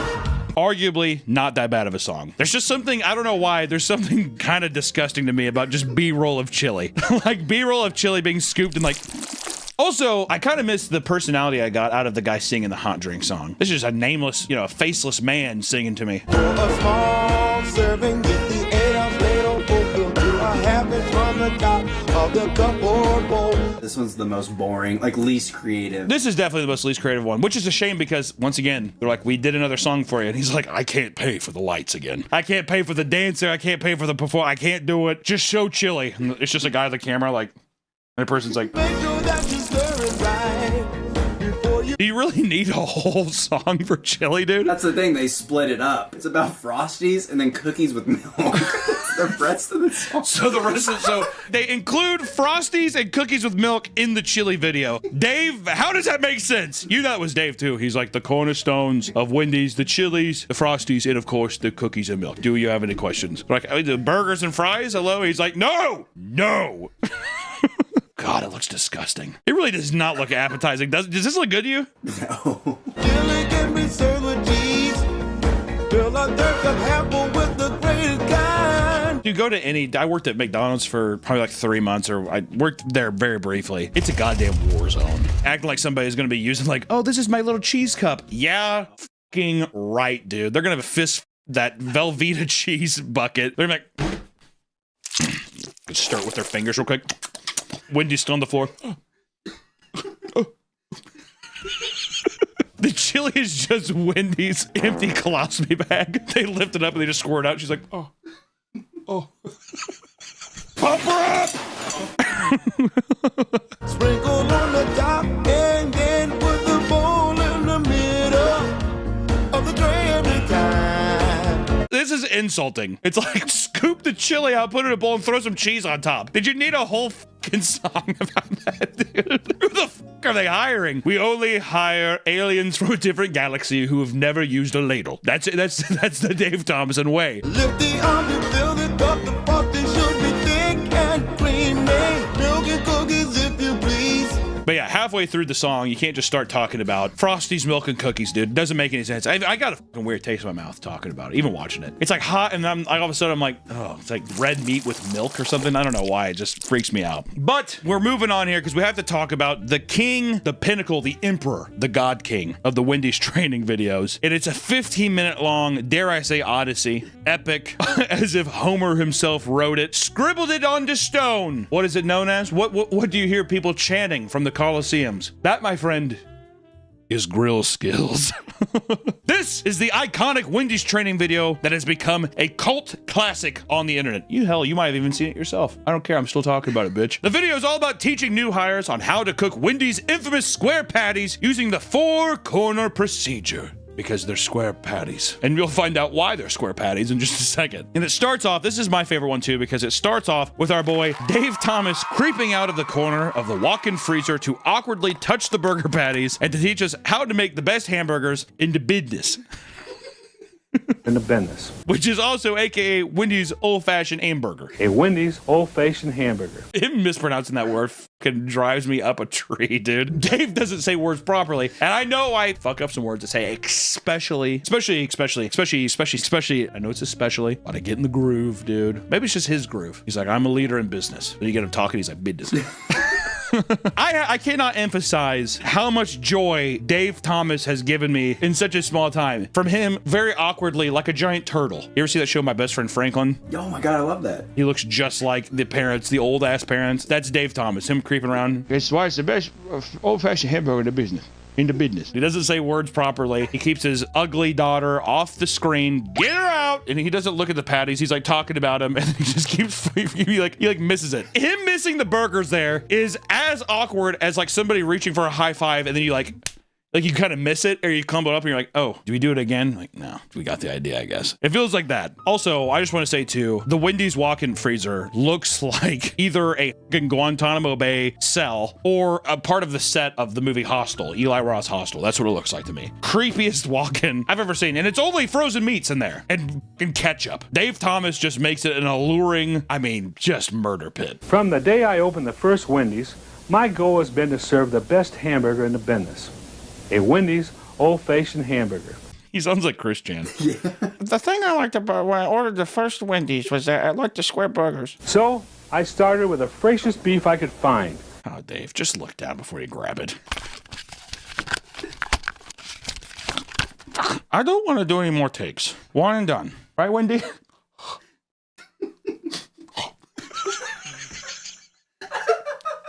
I really hope that joke does well because I keep beating this dead fucking horse, dude. 100% pure beef. Never frozen. Yeah, right, Dave. Never frozen my ass. I need kangaroo court. Lies! Unfair. I don't. What do you think? You think they're frozen? I think they're frozen now. They gotta be frozen now. How the f you transport around the country? Raw meat. That's why they call our delivery buses the blood bus. Because there's just disgusting, hot, raw meat, blood all over the floors. You know what? I think they defrost them. Yeah, now they're not frozen. It's like, well, they were, Dave. Well, I guess we're splitting hairs. We also learned, and I know this is people talk about many mysteries of the universe. The Big Bang, is there God, right? Religions form, people ask these questions. Why is the sky blue? I think we know that one. Yeah. What were the Egyptians really saying with their hieroglyphics? Are they spaceships? Were they aliens? And probably the greatest mystery of all, why does Wendy's have a square burger? And finally, people, we get straight from the horse's mouth, from God's mouth, Dave Thomas. Take it away, Dave. So they'll hang over the edge of the bun, and people will like that. Because people like it. The square shape and the burgers hanging over the bun allow customers to see the quality of the beef before taking a bite. That is the dumbest that actually pisses me off. Can you imagine you getting ready to take a bite of a burger? You're like, whoa, holy shit, did anyone else see? You guys see this thing? Okay, I guess that is quality. It's like, what the f are you talking about? What a week, come on. But 2 minutes into the video, Dave decides he's tired of talking and goes and grabs a hot and juicy hamburger. I'm going to have a hot and juicy hamburger. Go old-fashioned hamburger in the business. While we continue to watch a training video, Dave pretty much just taps out and he's just like, I'm here, I'm gonna eat, okay? We then get a nice little montage of the workers preparing the store for customers as the trainee, Bill, clocks in and gets scolded almost immediately by his manager. He gets clocked in and they're just like, hey, the manager needs to see you right away. There was a stabbing last night. Please tell me he didn't take home mustard again. Dave Thomas is here and he's livid. Today is Bill's lucky day as he gets to learn how to use the grill. I thought this was kind of weird when she's just like, you're gonna learn how to use the grill today. It feels like he's been there a while. Like people know him and shit. He's like, hey, how you doing? And he looks totally comfortable. She's just like, we're gonna let you use this foreign device known as the Wendy's grill. He's like, you mean it? That beautiful alien technology with the square burgers? She's like, yep. You're lucky, Bill. Welcome to the club. Maybe she's like my old Papa Murphy's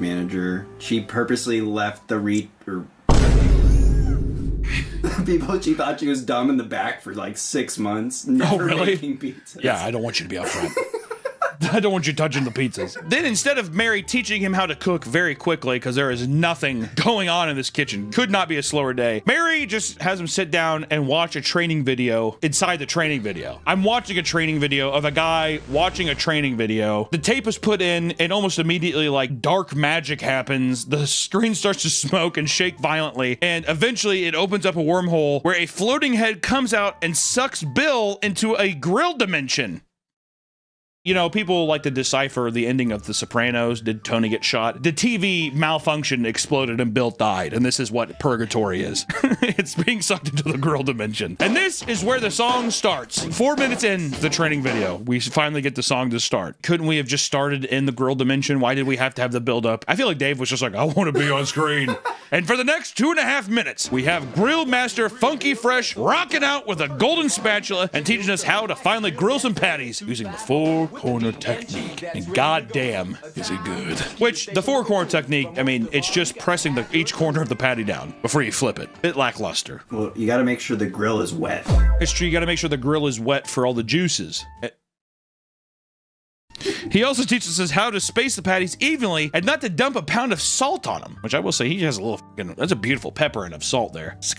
Oh, it's unbelievable. Well, he is the grill master. Funky Fresh. There's also cartoon floating patties with giant eyes and lips talking about how the meat starts to shrink. We start shrinking when we hit that grill, you know it will. It is haunting. This, I think, could have been done in a different way. It felt like a German expressionist, like surreal, like a nightmare. A goddamn nightmare. Now we know Bill is actually dead. Yeah, this is how we know that Bill is actually talking to angels or demons. We're trying to decipher which part of the afterlife did Bill end up going to. Sexual joke here about meat shrinking? No, that's just a... What are you thinking? I don't know. Just thought there was a joke there. It's almost like it's the opposite of sexual. If your meat is shrinking, like you're not getting horny off these floating hamburgers. Maybe we'll ponder something by the end of the video. I mean, even Bill can't believe his eyes. He looks so goddamn distraught, like he's witnessing a nightmare. He's looking around, he's like, there's really no emotion besides, I mean, it looks like terror. You would think that they would be like, when we hit that grill. You're like, he's having fun.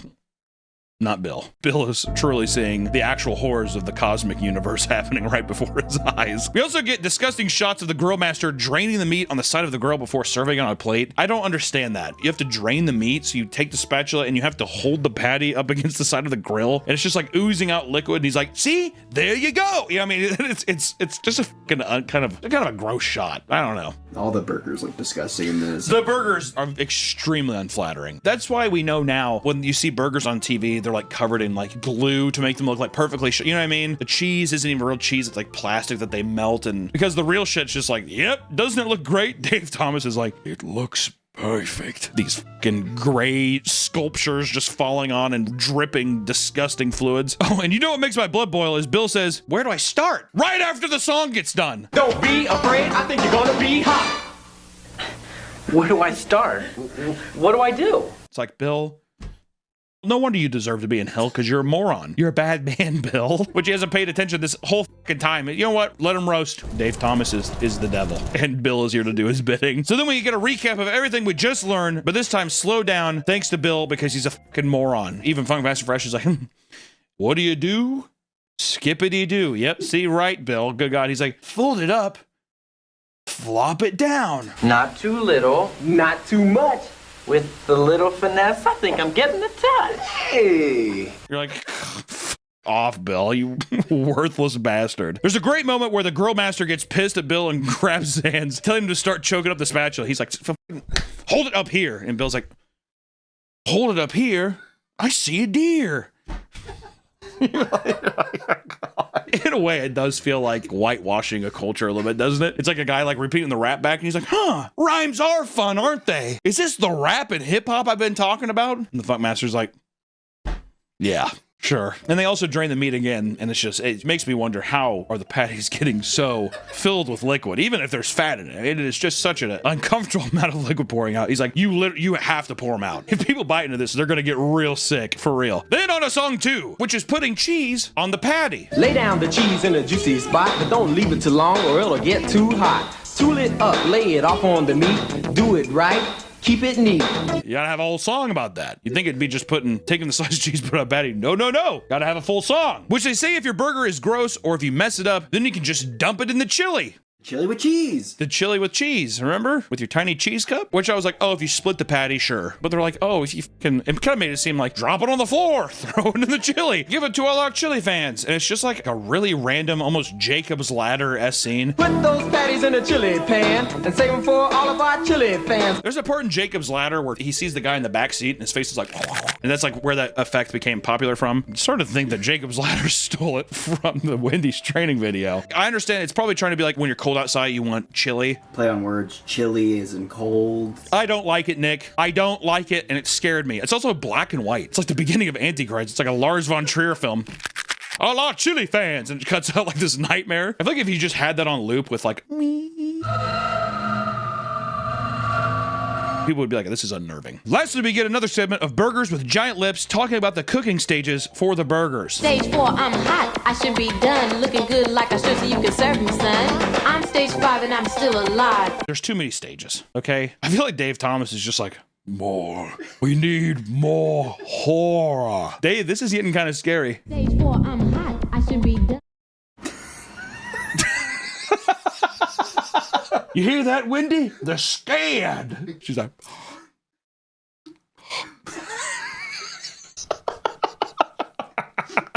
so stupid. And after the song is over, we cut back to Bill blankly staring into the TV as Mary yells in his ear, trying to snap him out of his drug-induced trance. I feel like Mary, like, she's like, good luck, pat him on the arm and like put like a patch on him, like LSD. And she's like, Bill, hey, welcome back, sleepyhead. What was it like? And he's just like, totally fried. His eyes are completely white. So actually, you didn't pass your drug test because it was laced with LSD. He was like, I've never done that before in my life. And it was Mary who did it. She's like, we can't have him. He asked too many questions, Dave. The horror. We then get a montage of Bill rizzing up Mary with how well he can use the grill. I mean, he is. She's like, play your cards right, Bill, and you can spread me and four-corner me tonight. He's like, what does that mean, Mary? She's like, how about a rope, some duct tape, and candle wax, and we'll figure it out in the back, Bill. Whoa! You think Mary's beef's pretty greasy down there? I imagine you have to drain Mary's beef. Do you kidding me? Those two lips look like an old man spitting into a dip cup.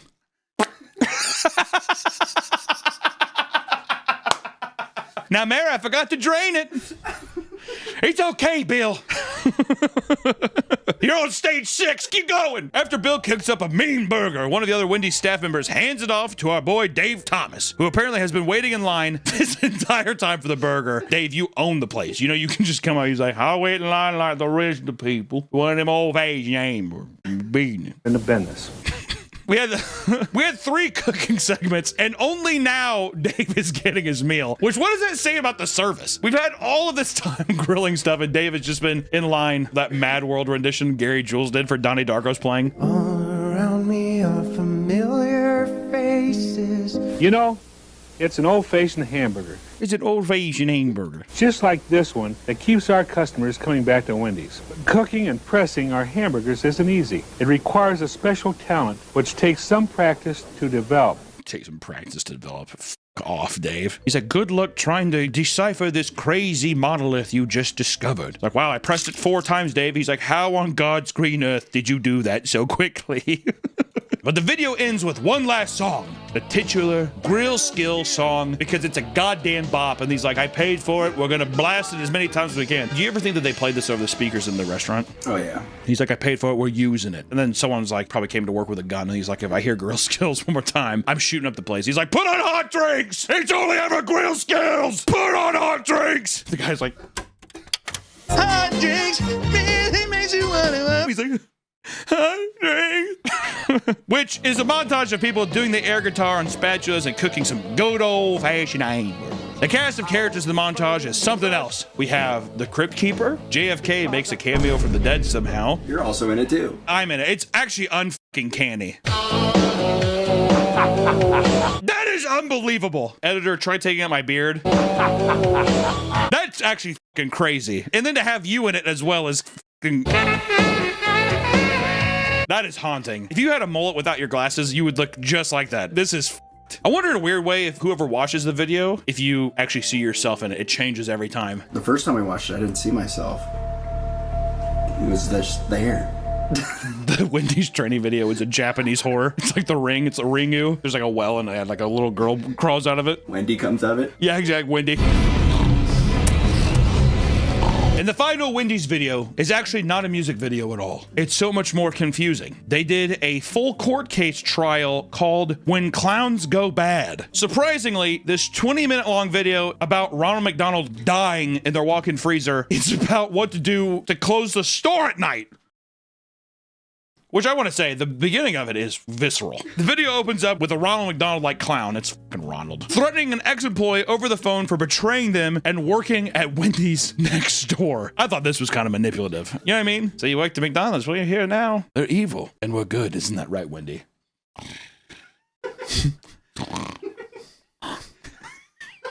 Due to legal reasons, the clown's name is Max for Max's Mystery Burger. We then cut to a blonde lady screaming as she finds Peg, another Wendy's employee, kneeling over Max's lifeless corpse in the walk-in freezer. I mean, I was like, holy shit, there's a fucking dead body in this training video. It's implied that Peg caved Max's skull in with an iron pot. There's a huge dent in it. I think Peg did street justice on Max, dude. An unbelievable way to start a training video. Essentially, the whole video takes place inside a courtroom and swaps back to the Wendy's store as the defense and prosecutors question the various employees on what went down that night when Max was murdered. Which, for being a courtroom drama, I was hoping that they would ham up the acting just a bit more, specifically in the courtroom. I wanted some like, we want the truth. You can't handle the truth. Did you kill Ronald? You can't handle if I killed Ronald. You would have been sick as a tie-in. Remember the beginning of Goodfellas when Ray Liotta? Also, I like how many, why the fuck were you doing so many movie references? There's been an alarming amount of movie references. I apologize. But I want to say it would have been cool if they would have tied it in where he didn't snitch and she's just like, I don't know what happened. She comes out of the courtroom and then Dave Thomas, along with all the other Italian Americans, are like, good girl. You know what I mean? You did your part. You didn't snitch. And they all like pay him. They might have got cut. We never see them walk out the courtroom. We never see them walk out the courtroom. I think they did it, but Scorsese came in and he was just like, it's too close to my movie. Don't get me wrong, this video is still cheesy, but just comparing it to the other songs, I wish they just would have pushed a little bit further. Also, you're doing a fucking Law and Order court case about a murder, and you're gonna keep, let's play this one safe. Makes sense, Dave. There's one great part in the beginning where the defense attorney asks Peg's manager if Peg is a violent person, to which he responds, Peg? No way. She doesn't have a violent bone in her body. She's a very meek person. Not like yourself, eh, Betty? No. like a fucking slap in the face, but she's meek. She's such a quiet little flower. Unlike me. To which the defense attorney flips the script and starts accusing her of murdering Max. So you actually threatened the victim? No further questions, Your Honor. I think that to make this a more effective, enthralling thriller, we needed more screaming, more crying, maybe even Ronald McDonald's wife, who's also a clown. You bitch! You murdered my husband! It's like the kids are like Raggedy Ann dolls. Look at them! Stuff like how Peg starts spazzing out after finding Max's body, or then the blonde chick screams when she finds Peg. Those are good moments, dude. Give me more of those moments. And the whole video is about cleaning the store for closing, which the solution for everything is just hot soapy water. It's pretty much them being able to say hot soapy water as many times as they possibly can. I think they're really trying to drill in. The water's gotta be hot, and goddammit, it has to be soapy. Hot soapy water. Hot soapy water. Soapy water. Soapy water. Soapy solution. Soapy solution. Soapy solution. Soapy solution. Soapy solution. Which they showed a guy doing the top of the tables and the bottom of the tables. I'm like, dude, yeah, fucking right. Like a 16-year-old, especially, what is it, in the early 90s or something? I'm getting paid $1.25. Let me scrape the gum out the bottom of the tables. Fuck you, Dave. You know, I'm not gonna do that. If somebody was like, did you get the bottom of the tables? I'd say, yeah, I got the bottom of the tables. Take it, it's minimum wage and shove it. Oh yeah, then they start mopping down like the salt, pepper shakers and the ashtrays, which the ashtrays I thought was funny. People smoking. Can you imagine the mouthfeel of having a fucking square hamburger and a cigarette? I feel like a cigarette and a Frosty would go kind of hard though. That's a good palate cleanser. Even the urinals in the bathroom get hot soapy water. Cover your hands in hot soapy water and wipe all that piss off the urinals. Yeah. Throughout these cuts, the videos do a great job to really showcase Peg as this unhinged psychopath. She might have done it. By this point in the video, I'm thinking old Peg Leg is a little devious, all right? Who knows? Like when she's talking about taking the trash out, the music sting plays and she talks about using the side door. Use the side door, not the back door. Bum, bum, bum. Yeah, no reason. Yeah, I didn't use the back door. I used the side door. Or how she says to another employee, we're killing him, in regards to Max's mystery burger. But don't you worry about Max. We're killing him.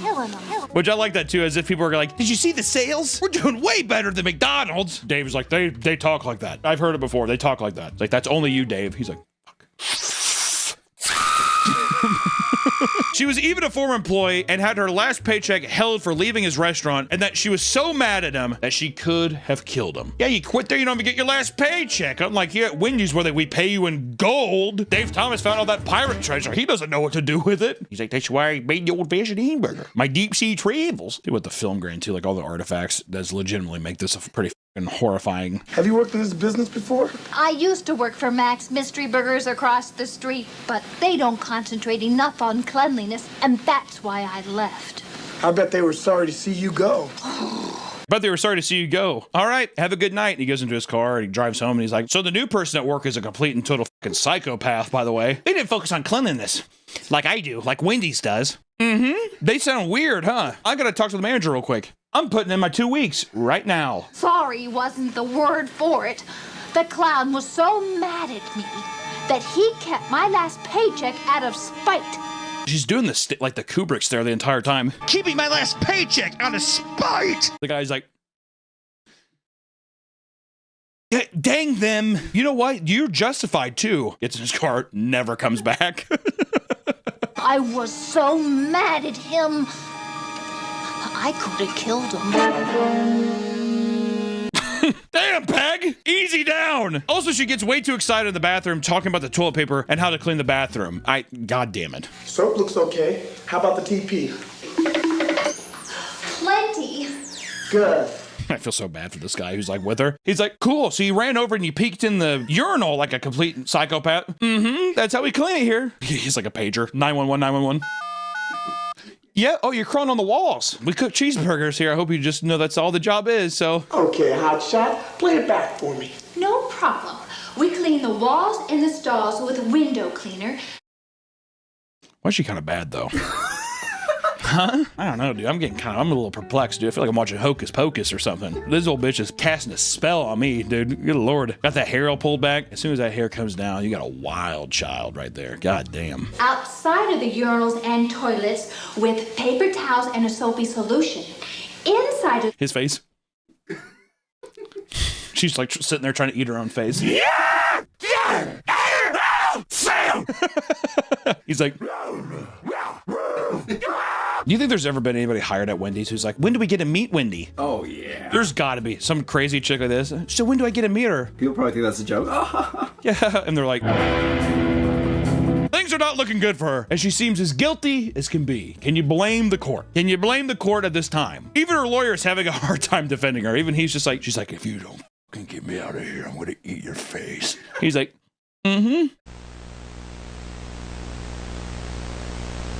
Motherfucker sweating like a hog trying to defend this psychopath. I mean, it is sweat. It must have been a hot day on set. There ain't no way. And they're like, are you a bit hot? He's like, trying to be professional. Me? He's like hyperventilating. Me? No, I'm fine. I'm like, I'm totally good. Every scene, he's breathing heavily or dabbing his face with a handkerchief. Luckily for him and Peg, all the employees at Wendy's used to work for Max at one point or another, so they all have grudges against the stupid clown. The janitor, aka Mr. Cleaner, said that any one of us are capable of killing Max. Mr. Hale, Pegboard was no more capable than any of the rest of us. That clown had a lot of enemies. What a weird thing to say in a courtroom. Anyone could have killed him. Hell, I would have done it. I didn't. In response, the lawyer whips out the heat lamp and starts interrogating the janitor. Apparently, the janitor invented the heat lamp for Max, but got tricked out of patent rights. This has to be. McDonald's is like, we're gonna fucking sue you, dude. I'm kind of on Ronald's side now. I'm like, what the f, man? They're terrible. They even stole a patent from me. The janitor. Also, the janitor makes a heat lamp. Why? For what for? Should have made one of the grill guys, or you know what I mean, or something like that, like a cook. All of this accumulates to the closing arguments, and the prosecutor claims that even though Max was sneaking in at night to steal the secrets of Wendy's closing techniques, because they're that good. They're that infamous. David's just like, they're right. They're that good. That doesn't excuse Peg's aggravated clown slaughter. Aggravated clown slaughter. I like how they're like, yes, Wendy's is the best, but we can't let this woman murder someone over one of them. And David's just like, I think we should. Mr. Thomas, sit down. He's like, Peg Peg had a motive, an opportunity, and an eyewitness, so she's definitely the murderer. Now, it's time for the defense's closing arguments. So the lawyer just throws the murder weapon at Peg to prove that she wasn't the murderer. He's like, could you be the murderer? I doubt it! Need more convincing? You just saw Peg catch the murder weapon in her right hand. Jesus! Wait, was he fucking Magneto? A perfectly straight line, she's like, we both have abilities to control steel, so she couldn't have beaten this man to death. She's not clumsy enough. She's too good. Also, is that what they're trying to say with that? They're saying that, look, she caught it with her right hand. Oh, yeah. He argues that she caught it with her right hand. That means she's right-handed. But the coroner's report claims he was struck on the head from the left by a left-handed assailant. I think just because someone catches something with the right hand doesn't, well, it doesn't matter. The lawyer then proceeds to accuse every single other Wendy's employee of murder, but claims none of them can be the murderers as well, as they are either right-handed or about to win millions of dollars in patent lawsuits. I like how Dave Thomas is like, this is like Silence of the Lambs. How the hell did you guys think of this case? This is unbelievable. They should have put you guys on the Zodiac case. They would have gotten him sooner, damn. Thus, this leads to one obvious conclusion. Do you know what it is? It's obvious. The clown is still alive! Case closed, Your Honor. The clown's still alive. Boom! He's right here in this courtroom, disguised as Barbed Wire, the overzealous prosecutor. The prosecutor's the clown. There's Max, the clown. How did the defense lawyer know? Well, he's just that good. Plus, she's wearing clown shoes the entire case. She was wearing clown shoes the whole time. So if that was the case too, why didn't he just like, the person's wearing clown shoes? Like, go through this whole charade. She probably could have killed him with this, but I doubt it! Turns out Max hit himself on the head and faked his own death. The video ends with Max getting arrested while he hauntingly yells that he'll get revenge on everyone in the room. I'll get you. I'll get all of you. And you, and you, and you. And that's the end. And then you're supposed to be like, what'd you think of the training video? It's like, damn you all to hell, I'll return. She's like, all right, think you're ready to close the night? I would be like, if anything, what if a guy's just like, I think so, and he just murders the person he's working with? All right, when do we go to the court case? They're like, even his defense attorney is like, did you do it? Just hits him in the head. Yeah, that would have been good if he would have thrown the pot at the lawyer and then the wig fell off. Yeah. I don't even know what to say. I mean, there's unbelievable training videos. Dare I say, probably some of the best in the industry. There might be people who disagree with me, but you're telling me right now there's a better song out there, especially in training video format, that's better than Hot Drinks? I doubt it. What other company did a courtroom case accusing people of murdering their opponent? I'm waiting. That's not a rhetorical question. You're supposed to speak to the screen, and guess what? I know you're just fucking flabbergasted. You have nothing to say. I was gonna say, I bet Waffle House has that. No. As a secret training video? As a secret training video, they're like, here's how to kill every person in the restaurant. Pass the mayo packets, there's a machete. But there's a lot of training videos out there, my friends, and who knows, maybe we'll find some that are even more unhinged. More devious and captivating than the Wendy's and Waffle House videos. God, I hope. Until next time, stay trained. Bye-bye.